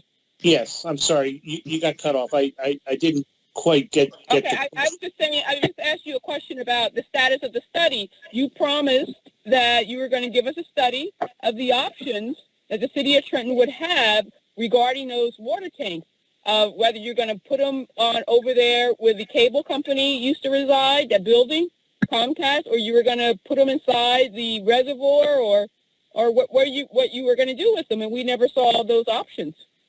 All right, Council President, may I? Yes, go right ahead, Mr. Lavenberg. Yes, Councilwoman Vaughn. Yes, the studies are ongoing. As for the location of the off-site tanks that we're going to be installing, this is relative to the $50 million bond that was passed just about a year ago, which allocated $30 million, which included the purchase of 942 Prospect Street and the construction of 2 8 million gallon storage tanks at that facility. No, Mr. Lavenberg. Mr. Lavenberg, the $678,000 did not come out of that $50,000. That $678,000 that you purchased that property with was separate from the $50,000. It did not. Yeah, $50 million. $50 million. I stand corrected, Council President. That you are correct. That came out of an existing, I believe, 2010 bond relative to the covering of the tank, and that was approved by bond counsel, and I believe it was not eligible for NJI Bank, and that was for the purchase of the property. I stand corrected for that. But this is part of the $30 million project to give us storage, 2 8 million gallon tanks at that facility, and But that's what my question was. My question was, where is the study with the options? We approved monies to fund the study, and we don't have it.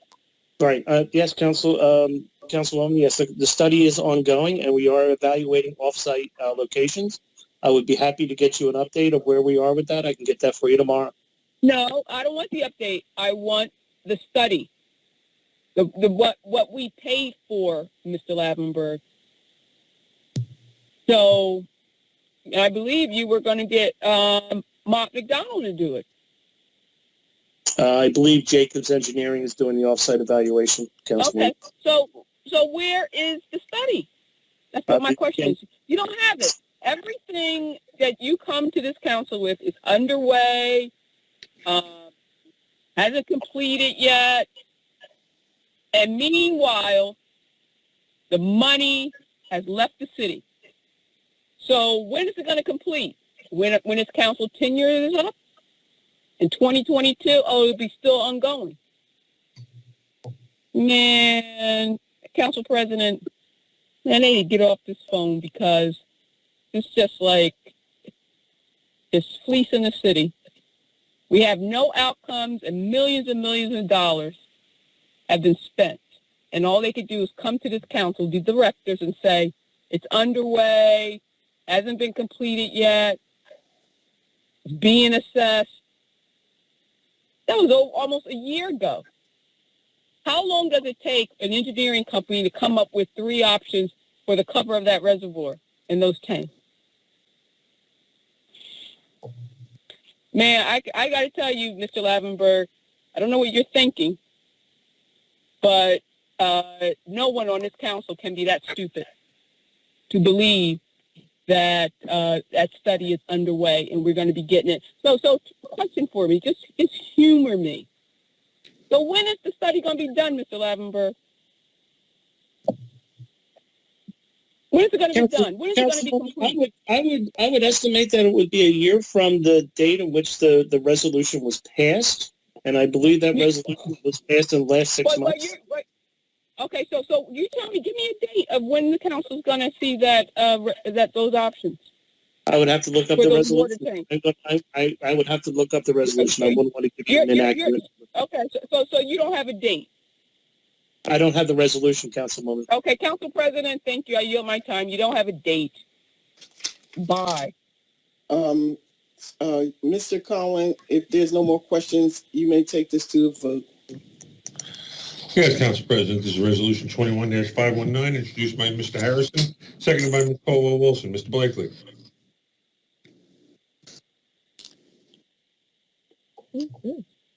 Yes. Thank you. Mr. Caldwell-Wilson.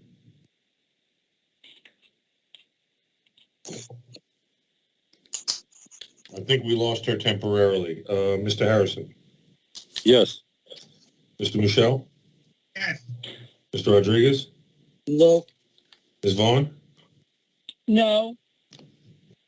Council President McBride. I would like to go back to Councilwoman Caldwell-Wilson to see if she can come on. Yep. Let me call Get her her. on.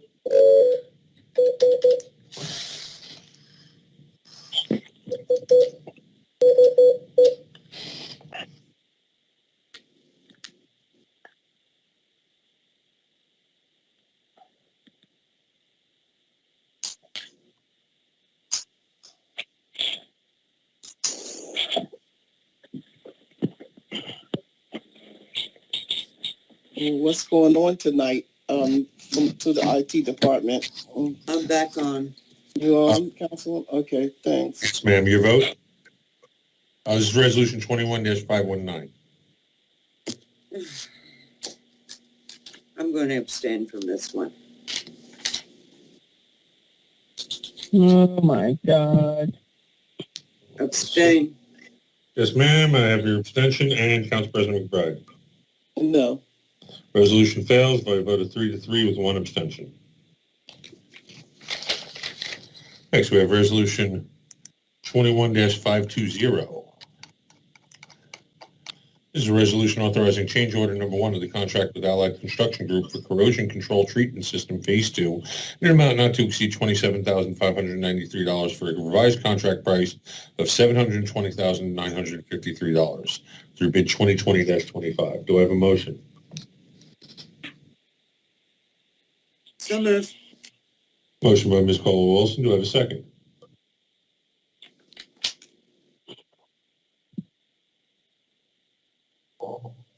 So moved. I have a second by Mr. Michelle. Floor is open. You may move to the vote. Yes, ma'am. Mr. Blakely. Yes. Ms. Caldwell-Wilson. Yes. Mr. Harrison. Yes. Mr. Michelle. Yes. Mr. Rodriguez. No. Ms. Vaughn. No. Council President McBride. No. Resolution carries by a vote of 4-3. Next, we have Resolution 21-4521. Resolution accepting a bid and awarding a contract to Calgon Carbon Corporation for the furnishing and delivery of powdered activated carbon for a period of 1 year from the date of award in an amount not to exceed $268,800 at a unit price of $3,360 per ton for 80 tons through bid 2021-65. So moved. So moved. Thank you. I have a motion by Ms. Caldwell-Wilson. Do I have a second? Second. Second by Mr. Harrison. You may move to the vote. Yes, ma'am. Mr. Blakely. Madam President, Yes. I have a little comment. Yes, go right These ahead. are the stuff they use to purify the water, whatever. But I got a letter this week saying that there was some contamination in the water, something like that. I'm not a chemist, but and the residents were very worried. I saw that people were talking about. By now, after we have spent millions and millions of dollars with all these chemicals and stuff, we still have instances of contamination in the water. You know, what's going on, Mr. Lavenberg? Council President. Go right ahead, Mr. Lavingberg. There was a notice that went out for trihalomethane violation. That is a result of additional chlorine that we were adding at the central pump station relative to an outbreak of Legionella that was occurring in the area. We were following the engineer's advice on doing that, and one of the byproducts of adding too much chlorine or making the water too disinfectant is the creation of trihalomethanes, and that's based off a rolling average. The limit that they said is 80 parts per million. We came in at 82 parts per million, and this chemical is directly responsible for keeping that number suppressed. The number does grow in the summer when the water is warm and the reaction occurs quicker, but this chemical is essential for handling trihalomethanes and halocylic acids. So Mr. Lavingberg, you came to us and you got money for us to treat our water for Legionnaire's disease. You came and you said, hey, we need this money because we need to treat the water for Legionnaire's disease just in case. So now you're saying, hey, we came to you, we got the money for the Legionnaire's disease, but we over chloride the water. Why would you have to over chloride the water if you came to us to get the money for the Legionnaire's treatment? I'm not understanding that. Council President, chlorine is a disinfectant. Legionella is a bacteria, and chlorine is very effective of killing Legionella. No, but you got money for a treatment for the Legionnaires. You came to us and you got money for that? The money was for an engineering firm to come in and do an analysis, which is complete, and the recommendation was to add chlorine to affect that area, and that is a result of adding the chlorine. Okay. All right. Thank you. You're welcome. Mr. Collin, you may move to the vote. Yes, ma'am. We have a resolution introduction by Ms. Caldwell-Wilson, a second by Mr. Harrison. Mr. Blakely has already voted aye. Ms. Caldwell-Wilson. Yes. Mr. Harrison. Yes. Mr. Michelle. Yes. Mr. Rodriguez. Yes. Ms. Vaughn. No. Council President McBride. Yes. Resolution carries by a low vote of 6-1. Next, we have Resolution 21-522, a resolution authorizing contract with Ducon for emergency work performed by the City of Trenton Waterworks in the amount of $194,000 and $194,850.78. Do I have a motion? So moved. So moved. A motion by Mr. Blakely. Do I have a second? Second. I have a second by Ms. Caldwell-Wilson. The floor is open. Madam President? Yes.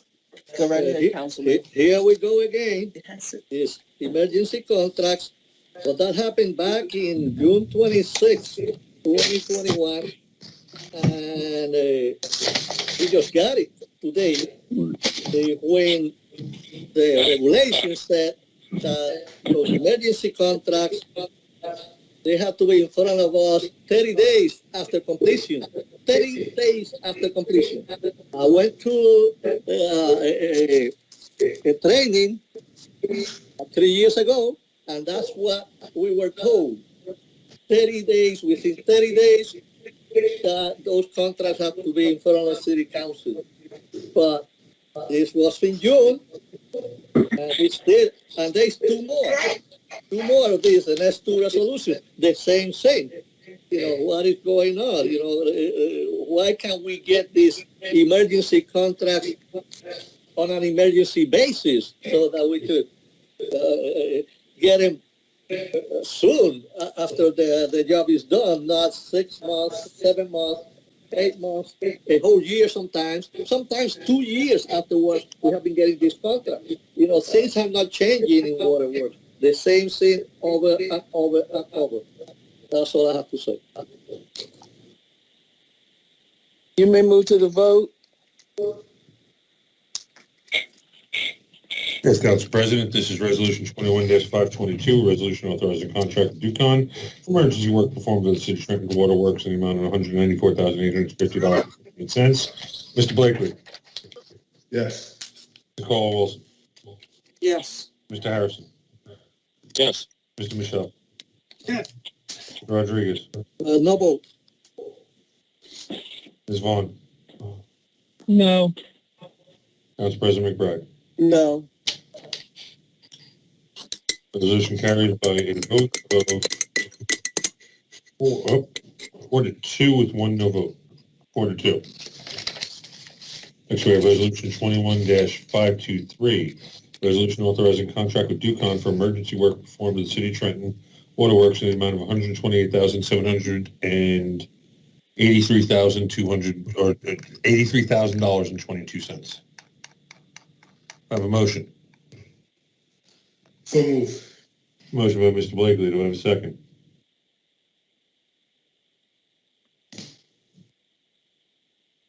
Second.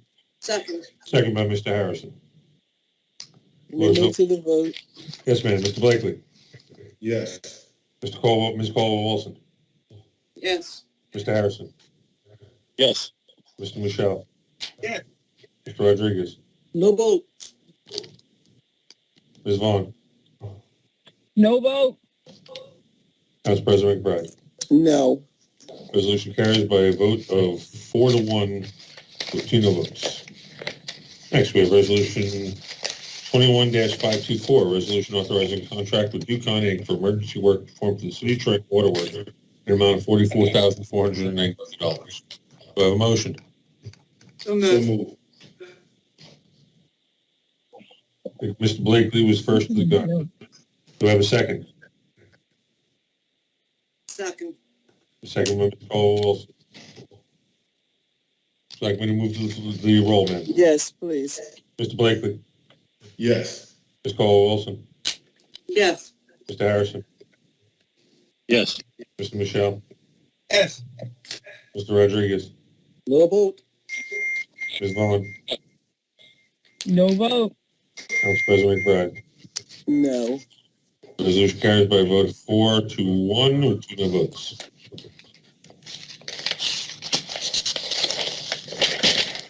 Council President, next would be the resolution for executive session, but we do have 2 I ordinances. would like for the public to speak before we go into the session. Well, we got still two- You have we 2 have 2 more. ordinances here. Ordinance. You want to Do go you through want to do the the- 2 ordinances and then go to the public portion, please? That's what I figured you might want to do. Okay, so ladies and gentlemen, this is the introduction authorizing the sale of city-owned property identified on the city tax map as 135 and 139 Morris Avenue, block 16602, lots 1 and 3 pursuant to NJSA 40 Cap A 12-13B5 to Fifi Family Enterprises for the sum of $40,000. Do I have a motion? So moved. A motion by Ms. Caldwell-Wilson. Do I have a second?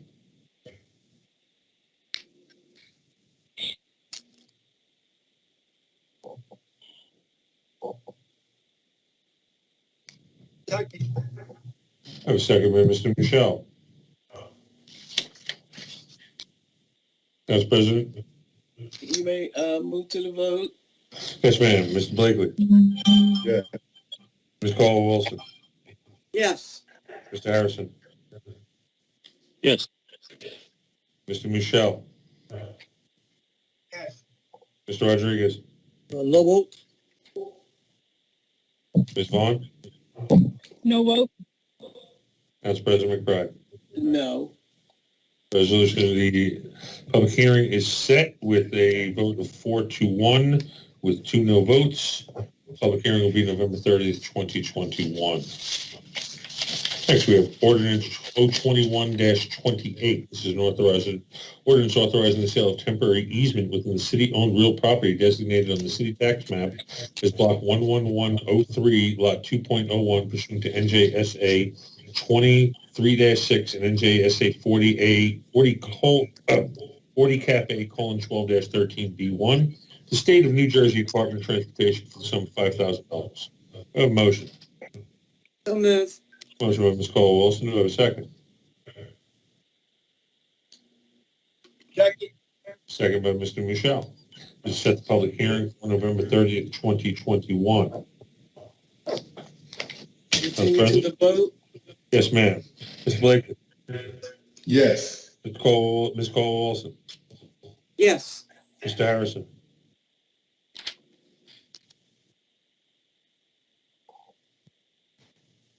Yes. Mr. Michelle? Mr. Rodriguez? Yes. Ms. Vaughn? What is this now? This is ordinance 21-28. This is the sale of, it's an easement to the state of New Jersey for block 11103, lot 2.01. Who's doing that? Wally on and Terry? Who's that? Well, this would be the administration, ma'am. It's presented by Adam Cruz. No.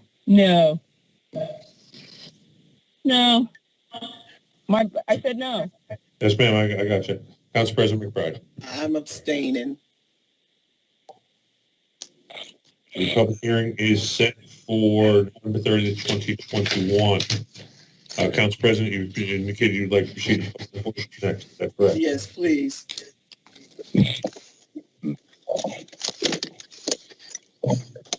Ladies and gentlemen, this is the public portion of the Trenton City Council meeting.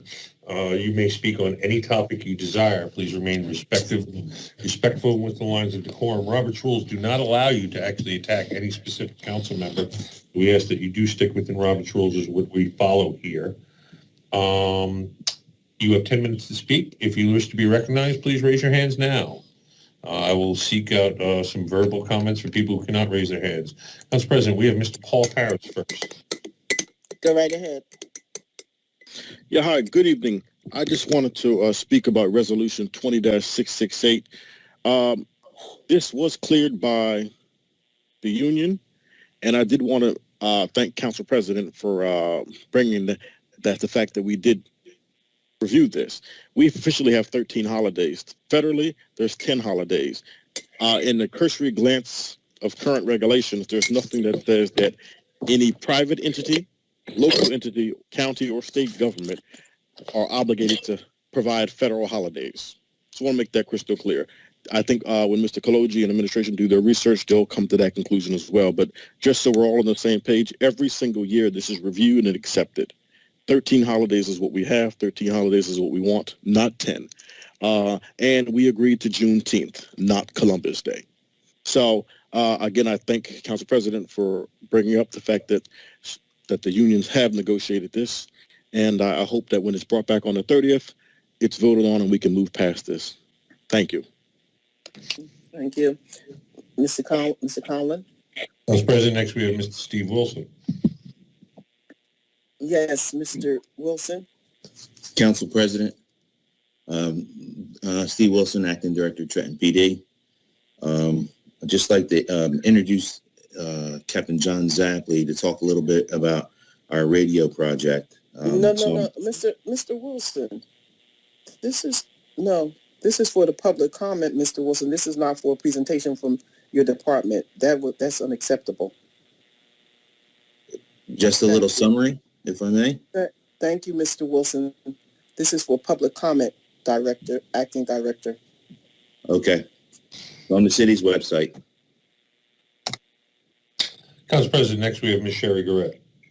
Go right ahead, Ms. Garrett.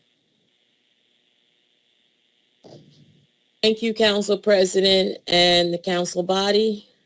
I don't know. I mean, I know where to start, but I'm just like, okay.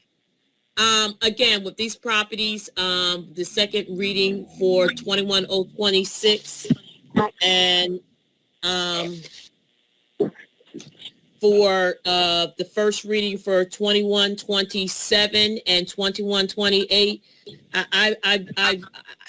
I would like to see the appraisal value of these properties we're selling. Again, when the city needs to purchase properties for whatever initiatives or projects to help the welfare and the betterment of the municipality, we're paying an arm and a leg. But when we're selling properties, we're just giving it away like we're giving the rest of our money. I'm just really like, it's not enough information, and this is a mess. This is ridiculous. In regards to the 21-395, the resolution authorizes a study by the planning board. Again, and the resolution dealing with, I think it's 21-503, 21-504, 21-505, 21-509, 510, 511. To me, it seems like a bunch of gentrification. I know the city does need to be developed. I just don't think, not that I think, I know Mr. Daniels and Mr. Wilkinson really didn't elaborate and give you enough information in regards to condemnation and rehab. It has a lot to do with the financing. And anytime we talk about redevelopment, we're talking about affordable housing. So, and we're talking about affordable housing and partnering with private developers. And my concern is that I know that the Housing Authority is working with the city for affordable housing, as well as now we're talking about the planning. So we're talking about doing affordable housing all through, and these are rental properties. So we're talking about doing affordable housing all over Trenton. So my question, it comes to my mind, we're trying to do this math plan to designate the whole city as redevelopment. So we can have all these companies, these developers come in and partner with the city. My concern is, how does this play into, property taxes? Because these developers benefit because they get to write off a lot of their debt. So for 20 years, it's almost like the same setup that the city is dealing with Kingsbury. That's what we're talking about here. We're talking about RAD. We're talking about these 20-year agreements. We're talking about all these matters of these company developers financing these redevelopment projects. The difference between the rehab and with them putting in the being able to put the condemnation in there is the rehab. You don't get much. I think there's a difference with the pilot, and I think there's it's not much in the tools used for financing and funding. I think that's really the difference. But if Mr. Dan, my suggestion to the city council is to set up with Rutgers, since you are the redevelopment authority, because right now with this whole infrastructure and money being these companies or corporations trying to figure out how they're going to stay alive and investing in distressed areas, because when you're dealing with public funding or money, you're dealing with distressed areas. So my concern is too, if half a Trenton is, hello? You're on. Excuse me. Please mute yourselves. I muted them, Council President. Ms. Greb. Yeah, so if Trenton has a large population of affordable housing, how does this affect our assets? How does this affect our the various ratables? There's too much movement going on, and we don't have enough information. And my concern is, after you have all these companies, these developers coming in and doing a RAD project, how much control? Because to me, if you're privatizing the city of Trenton, it's going to be more affordable housing than it is home ownership. How does that play into all this? So there's a lot of stuff that we need to take in account and really look at. One more thing I wanted to address. When we talk about the funding with the nonprofit organizations and like the rescue mission, I think some council folks really are delusional, and I don't mean to sound insulting, but you don't go down there. You don't talk to these people. You just know that there's homeless people, there's people struggling, but do you know anyone who's accessed these programs that we're getting ready to fund all this money to? Councilman Blakely mentioned all those organizations, Homefront and Arm in Arm and all that.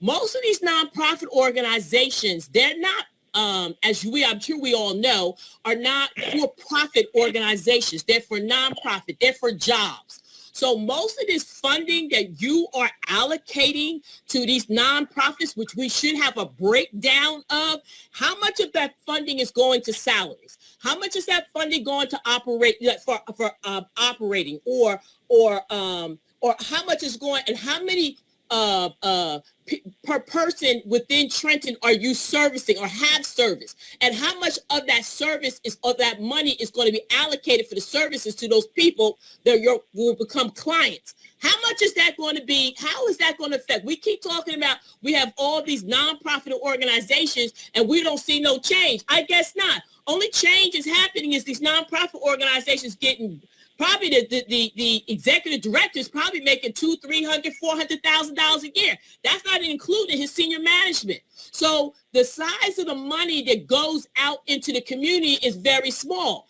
Arm in Arm, from my understanding, they paid back rent. Now they only pay 1 month back rent, and they're only allocating $500. The city of Trenton, the same situation, from my understanding. And if you have already tapped into any of these programs, they don't help you more than one time. So a lot of these people, and then from my understanding, someone was saying to me that if you go back and they gave it to you, these monies as a grant, the next time you go back, you have to take out a loan. So they're only going to give you a certain amount of money, and if you come into a dire need again after 5, 6, 7 years later, if you once already been awarded this grant, you cannot get the grant again. So my question is, there's got to be, when we're allocating these monies again to these same organizations, they need to present a performance, some matrix or something. They need to give us a narrative of how this money's being spent, what's going into payroll, what's going into what are they buying to operate, to manage their offices, rents they're paying. All that needs to be exposed. We just keep doing the same old okie doke. We're not really getting any information, just like I've been saying about these resolutions.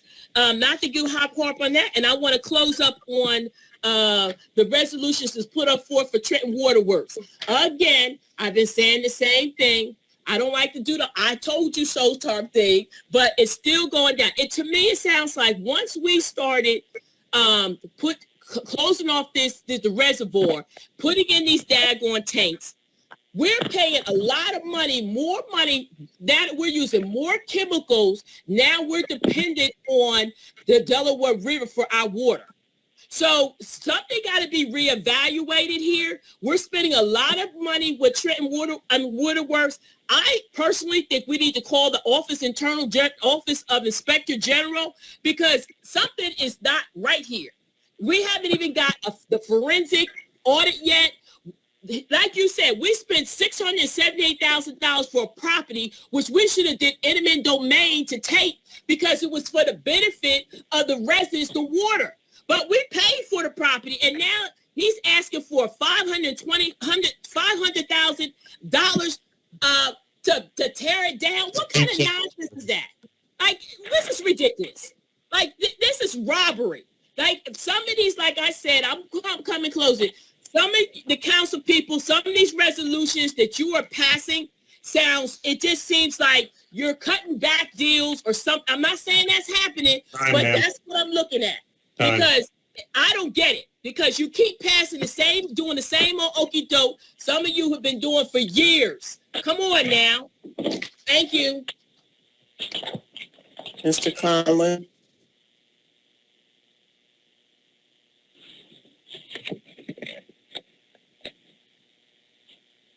Mr. Conlon? Yes, ma'am. Next, we have Ms. Mary Horn. Yes, go right ahead, Ms. Horn. Thank you, and I'll be brief. What is I that? apologize for talking on that 506. I was answering the question, but my mic was unmuted. Anyway, just speaking to the, thank you, Council President. Speaking to 21, 501, 502, 503, 504, all those in a row. I just like to say this quickly because we all want, and we would hope that these programs would work for our people who are disadvantaged and living on the street and perhaps living in abandoned houses, which we have a lot of. But, we want it to go well, but it doesn't always go well. People are still without housing. They're still homeless. They still don't have a place to go. And the big part of that is that there's no outreach for these people. You can walk anywhere on any street anytime. It doesn't matter what the street looks like, if it looks nice, good, or whatever. People are all over. It's just not one place in the city. It's everywhere in the city. So we have to get more outreach to these people and to ensure that they have a place to go to where they can get this information and they can share this information. As I said before, we all hope, our hope is that these 501Cs can help these people, but that's not always the case. What happens when a person goes to a facility and it doesn't work out for them? They're right back on the street. So who's monitoring the monitor? Who tracks the people? People, they go in and they come out. Maybe it doesn't work out for them. Who goes into the facilities and make sure or ensure that these facilities are working the way properly as the money speaks to them to do so. So having said that, and also that property on Clinton Avenue, and we're looking at a situation there. The city's going to acquire the property. We have a Mercer Hospital situation. Same thing. The owner bought the property. We begged, we walked, we talked, and the property still looks the same. Haven't seen anything done with Mercer Hospital. The owner's there. He may be paying his taxes. That may be true, but he's not doing anything with the facility. And that's an eyesore for sure. God knows what it looks like up in there. It may be another city, inside of a city. I don't know. But the bottom line is that we have to be careful, and we really want to know how these facilities are working out for our homeless and the people who are there out on the street and have no hope. And as I said before, we hope that it will work out for them, but it doesn't always be that way. It's not always that way. So when we look to give all these monies to these 501Cs, maybe there's somebody out there better. We got to give them a chance too. Somebody who really cares and may care more. I'm not saying that the other ones don't, but it seems like the same people are getting the same facilities, are getting the same money over and over again. So I would really hope that you take a look at that and not just say, well, these people are just, they're out there to help. Yeah, sure. But give someone else a chance too. And try to monitor the monitor because it needs to be done.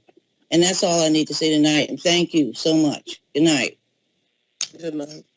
Council President, next we have Mr. Stuart Alterman. Yes, go right ahead, Mr. Alterman.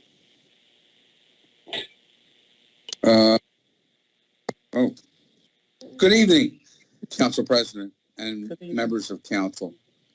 I hope everybody's well, and I hope everybody's safe.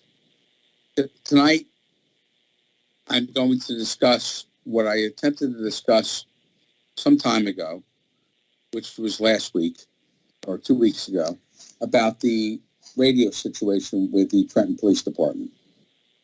I would hope and trust that the mayor and council, specifically council, has looked into and reacted to the issue with the radios and the soon and problematic issues with the radios in order to fix the radio situation. Madam President, what has the council done in the last 2 weeks in order to resolve the issue with the radio communications involving the police department and the fire department on behalf of the citizens of Trenton? This is not a Q&A session, sir. It's a statement session. Thank you. Well, sir, I beg to differ because this is a matter of public safety. I attempted to include myself in a council discussion 2 weeks ago, and I was barred from raising the issue on behalf of PBA Local 11A. Tonight, I am simply raising the issue. Yes, I am still the council of PBA Local 11A on behalf of the New Jersey State PBA, and I am very, very much concerned about the fact that we have litigation and injunctions arising from this issue. So tonight, Councilwoman McBride, I would appreciate very much if you would explain council's position and your position on what is being done in order to resolve this issue, because it's the citizens that are in jeopardy. It is public safety that is in jeopardy. So at the end of the day, we need to fix this situation, and we need to work together. And we need to work in concert together in order to fix the situation so that we can maintain safety and the integrity of the citizens of Trenton. Thank you very much. Thank you. Mr. Conlon, next. Thank you, ladies and gentlemen. You done, Mr. Alterman? No, I'm not done because I haven't received an answer yet, and I would very much respectfully, I would like to receive an answer because our presentation tonight is really devoid of an answer if there's no answer given, and I think that it's important for council to provide an answer. And respectfully, we wish to work together with you in order to resolve this situation. I'm not here to berate you. I'm not here to raise issues that would be against you. I'm here to raise issues commensurate and on behalf of the citizens of Trenton and, of course, the police officers of the city of Trenton. This is a matter of public safety, and as a former police officer, I can tell you that radio communications are the lifeline of all police officers on the street and the citizens. It's a matter of public safety, it's a matter of public health, and it's a matter of life and death for those individuals that maintain the safety and protection of citizens and the public safety and the police officers of Trenton. And I respectfully request an answer. I believe the council president put out a statement several weeks ago. I'd be happy to email a copy of that to you if you email me at clerk@trentonnj.org. Well, respectfully, Mr. I'm sorry, what's your name? My name is Matthew Conlon, sir. Yes. Well, thank you very much. And I'll email you, but can the council president state what she believes to be the case? You were already told that this is not a question and answering session, and so you had the opportunity to put your questions out, and Mr. Collins will forward you my statement. Thank you so much. We appreciate your concerns, Mr. Collins. Well, move on. Let me state this, or let me ask this: When is it the matter when council president will state her position? And Council President McBride, state your position now if you're not afraid to do so. Sir, this is not a question and answer session, and you've been told that, and it doesn't matter how many times you rephrase it. Mr. Collins will send you my statement. When is it? When is the time for you to state your position then? If it's not tonight, when will you do so? Well, once again, sir, she issued a statement several weeks ago. Stop protecting Council Please do President. not, sir, you will. Stop It's not shutting protect. I'm down. doing my job. Stop Okay, sir. shutting You down. you will Our not- right. Order. Mr. Yes, sir. Ma'am, Mr. Collins, move on. I will not tolerate. Council President? Council President? Yes.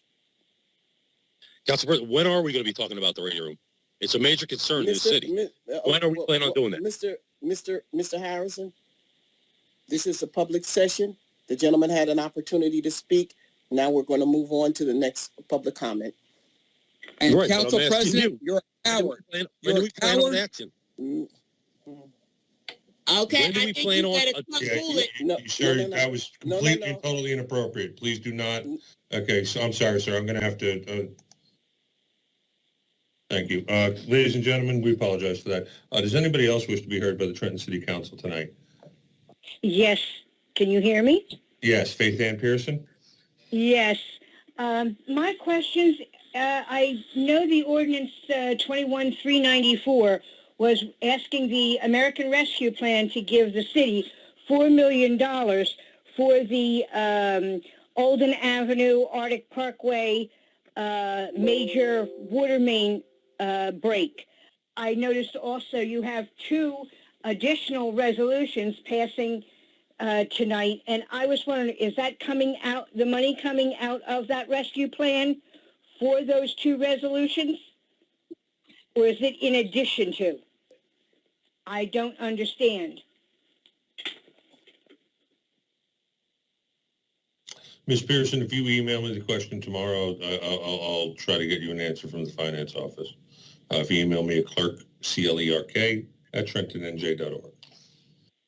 Okie dokie, and I'm still awaiting my phone call for the other matter. Thank you. Ma'am, I was out of town for a funeral, so I know, and I want to say condolences from the Pearson family. Thank very you. much, ma'am. Council President, does anybody else wish to be heard for public portion for tonight's meeting? Yes. Yes, ma'am. Your name for the record, please? Yes, my name is Valerie LeCrae Jones. Go right ahead, Ms. Jones. Okay, I'm a resident of Stuyvesant Avenue and homeowner for over 60 years. And I want to thank Council President for bringing out the delicate issues of Stuyvesant Avenue for the residents of Stuyvesant. Thank you.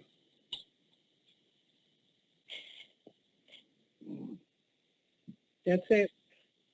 Thank you very much, ma'am. Does anybody else wish to be heard by the Trenton City Council this evening?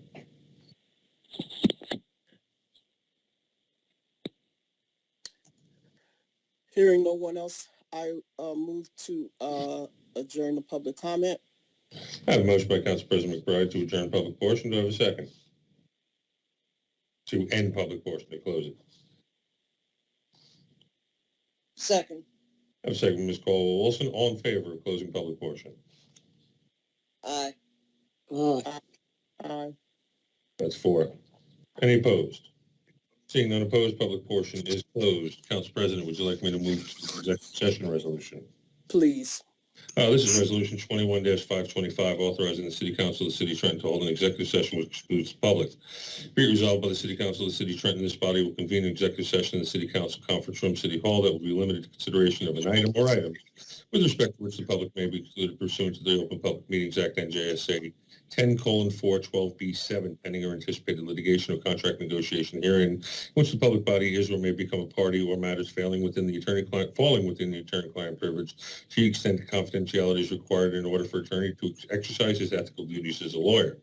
General nature of the subject or subjects to be discussed: Michael Nalla versus City of Trenton, docket number MER L 316-21, Sonia Daniels and Marisol Reyes versus City of Trenton, docket number MER L 1696-18, Joe Roberts versus City of Trenton, docket number MER L 282-13, Renee Kimball versus City of Trenton, docket number MER L 506-20, and MPS Communications.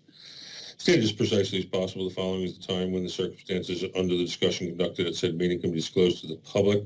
November 4th, I'd like to amend that date to November 9th. That will actually give it 1 year.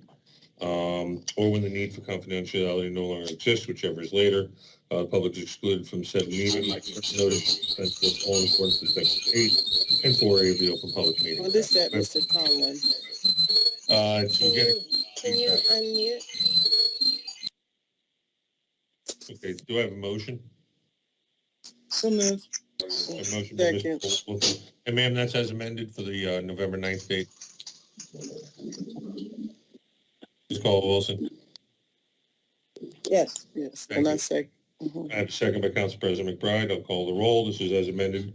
Change the date for the November 9th. Mr. Blakely. Mr. Blakely is absent. Ms. Caldwell-Wilson. Yes. Mr. Harrison. Yes. Mr. Michelle. Yes. Mr. Rodriguez. Yes. Ms. Vaughn. What's that noise? We're just getting a feedback loop from somewhere. Ms. Vaughn?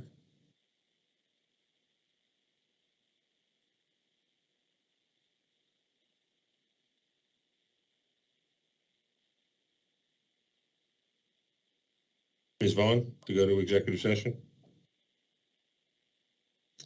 You may be having technical difficulty. I have 1, 2, 3, 4 already, Council President. Council President, you want to vote? Okay. Yes. Council President McBride votes. Ms. Vaughn will be absent for a technical issue. And we are, ladies and gentlemen, we are going to adjourn to executive session. We will be returning for the civic comment afterwards. IT will have a notice up for here while we are out of executive session. Please feel free to return to us here shortly. Thank you very much. We will be going to executive session. We are adjourned at 10:33 p.m. Council. I sent you the email link. I'll see you in executive session very shortly.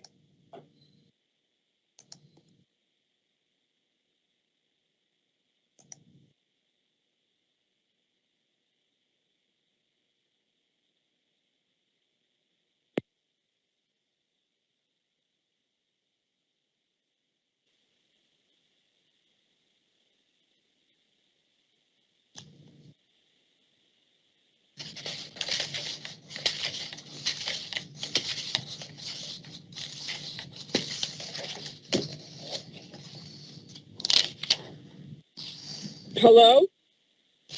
Yes, ma'am. We're still waiting for council members to return. We'll be returning shortly. What a waste of time. Are we going to adjourn this meeting? We still Mr. have Collins? we still have to vote on the resolutions, ma'am. So, Okay, Mr. Collin, I'm on. It just wouldn't let me come back. It just kept circling around. What a waste of time. If you stop your nonsense, we can get something done. Oh, you stop your nonsense, Kathy McBride, and your shenanigans. Okay, so and if you mute me again, if you mute me again, we're going to move on with this meeting. Mr. Collin, are we going to vote on the resolution? just call the roll for the council real quick. Mr. Blakely. Ms. Blakely's absent. Ms. Caldwell-Wilson. Present. Mr. Harrison. Present. Mr. Michelle. Present. Mr. Rodriguez. That's it. Council President, Ms. Vaughn. I'm here. Council President McBride. Yes. The city clerk is here. Legislative Council, Mr. Kaloji is here. Council President, do you want me to call the directors or do you want me to bypass them? No. Just go ahead to the resolutions. Okay, first we have Resolution 21-491, a resolution authorizing a settlement in the civil matter of Renee Kimball versus the City of Trenton et al. Do I have a motion? So moved. A motion, Council President McBride. Do I have a second? Second. A second by Mr. Rodriguez. Council President, would you like to call the roll? Yes. Mr. Blakely. Mr. Blakely is marked as absent. Ms. Caldwell-Wilson. Yes. Mr. Harrison. Yes. Mr. Michelle. What was this over, this one here? This is the Renee Kimball versus the City of Trenton. Is that the one with the, $10,000. Yeah, Large sum. no, this is the $10,000 one, sir. yes. Okay, good enough, sir. Mr. Rodriguez, Yes. Ms. Vaughn, Yes. Council President McBride. Yes. Resolution is approved by a vote of 6-0 with one member absent. Next, we have Resolution 21-492. This is a resolution authorizing a settlement of civil action in the matter of Sonny Daniels and Marisol Reyes versus City of Trenton, total amount of $70,000. Do I have a motion? So moved. I have a motion by Council President McBride. Do I have a second? Second. I have a second by Ms. Caldwell-Wilson. Council President would like to call the roll. Please. Mr. Blakely is absent. Ms. Caldwell-Wilson. Yes. Mr. Harrison. Yes. Mr. Michelle. Yes. Mr. Rodriguez. Yes. Ms. Vaughn. Yes. Council President McBride. Yes. Resolution carries by a vote of 6-0. So ordered. Next, we have Resolution 21-493. Resolution authorizing a settlement of civil action in the matter of Michael Ranallo versus City of Trenton, total amount of $16,927. Do I have a motion? So moved. Motion by Ms. Caldwell-Wilson. Do I have a second? Second. Second by Council President McBride. Council President would like to call the roll. Yes. Mr. Blakely is absent. Ms. Caldwell-Wilson. Yes. Mr. Harrison. No. Mr. Michelle. No. Mr. Rodriguez. Yes. Ms. Vaughn. Yes. Council President McBride. Yes. Resolution is carried by a vote of 4-2 with one member absent. Next, we have Resolution 21-494, a resolution authorizing settlement of civil action in the matter of Michael Y. Roberts versus City of Trenton, the total amount of $475,000. Do I have a motion? So moved. Do I have a second? Second. Second by Mr. Michelle. Call the roll. Mr. Blakely. Blakely is absent. Ms. Caldwell-Wilson. Yes. Mr. Harrison. Yes. Mr. Michelle. Yes. Mr. Rodriguez. Yes. Ms. Vaughn. Yes. Council President McBride. Yes. So ordered. Resolution carries by a vote of 6-0. Next, we have resolution. Actually, that's it. Council President, that does the docket except for civil comment. Councilwoman Caldwell-Wilson. No, not this late hour. Thank you. Councilman Harrison. Well, my question was, like I tried to bring it up earlier, when are we going to talk about the radio room? The police director wanted to talk about the radio room tonight. We never did. We wasted, I don't know how much time on the holidays. We were going on and on about a study. But the radio room seemed to be the most important thing in the city. So we shouldn't let the director and Mr. Zapley give a presentation, but for some reason we don't want to hear that from them. So I'm really curious why that is. Maybe somebody can elaborate what's going on here. Something don't sound right. At the end of the day, it's unbelievable that people on here tonight regarding the rescue mission, prime example, they do good work to help the homeless here, and we got people seemingly openly attacking the rescue mission and other people for what they don't know. I guess they just make up stuff or implying that people are connected to things when they don't have evidence to prove that. But at the end of the day, when are we going to address the radio room? When are you going to allow the police director and Mr. Zapley to give a presentation? Because at the end of the day, I would like to hear the people who do the job, who can actually give answers on what they wanted to say for a while, but we're not allowing them to speak. So maybe one of these days, somebody on this council president, maybe you can explain that, because Mr. Michelle is right. We don't have a radio room, and the radio room gets shut down. People's lives are in jeopardy. People's lives on the streets, the fire department, the police department, the city workers. Do we realize that this council needs to start taking things seriously? We're going around in circles tonight. We're arguing. We're wasting time. All this time tonight, going around in circles on unbelievable. Regarding holidays, that alone was 30 minutes. 30 minutes. We could have been talking about a presentation about the radio room, but we didn't. So we're wasting time, the people's time, and guess what? The streets, the people of the city want answers. They want this council to start doing our job, and it seems like we don't want to hear a presentation from the police director and the police officers and their recommendation. So I'm concerned that this city is in jeopardy, major jeopardy. But I guess some of my colleagues just seem to think that they know everything. We don't. I think we should be listening to all proposals and then making a proposal that benefits the city. But we shouldn't just say, oh, okay, go with that. Because at the end of the day, I think this council should be looking and learning, because tonight, regarding a study, we're combating, we're attacking that. We're saying what's going on with the planning board. What in the world is going on with this council? I mean, are we? Does anybody seem to realize what's going on here? We're going around in circles. The people want us to get things done. This radio room is a major thing that needs to be addressed. But tonight wasn't even talked about. So now could somebody actually explain, when are we going to talk about the radio room? When is this going to be a priority? Because, Council President, you haven't made it a priority. You should have been tonight. It should have been a priority. But like always, Council President, you're not well. Let Mr. Wilson or anybody speak on it, because it's all about your control. That's what it seems like. Why are the people that do the job, allow them to speak on it and let them benefit by listening to them? We keep telling people what they do and what they don't. We're not in their field. Maybe you should learn to listen, because the police officers actually know about the radio room. We don't. So I don't know how my colleagues keep thinking that we didn't wake up. The only one on this council that was a police officer is Mr. Michelle. That's it. The rest of us have no say.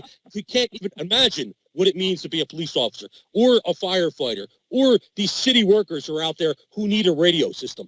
When are we going to address this? Good question, right? So hopefully somewhere along the line this gets addressed. It's gotten to a point that it's ridiculous, because that date's coming up, the end of December. What are we going to do? What's this council going to do? Because this council's been quiet as can be. The people want to see results. But guess what? Nothing again.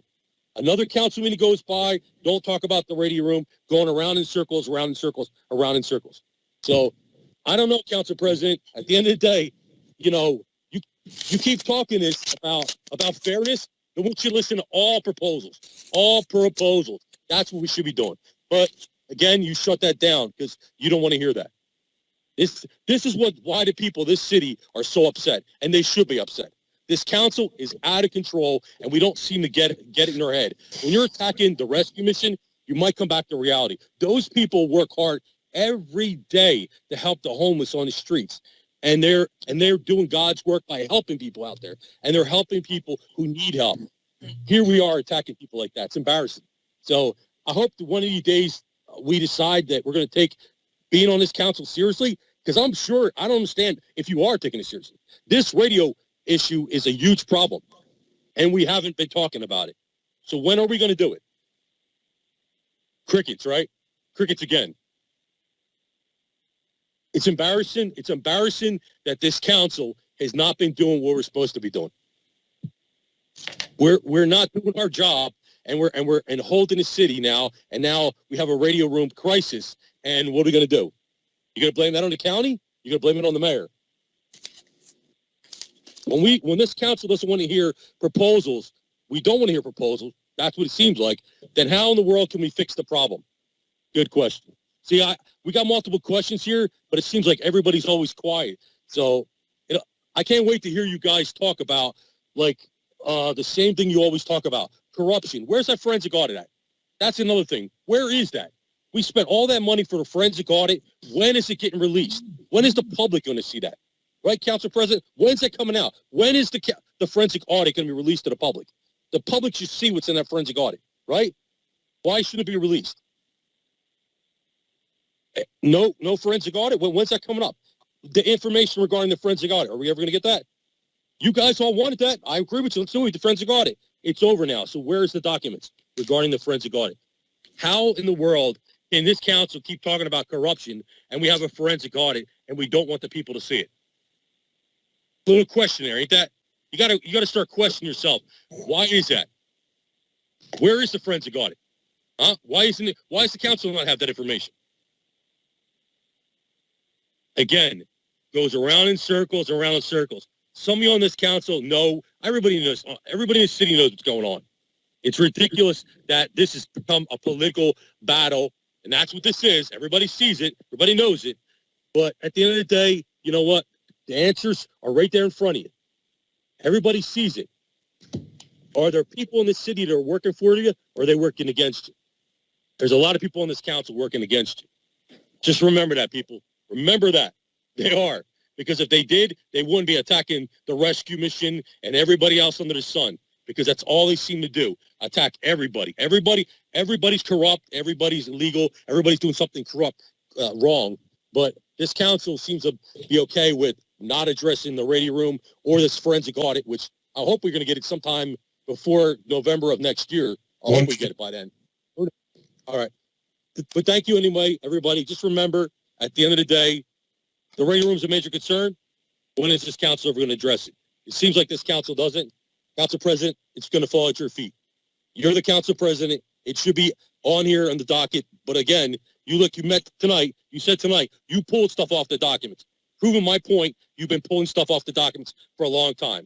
It's all about the Captain McBride show. And everybody realized that. And that show, it's the same story that we heard the last time you ran for mayor. And the same thing's going to happen again. Not going to happen. Just remember that. Thank you very much. Thank you. Robert's rules say don't call people out by name. Council President? Councilman Michelle? Yes, radio room is a big concern. It's sad these officers together for everybody to hear. We should do them all. It just shouldn't be the police. Whichever ones you want, this is a big expense. But just to have these individuals sit here all night when they were told they would be able to talk. Captain Zapp. I can't understand you. It's sad that the officers came here for presentation, sat here all night, we're paying them to sit here, and they weren't allowed to presentation on it. We never told that. They weren't? No, sir, they were not. In fact, Adam Cruz was asked specifically if there was a police presentation on the docket during docket review, and Adam Cruz specifically said, no, there was not. Well, my understanding last meeting was they were allowed to put everything together for this meeting. I mean, last meeting it was said, bring it into this meeting. The administration was specifically asked. Well, for some reason, communication is bad, wherever you want to call it, but we're playing with people's lives, all right? And this radio system is bad. We're trying to make it better, but whatever excuse, whoever wants to make an excuse, this is sad, all right? This is important to get this done. The sooner the better. And when somebody gets hurt and it really lights up, you're going to watch everybody run with Yes. Did you guys ask to have the executive session or talk about the... Yo, mute yourself. What's going on? Mr. Harrison was calling Mr. Cruz to verify if what I said was true, but Ms. Caldwell-Wilson was there. Because I actually heard it on NPR, and that's why I asked Mr. Cruz about it during docket review. Who's commenting now? You are Councilman Rodriguez. Oh, yes, I have something to say. Regarding the radio room crisis, we are now, according to our fellow council people, now we are on a radio room crisis. When we have been in a radio room council crisis since we started. Almost 4 years ago, that issue came up.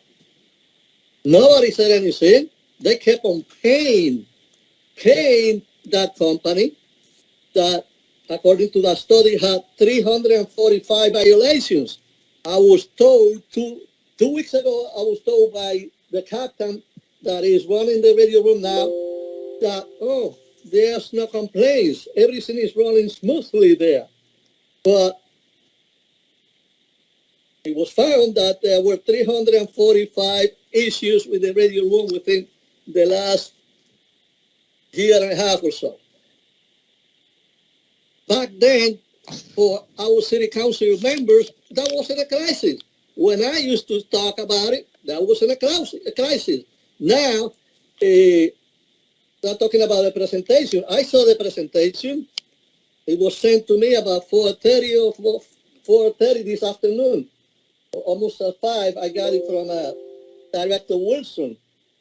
Yes, similar to what we have in that study that we pay $40,000 for it. Similar. Says that it says that the radio room equipment is obsolete. When no, the radio room equipment was bought only 6 years ago by the recommendation of the person that was running the radio room. He was the one, he recommended his own equipment, cheap, like I said it 3.5 years ago. First time I talk about it, he said, it's cheap equipment. The communication problem is not the antenna. They went up and allowed him to set up an antenna on Southborough Street. That wasn't the problem, because after that, we kept on having the same communication problems. 911, people were calling. One of our council members called 911. I got an answer from Hamilton. The problems are still continuing, and we still have the same people running the radio room. The same people that are friends of the guy, the MPS person, you know. And I like to get information. I want to know if MPS is a legal company, because I got some information saying that back 10 years ago, they renounced they were not certified. So that has to be clarified by our attorneys, Mr. Kologi and Mr. Bridges. Are they registered with the state? Are we dealing with a company that is not registered? If they are not registered, well, we should be pressing charges, because, well, a council member is saying that the council president is putting the police and firefighters at risk. No, that company was putting everybody in Trenton at risk. I've been doing it for the last 6 years, and there's people that say, oh, all we have to do is pay. We have to pay because they service, we have to pay. So right now, I believe that we have been paying them illegally. I understand that the last payment was made behind city council. Behind, we have nothing to do with it, but they supposedly, somebody got paid recently. Why don't you investigate that? How did they why did they get paid? They have been getting paid over and over and over without a contract. They haven't had a contract for over a year now. You know, why are we paying? Because he's our friend from the police department. That's it. That's the problem. And don't tell me that we are in a crisis now. You know, we don't need a presentation. We don't need two presentations. We need a contract with a reliable company to provide the equipment and to run the equipment. That's what we need. And as soon as we get that contract, we should vote on it. You know, send us the copy of that contract. That's all I have to say. Mm-hmm. Thank you. Councilwoman Vaughn? Yes. You know, the issue of the radio room has been an issue, as Councilman Rodriguez said, since 2013. 2013, that was their first contract. And they've been getting a contract ever since. Several, you know, twice a year, every 6 months. Very ambiguous as to what they were doing. They were doing nothing. They weren't eligible to bid with a local government. And that's the fact of it all. They weren't eligible to submit bids to any government. And certainly I mean, upward of $4.8 million, almost $5 million to a company that was never vetted, that was not eligible to bid and provide services, and certainly not communication services to support first responders. And this is just it's just unconscionable that this has gone on for so long under three administrations, 3 mayors. So you got to ask yourself how this happened. How would something like this happen within a local government? I mean, the controls, that just speaks to the lack of controls and the checks and balances that are in City Hall at all levels, all the way up to the mayor's office. So all we can ask today, sadly, is what did the mayor know, and when did he know it? When did he know that this company was not legitimate? We've been waiting for the law department to deliver documents from the procurement department, documents about business registration forms, entity formation documents, who the principals of the company are. Our own law department won't produce those documents. I know they can't produce them. The procurement department, they can't produce them because they don't exist. But time will tell, just like time brought us here. From 2013 to 2021, this company has fleeced Trenton. And it's like they say, the arc of the universe is long, but it bends toward justice. And Trenton will get justice. So that's what I'm going to say about that for MPS. And all the folks who have been involved and colluded to help this company fleece the taxpayers of the city and put the people at risk for safety. And speaking of risk and safety, I'm very concerned about the increasing murder rate and gun violence in the city, and the lack of tools that we have to address it. It is not getting better. So this police director, he comes to council, or the acting police director tonight, and wants to give a presentation on something that he knows nothing about. He should come to council and give a presentation about the gun violence in the city. He hasn't. He hasn't even delivered a plan to the people. So that is something that this council should be talking about. The other thing that I'm very disappointed, and I'm part of that failure. For 4 years, we sat here, and decades before, Trenton City Council has failed the city. We're talking about turning the corner on redevelopment, rehabilitation, demolition, condemnation, condemning properties, and blight, fighting blight, fight the blight, and all this stuff. We have a public water utility, one of the best, bar none, in the nation in New Jersey, despite what certain folks will want to say. That's a job creation engine, Trenton Water Works. Look how many people eat off of it. Look how many jobs it creates. Millions and millions of dollars worth of contracts. There's so many small businesses, plumbers and the like, engineers. But yet, Trentonians, the people of this city, can't even get a labor job, a day job at that water plant. Our council has a big opportunity, and we were told going into our tenure that we had to create a redevelopment agency. So when Mayor Gusciore says, oh, I can't come to council, I can't get my land bank going. I can't do this and I can't do that. We can't do it either. We don't have the resources because we haven't done the job that we were supposed to do. So every sitting council member here has failed in that regard.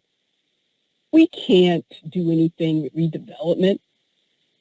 We don't have the right structures in place. And this council sits here every day. Every day, folks are down at City Hall talking about redevelopment and doing this and doing that. Sorry, Trentonians, we're not equipped to do any redevelopment in the city of Trenton. We haven't put the pillars in place. We haven't put the framework in place. You go over to Ewing Township, they have a redevelopment agency. They have dedicated expertise over there assisting their council with redevelopment. And you drive to Ewing and you see their outcomes there. We can't deliver those outcomes because we don't have a redevelopment agency. It's a joke. I listen to the council president, I listen to the council vice president, I listen to the mayor. It's a joke. You go to Jersey City, you go to Newark, everybody, you need those experts here. We got to hire a group to facilitate these functions that none of us on this council, we don't have the expertise. The planning board is not the redevelopment agency. They will be part of it once we formulate it, but we don't have it. And we shouldn't be doing anything related to redevelopment and rehabilitation. None of that until we do the work. And we have time. So I would strongly suggest to the council president to get it together. She knows that has to be done. And for whatever the reason, they won't do it. We won't do it. Why? That's the question to ask everybody. Why a city council who by law, that is by law, the redevelopment agency of the city, refused to put in place the redevelopment agency, like one of Ewing Township or Newark or Jersey City or Hoboken or New Brunswick.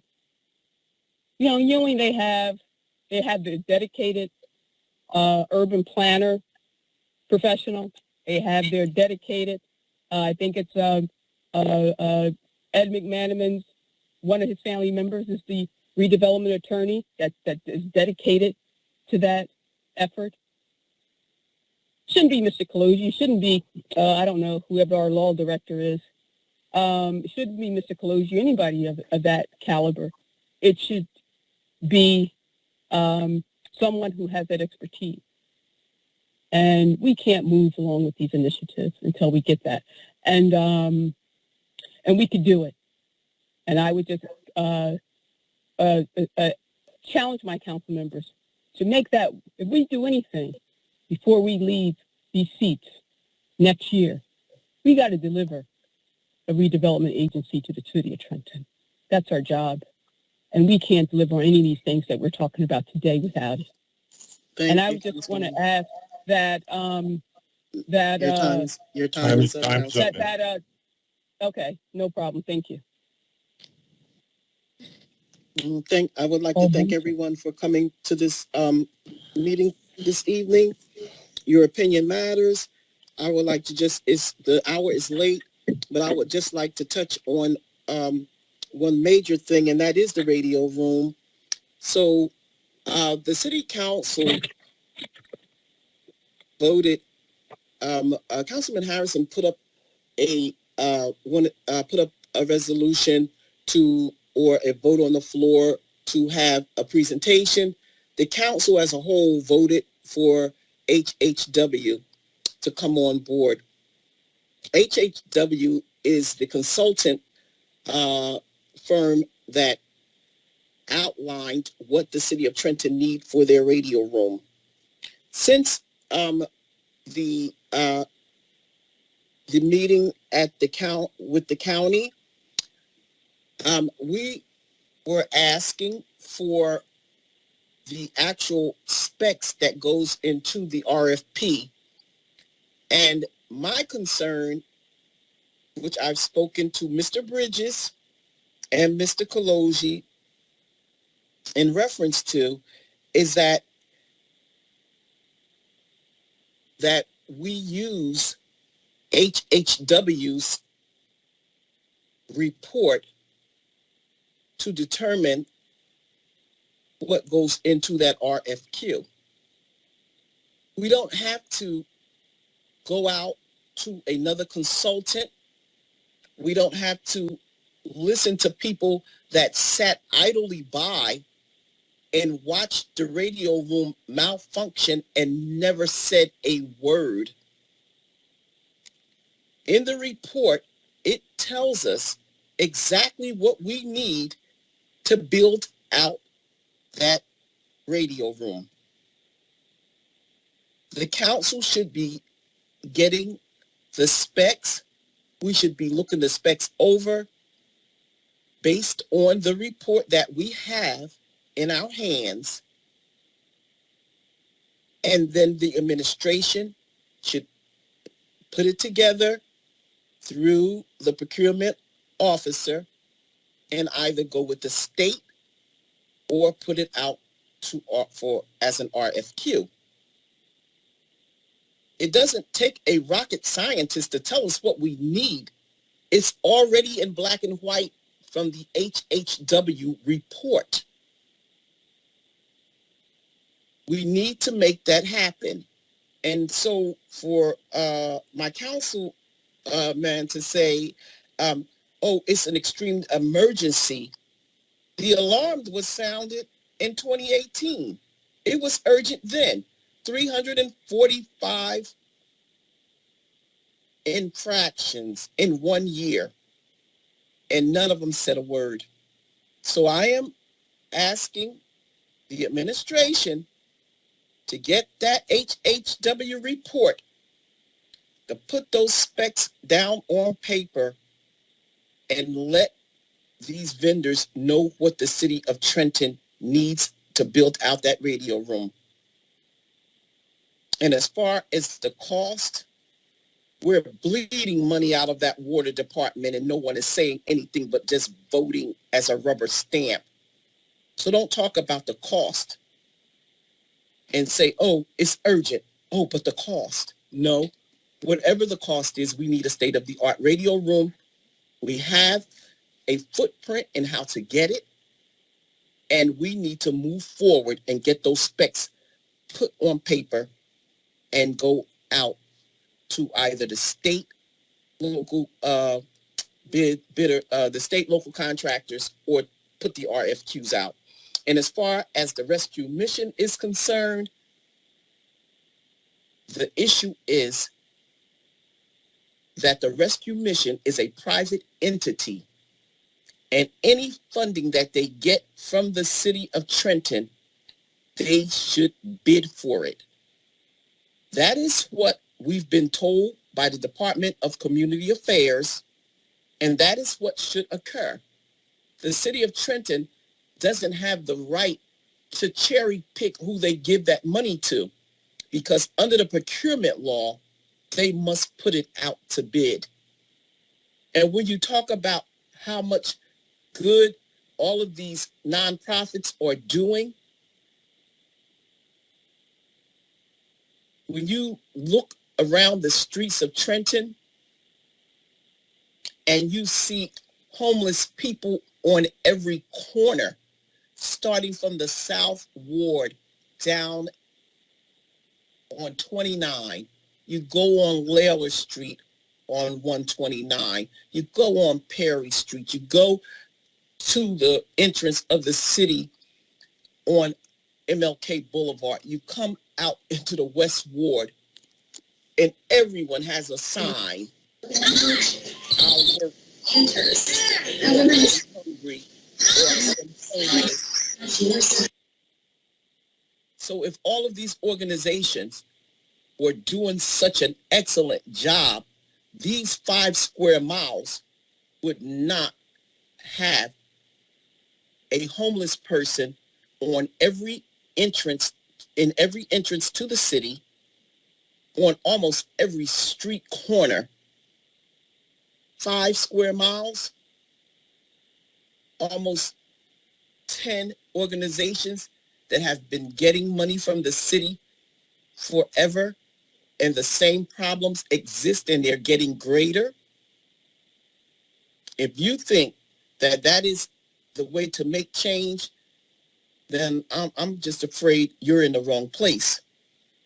And anyone that can agree to spending $678,000 to purchase property on Prospect Street and another $520,000 to take it down, and you complain about spending money on a radio room, this is outrageous. Over $1 million. And now you have CDS or David Smith's organization ciphering money out of the city like it's nobody's business. And you vote for it like it's okay. But it's not okay. And you keep doing the same thing, wanting different results. It's not going to happen. And so all I'm saying to all of you that's out there wondering why we're not moving the city forward is because you can't take old ideals and create new movements or new concept. It's not going to happen. You can't tell me that you're going to recommend a resolution to condemn an area and never talk to the public, never told them what your plans were. You can't tell me you want to rehabilitate a city, but you don't involve the residents that live in the city. And everyone that's making those decisions go home to a different municipality at night. No, that's not the way it works. It works like this. The residents and the taxpayers here are cutting those checks, and they should be included every step of the way. And there should not be anything that we can't talk to the taxpayers about. And if they don't come to our meetings, then we need to take the meetings to them. That's the way it works. And so to all of my colleagues that feel as though $12 million is too much for a radio room, think about how you're bleeding money out of that water department. And for everyone that thinks that these nonprofits are doing such a good job, drive down 29, drive down Perry Street, drive down MLK. And for everyone that think it's okay not to include the residents, the ones that cut your checks, you're highly mistaken. They need to be, and they have to be, and they must be included. And so with that said, I wish all of you have a very, very, very lovely night. I hope and pray that your holidays with your families are spent very well. But think about the families that are out there that can't get any help from the monies that we spend out to these nonprofits. And we have to put our residents up in Motel 6. I appreciate you. Your opinions are important. Have a blessed and a safe holiday. Mr. Conlon, if you may ask for an adjournment, please. Do you want to enter a motion to adjourn, ma'am? Yes, please. I have a motion to adjourn by Council President McBride. Do I have a second? Second. I have a second by Ms. Vaughn. All in favor of adjourning? Aye. Two more. Aye. There's two more. We are adjourned at 11:59 p.m. Ladies and gentlemen, have a great evening. Get some sleep. Thank you to all our veterans out there. We really, really appreciate you. Good night. Good night.